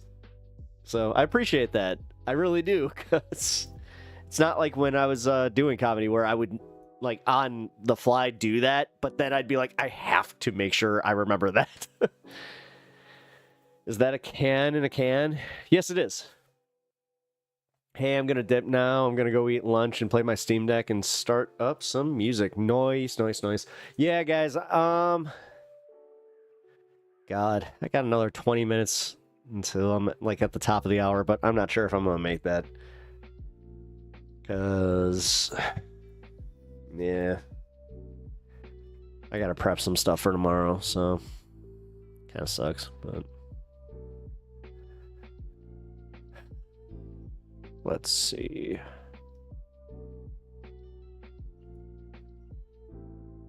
I don't know, guys. I gotta say, though, wrapping up this Hassan thing, because I am mad about it. I hope you guys understand this isn't just, performative fucking... dude. Because so many people look up to Hassan, and I'm not trying to do that, his platforming, blah, blah, blah. No, it's literally how many people will shift on a dime when he does. Which... I hate that about stan culture. Think for yourselves, God. But also, how is he not going to be more critical? This isn't just for the ha-has either. God damn, dude. Ugh. He went from cautiously optimistic to right at the end there, where it was just yeah, I don't care if he takes bribes. It's cool. Great. I still can't believe he said that. If he was joking, then please, let me know that he was joking, but I couldn't even continue that clip anymore. It's nah.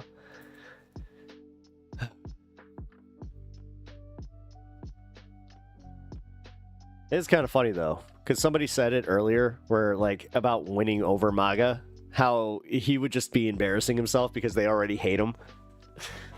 He'd be Linda Leeing himself. Give me a sec. I'm gonna smoke with y'all. Cheers!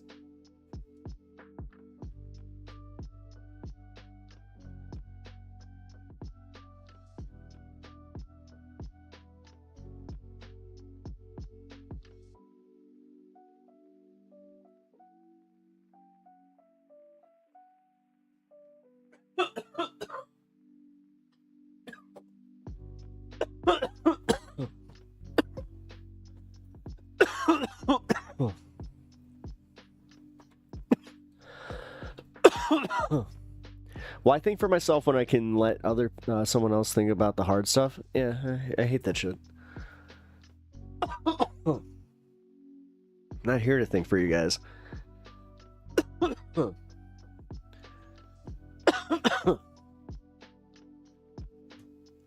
And I'm not here for you to think for me. Just being real. Richie Rich, remember that cartoon? I remember the movie. I don't remember the... I know... wait. Yeah, I do. Wait a minute. It was produced by the same studio that did Casper. Because, yeah, they used to have the mixed Richie Rich and Casper hour. Holy shit. You just actually made me... Wow. Good job on bringing back, a dormant memory. I'm pretty sure it's in reference to every other thing Trump has done. That is the least of his concern compared to what else he's done. Not an excuse, though. Should still say it's bad. With that, I bid you adieu. Good night. So the Pope is a Chicagoan. Yeah, he is. But he's a fucking Sox fan. I got preemptively excited because somebody said he was a Cubs fan, and that's not the case. He likes them Sox. Ew. Ew. Ew. God damn it. It doesn't actually piss me off. It's just like, why? Why did he have to be a Sox fan? It almost does ruin that he's from Chicago. It was it was the same shit with Obama. When I found out that Obama was a fucking Sox fan, that bothered the crap out of me, man. I was just like, oh, come on. No. But then again, this is before the Cubs, this is before we got good, so. What's the name of the podcast? Of my podcast? The name of my podcast is High on Politics. I am Pep Talks, if you didn't already know, but unless I ask something and I'm being dumb. I don't know, guys. I just smoked. Look. Incomplete fabrication. New York mayor. Don't care. I'll cover that tomorrow.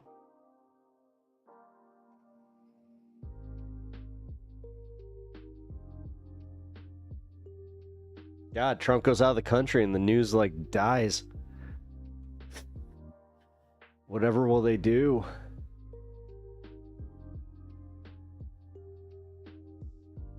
Also, I wonder what the right thinks about, like, honestly. Here, let's see. Who would have an opinion? Who would actually have like a live audience on this? Or like a live comments thread? r/conservative, I think would, right? Yeah, let's take a look.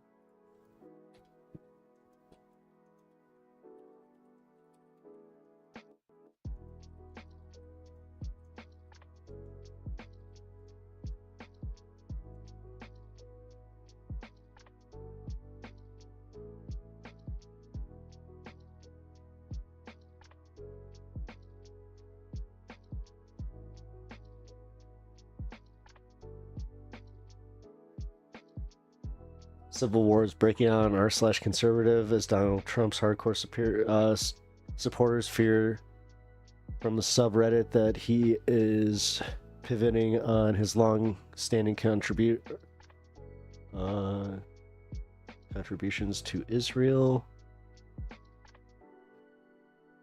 Whether this is a... Okay, so even they are saying that... that... they think this is a negotiation tactic. Hassan? Oh, Hassan Piker? Or Hassan Abi? He's on Twitch. Jeez, I don't know why the fuck I just blanked on that. But...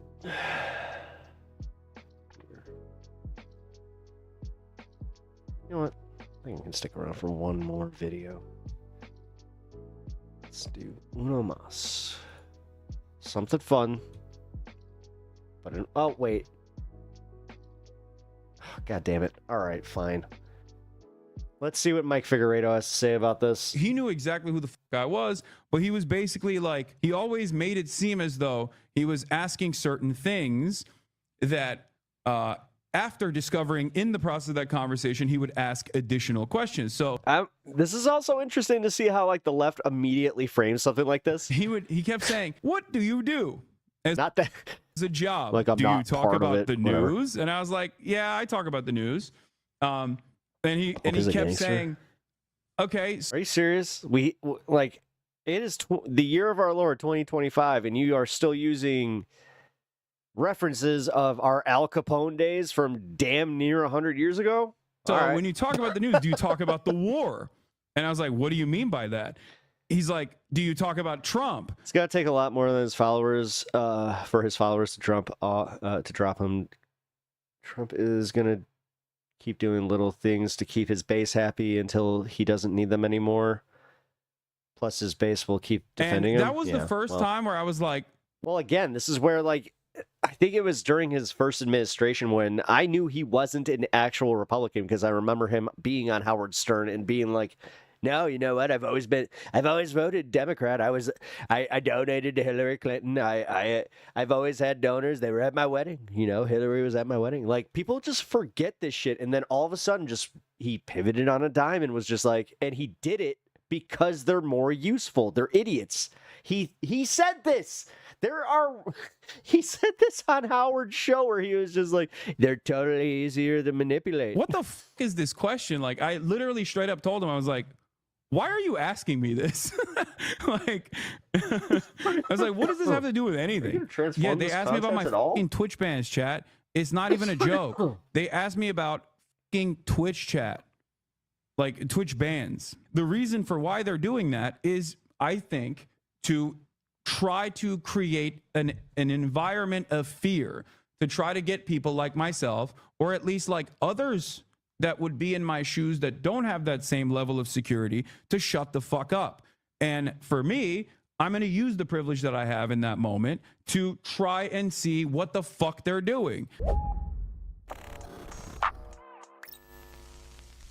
You just heard from Hassan Piker. He is a leftist Twitch streamer, and odds are you've heard of him because he is the biggest political content creator in the country, at least for progressives.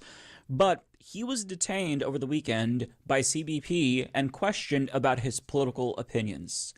That, my friends, is the dystopian nightmare that conservatives said that they were afraid they'd be subjected to, that the left is now being subjected to under the Trump administration. And I think he's correct to say that they were doing this because they want to send a message. They know that Hassan will talk about this, and that's sending a message to the rest of us and other individuals with larger online followings, or anyone that just vocalizes their opinion on social media, that, hey, we're listening to every single thing that you say, and we're looking at every single thing that you do. And with the way that Hassan described this, it leads me to believe that they were trying to find something incriminating or get him to self-incriminate.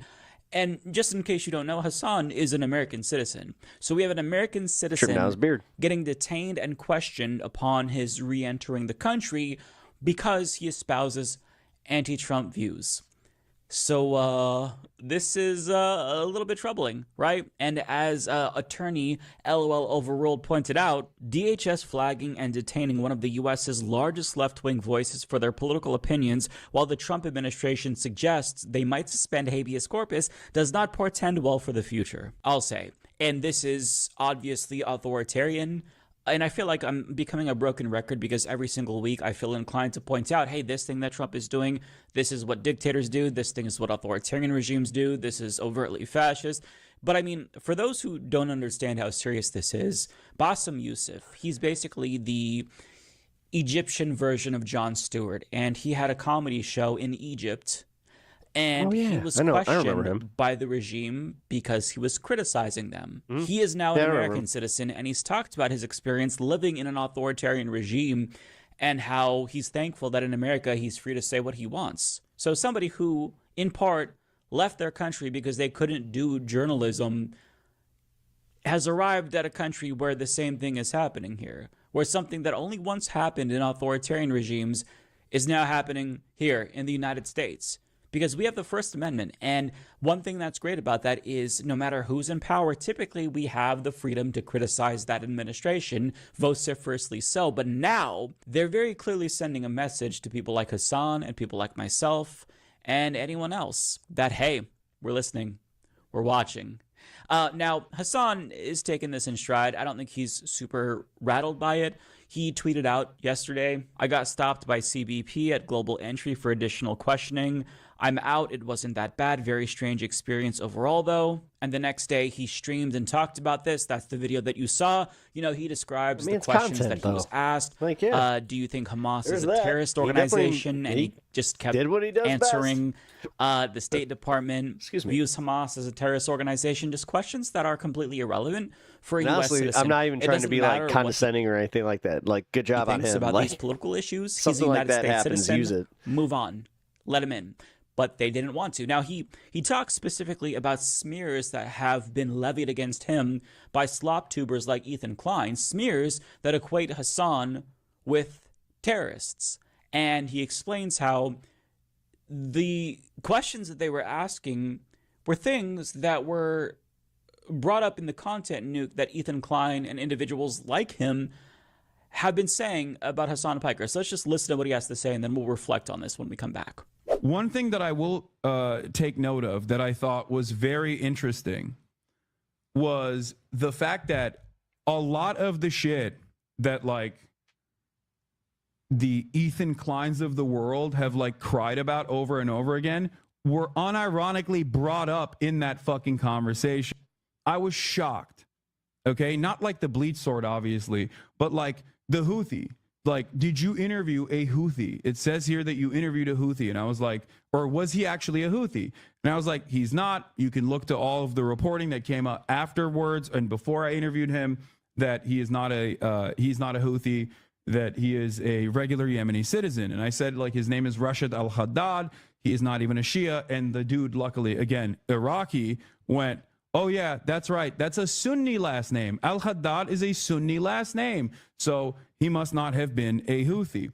And the very fact that that was like a point of contention that could have fucking gotten me arrested is insane. And I genuinely, in that moment, was thinking like, these fucking dumbass slop tubers are actually playing with fucking fire. Yeah. And I watched Ethan Klein's content, Nuke. It was extremely disingenuous. He took clips out of context and overtly equated Hassan and his views with terrorism, said he was a terrorist sympathizer. He photoshopped a Hamas bandana over Hassan. Just defamatory. And in this day and age, I think that this type of content is tantamount to an incitement of harassment at a minimum, but an incitement to get somebody in political trouble, to potentially make them a political prisoner. I mean, come on, Mike, really? Imagine if Hassan was not a citizen. We've seen Mahmoud Khalil, Rumeysa Ozturk, Masen Madawi arrested. Thankfully, Rumeysa and Masen were released.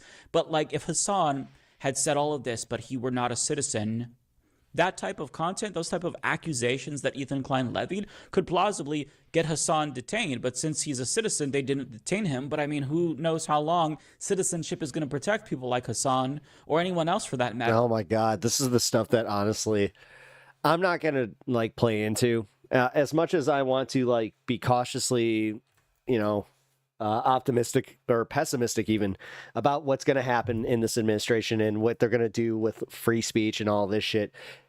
The way Mike framed that right there, and look at him, like he's doing the thing like, guys, we don't know how long free speech is going to be there. Since they are now like, this is why people just are like, why should we listen to this when it's all just like you're playing the fearmonger game? Like there's clickbait and then there's fearmongering. This is borderline fearmongering. Literally contemplating whether or not they'll suspend habeas corpus. And we take the bait for every goddamn thing. Depending on what the judges have to say in the United States. Depending on what the judges have to say. Weird.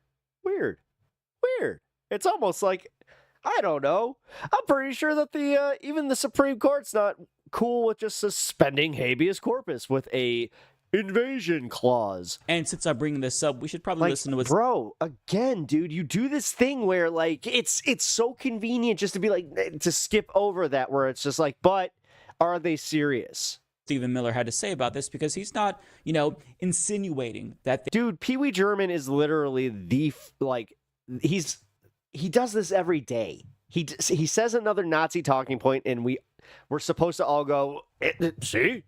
They might suspend habeas corpus. He's not hinting at it. He is explicitly saying we might suspend habeas corpus. That is just them suspending the Constitution. But let's listen.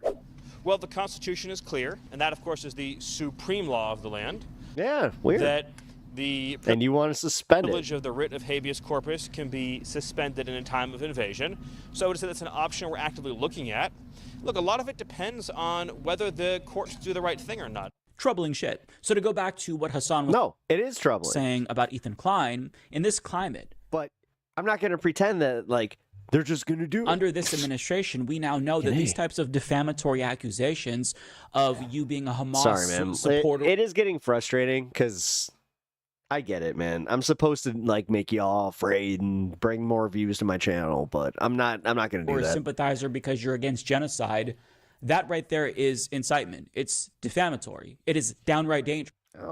According to Hassan, in the last segment that we just did, Trump is now magically anti-genocide and he's based now. So because you saying that about somebody, especially if they are not a citizen, even if they're a green card holder, you saying that about this individual or somebody like that could get them in trouble. They could become political prisoners, as is the case with Mahmoud Khalil. So we are dealing with very dangerous shit. And Hassan goes on to explain that they kept asking him really weird questions about whether or not he had interviewed Hamas, which is something that doesn't matter because there are journalists in contact with Hamas. He's much better at being outraged at this stuff than I am. For journalistic reasons. So in the event Hassan brought somebody from Hamas on the stream, you might disagree with that, but that's not illegal because talking to different types of groups, regardless if they're deemed terrorist organizations or not by the State Department, that is journalism. Damn. And even though Hassan is a political commentator, he sometimes does engage in journalism. So the fact that they were asking him this in and of itself was very, very alarming because it suggests that outlets like Drop Site News, for example, that has contacts within Hamas, that's illegal. So if you have a source within Hamas, that's illegal now? That's not journalism? I'll let Hassan explain, but I mean, this is really, really extreme shit that we're dealing with from the Trump administration. But one thing that I thought was really interesting was in the actionable side of things, they also asked, have you ever interviewed a member of Hamas? Have you ever had a communication or correspondence with a member of Hamas, Hezbollah, or the Houthis? Now, what's really fucking insane about that is that as someone who works in media, sometimes I do actually do journalism, right? As I've maintained this position over and over again. And I said that I would. All right. I relate on that one. I would have given the It's like opportunity to talk to someone that is a part of the Ansar Allah movement, a Houthi, or even Hamas, or even Hezbollah, right? I think that I actionable, right? Like those are the ones that if you say, how do you even classify a member of Hamas? It's not like even Hamas issues passports. Yeah, it's ridiculous, right?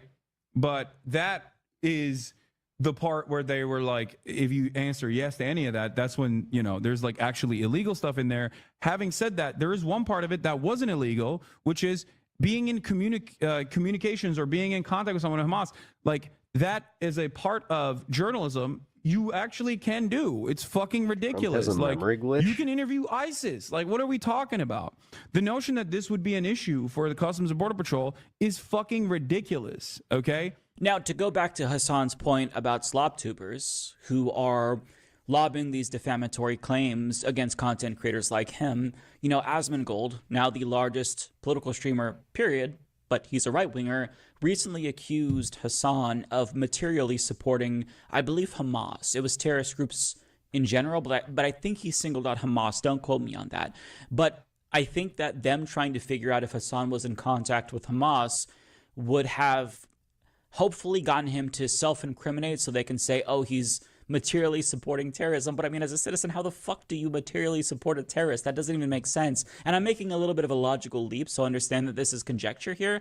But like, how exactly are you materially supporting a terrorist organization as a citizen? Material support to a terrorist group means you supply them with arms and logistical support. How can Hassan do that? So the only plausible reason for a citizen to be in contact would be for journalistic reasons. Not that he's in contact with them, but if he were, and he was literally just doing journalism, that is protected by the First Amendment. And even if Hassan explicitly said he supports Hamas, you might disagree with that, but guess what? That's protected by the First Amendment, at least in theory. But Hassan has not said anything like that. Well, no, again, nobody says this about the Aryan Brotherhood, like, unless you're trying to be just witty, irrelevant. but like for real. This is a United States citizen re-entering the country. Plausible you don't need to gauge argument. how It's like, sympathetic why aren't he they is going to after the terrorists. Aryan Brotherhood That's if they're completely holding everybody irrelevant. else to these If you standards? are genuinely concerned about Hassan, then get a warrant. But they're not concerned. They just know that he speaks out in opposition to the actions of this administration, and they don't like critics, and he's here, so why not detain him? It could have been completely coincidental. You know, it's not out of the question. It's so weird. Within the same stream, he goes from like, yeah, man, I got like detained for like being so anti-Trump and, you know, just being so anti, like, you know, the authority, and then literally, wait, you know, I don't care if he takes bribes. He did something I like. To have somebody coming back into the country get questioned, especially depending on the country you come back from. I think he was coming back from France, so not the most suspicious trip, right? But it could be completely coincidental. But was that a coincidence? I think probably not. And the reason why I don't think this is a coincidence is because, as Taylor Lorenz put it, Piker's detention occurs against the backdrop of increasing scrutiny of political activists and commentators, especially those who challenge the administration's policies on Israel. This type of targeting creates an undeniable chilling effect. Already, activists who are critical of our government are nervous to leave the country given the crackdowns happening on speech and the increased scrutiny at the border. Detaining U.S. citizens over speech, especially a political commentator and journalist, allows border control to become a tool of political intimidation. And that right there is the key. This is a tool of intimidation. They're not yet arresting citizens for political speech. At this point in time, citizenship is still protecting us.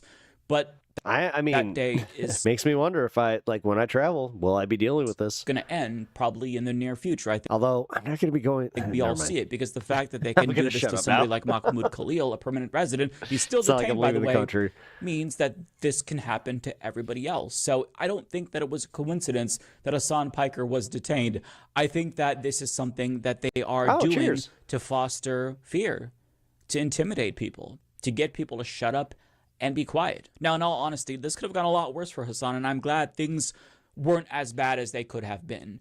As far as we know, they did not confiscate his phone or his laptop. They could have searched it, and I know that you're probably thinking, oh, that sounds a little bit unconstitutional, and typically it is, right? If you're on the street and ICE chooses to accost you and they want to look at your phone, well, that's a violation of the Constitution. But there is a loophole. If you're at an airport, that's technically a border zone, and the Supreme Court recently ruled that they can look through your laptop, your phone, so your electronics are fair game. If you enter the country or you're leaving the country, they can look and see if, I guess, you're an enemy of the state or you're critical of Donald Trump. So this is quite the escalation. No, I will not be. It's scary for sure. The situation is absolutely terrible, but you shouldn't be compelled to shut the fuck up like they want you to, because they've already won if that's the case. So continue to use your First Amendment right that you are entitled to criticize this administration as you see fit. You know, of course, be careful and be smart about what you post. Don't incite violence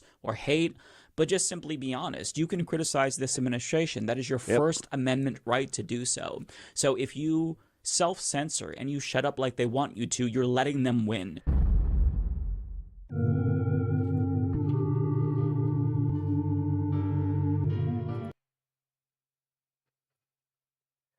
All right. Got 15 more minutes to hang. I want to do a 420 smokage with you guys because, believe it or not, we doubled up on a 420 stream. So,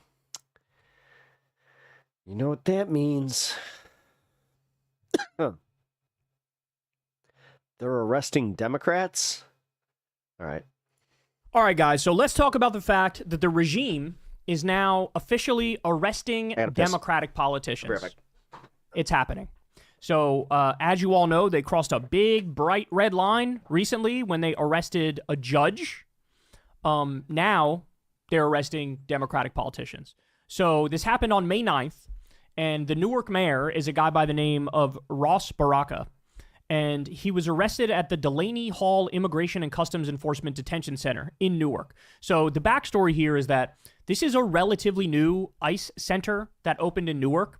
And in Newark in particular, and New Jersey more broadly, actually, they're very skeptical of Trump's immigration policy and his massive crackdown and the mass deportations and things of that nature. So you have the state of New Jersey and the city of Newark. They were trying to make it so this thing doesn't open, or if it does open, hold them to the highest standards where they come in and say, hey, man, you're not abiding by the building regulations and the safety regulations, and so we're going to try to shut this bitch down, right? So there was a political struggle over the existence of this new ICE facility that's in Newark. So the mayor showed up. Now, there were also a bunch of Congress people who were there as well. And under the law, Congress people actually have a right to enter the ICE facilities whenever they want to provide oversight. It's a little different for the mayor. The mayor does not have that right, but he was also invited by the Congress people to go with them, right? And so now this guy, he's Newark mayor, but he's also running for governor of the state of New Jersey.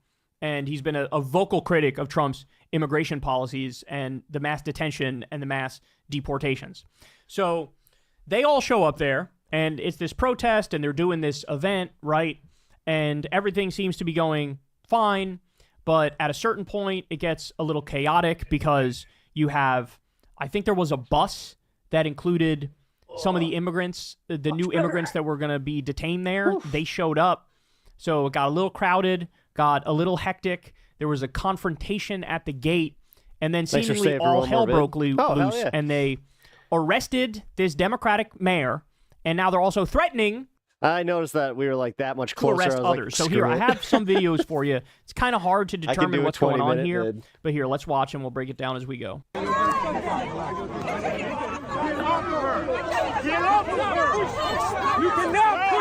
Just so you guys know, tomorrow I want to start the stream and I want to take the full hour to just chill in the beginning. So no news in the first hour. It's just going to be chilling. 4 o'clock like normal. Come by, have fun. Get over her!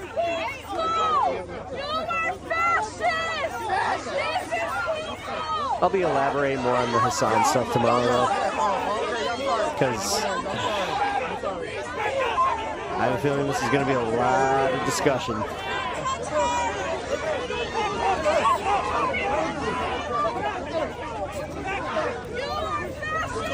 They are. I mean, why would they have to wear masks? All right, more. Here we go. This I thought is that, like, this is masks when were for they pussies. arrested Like, him. what I were believe they they have him in doing? handcuffs here. Put your hands on me. Yeah, there he is. Green jacket on the other side of this. The ICE officer with the green jacket. You can see hands behind his back, handcuffed, being arrested.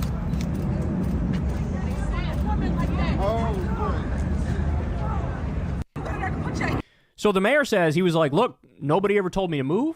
Nobody ever told me shit. And they arrested me.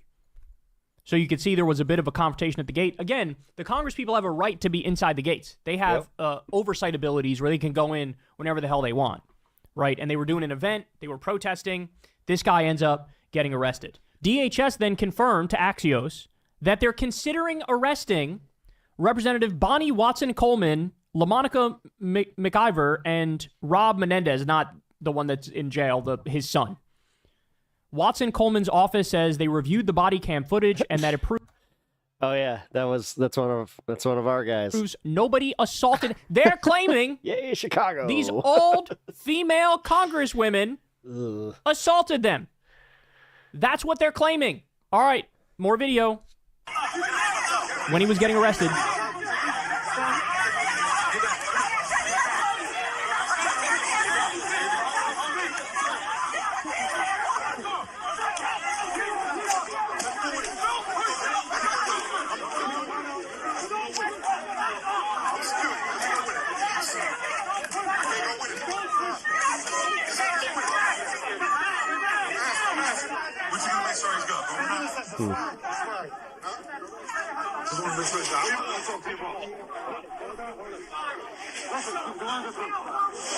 This is body cam footage, by the way. I was about to say, this must be body cam. That's cell phone. Oh, it literally says body 4. I should know this by now. Axon, yeah. All right, more. Watch enough police. So now this is the congresswoman chastising an ICE officer. We need to watch an audit, the audit. We haven't done that in a while.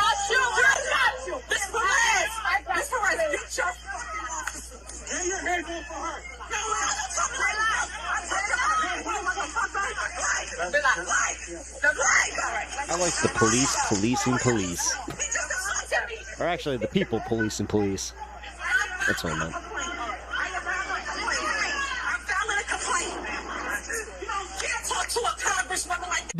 These are the ones that they're saying assaulted ICE officers. The woman in the red, the congresswoman in the The red. facility needs to be removed. No one wants it built with no permission. As a New Jersey resident, tear it down. And then this older congresswoman, female congresswoman here, right here, in this jacket, trench coat. So she's saying that the ICE agents roughed her up.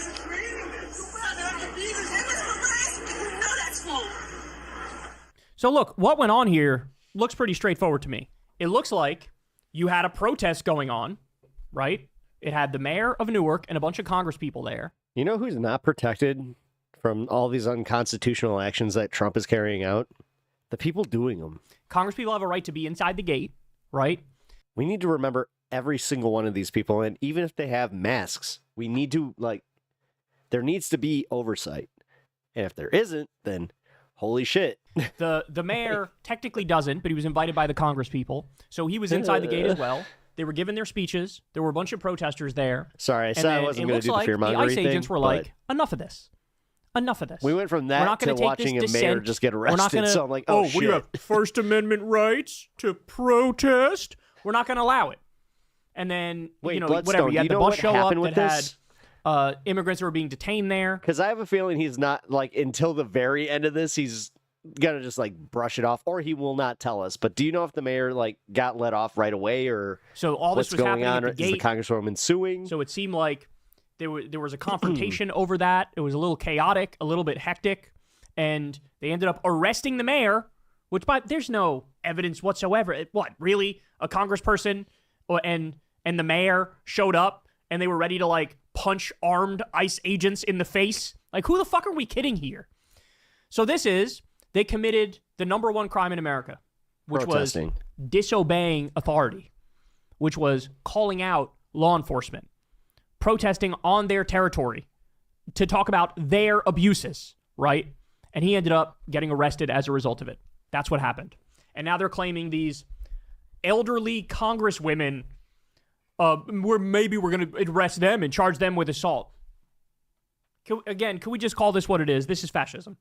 They're trying to intimidate everybody into compliance. They're trying to say, shut the fuck up. Don't talk about us deporting a 4-year-old with cancer. Don't talk about us rounding up innocent people and sending them to a concentration camp in El Salvador. I heard the counter argument to that one when I brought it up. And I wasn't expecting it, where they're just like, but they're not reporting that they sent their mom too. I was just like, that doesn't make it better. Don't talk about our that just doesn't make various it better, man. I'm abuses. Sorry. Take it. Sit down and take it. We don't want to hear any reaction to it whatsoever, and we're going to keep doing what we're doing. And if you make too much noise or you protest a little too aggressively, well, we're going to make an example out of you. And this is the same shit that happened with the judge, where the judge was protecting an immigrant from the ICE officials who were interfering in her court process. I don't like this. See? I found out, like, what actually happened, not right-wing, not left-wing narrative. It does turn out that she may have broken the law. Right. And this is coming from the liberal Supreme Court from her own state. And trying to round him up regardless of what the immigration judge... Stop that. Stop that. Just because the framing's convenient to what your messaging, that's the bullshit that I hate about this, online politics. Stop it. Just report it like it is, bro. They want to make an example. Fuck. Keep your head down, shut the fuck up. Are all these guys that far gone in, like, the way that we do, like, or they do this, that they just, it's like an automatic thing where they just cannot tell, like, the little bits that would kind of shift it, where it's like, well, this makes it a little bit more, not as, I don't want to say reasonable, but, like, you know what I mean? Like, not as, like, eye-popping. Allow everything to continue. Don't protest too much. That's where we are. And so now they're arresting mayors and probably will at some point arrest Congress people. There are no guardrails.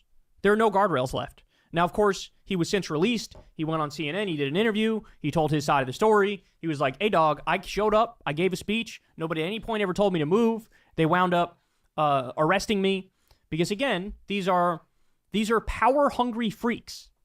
Power-hungry freaks who don't tolerate any dissent whatsoever, don't care about the First Amendment, don't care about the Constitution. These are thugs. These are authoritarian fascist thugs. And that's what we're witnessing. And at the same time that they're brutalizing people, they also play the victim. Classic fascist trick, right? Somehow you were threatened by these elderly female congresspeople, right? You were threatened by them. And so you're threatening to arrest them, even though you're the ones with the guns. You're the ones who are roughing people up. You're the ones who are trying to shut down the protest. Never mind. I'm just so sick of it. I'm just so sick of these people. And yet again, another clear, bright line crossed. But the upside is, I'm sure that as a result of this, this guy's star power is going to rise. I don't know And much other than he's he running was for released governor. the It makes it same much day more after likely he about could 5 win hours. His the charges are race still for governor pending, though. because he was arrested by ICE. He had to stare down the fascists, and that'll probably give him a massive boost. So, Jesus Christ, man. I mean, yeah. The thing is, like, for everybody that talks about, like, Trump's, like, triumphant, like, bullshit, that does give points, man. Like, there's right-wingers that'll just be like, yo, he stood up to... Say what you will. The dude stood up. Jesus Christ, it's got to stop. All this has to stop. Hey, y'all, do me a favor and like and subscribe. It helps out big time in the... This is what happens when a male grows up scared of women. Scared of women? What do you mean scared of women? I respect women. I know you're probably not even talking about me, but I'm just saying, like, no, dude. Fearing women. Now that's a different... that's weird, but... Respect is, Nobody had my respect like my grandmother or my mother, you know?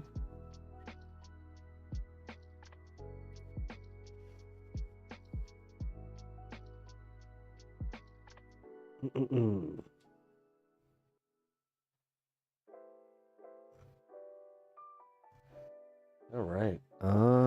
We got 2 minutes, or well, a minute.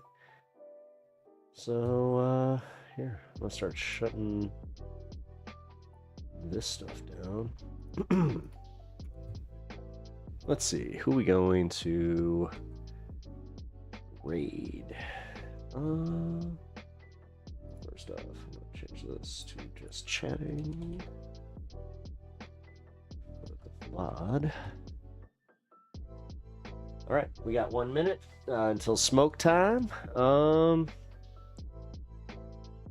Let's see, what's Julie doing?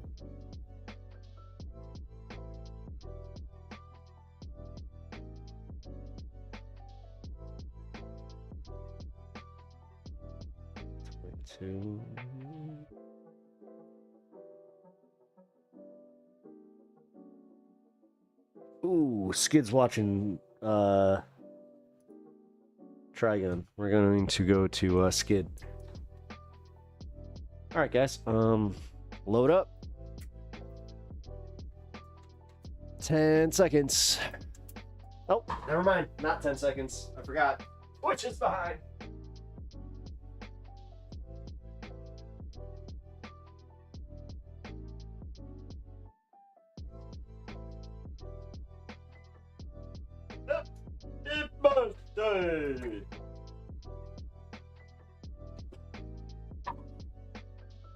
All right, we did it.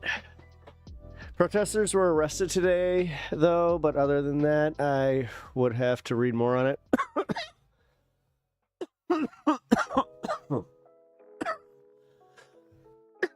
If you get any more information, can you send it to the Discord? I'll try and do a bit on the show tomorrow with it. But all right, guys, that's the 420 mark. So what I'm going to do is end the stream. I'm going to go to our buddy Skid over here. Also, yeah, join me tomorrow at 4 o'clock. We're going to have a little bit of a chill first hour. Hope you guys can make it. It's going to be fun. Oh shit. Where in the hell did that go? You gotta be kidding me. There we go. Alright. Alright, guys. Over on Twitch here. Big ass mommy. Wait, what? Holy crap. That's not who I was going for.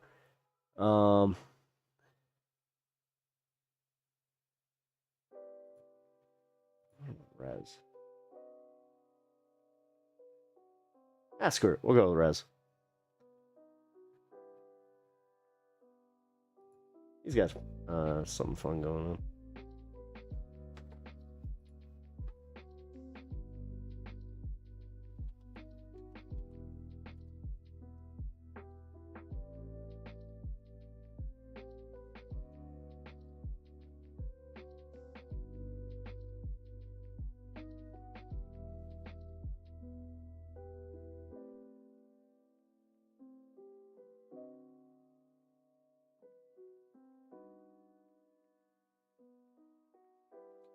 So the OnlyFans shit that Amaranth was saying, I just got this like weird like thought in my head, right?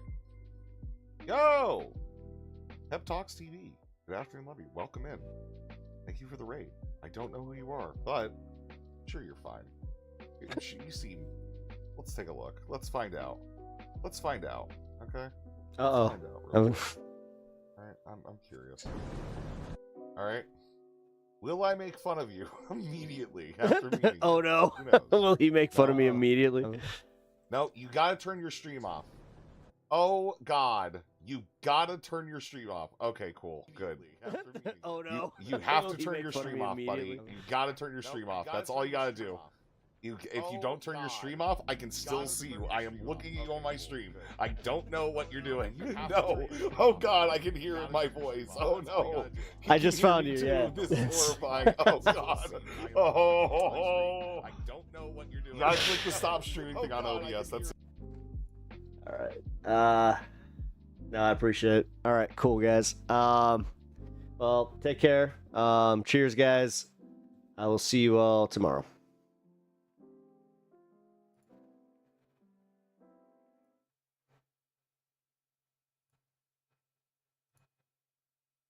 Who the heck is Pep Talks? I'm not gay, but I fantasize about Marco Rubio. Pep Talks. Pep Talks. Pep Talks. Let's eradicate the Kung Flu. I'm literally coming. Pep Talks. Pep Talks. Who the heck is Pep Talk? They want our women. They want our children. Pep Talk. Sometimes no means yes. Grab them by the pep talk. Grab them by the Marco Rubio. Obama is a racist. Pep Talks. I'm literally coming. I'm literally coming. Pep Talks. We found weapons of mass destruction. My fellow Americans, it has been confirmed today from Pep Talks that we are indeed all high on politics.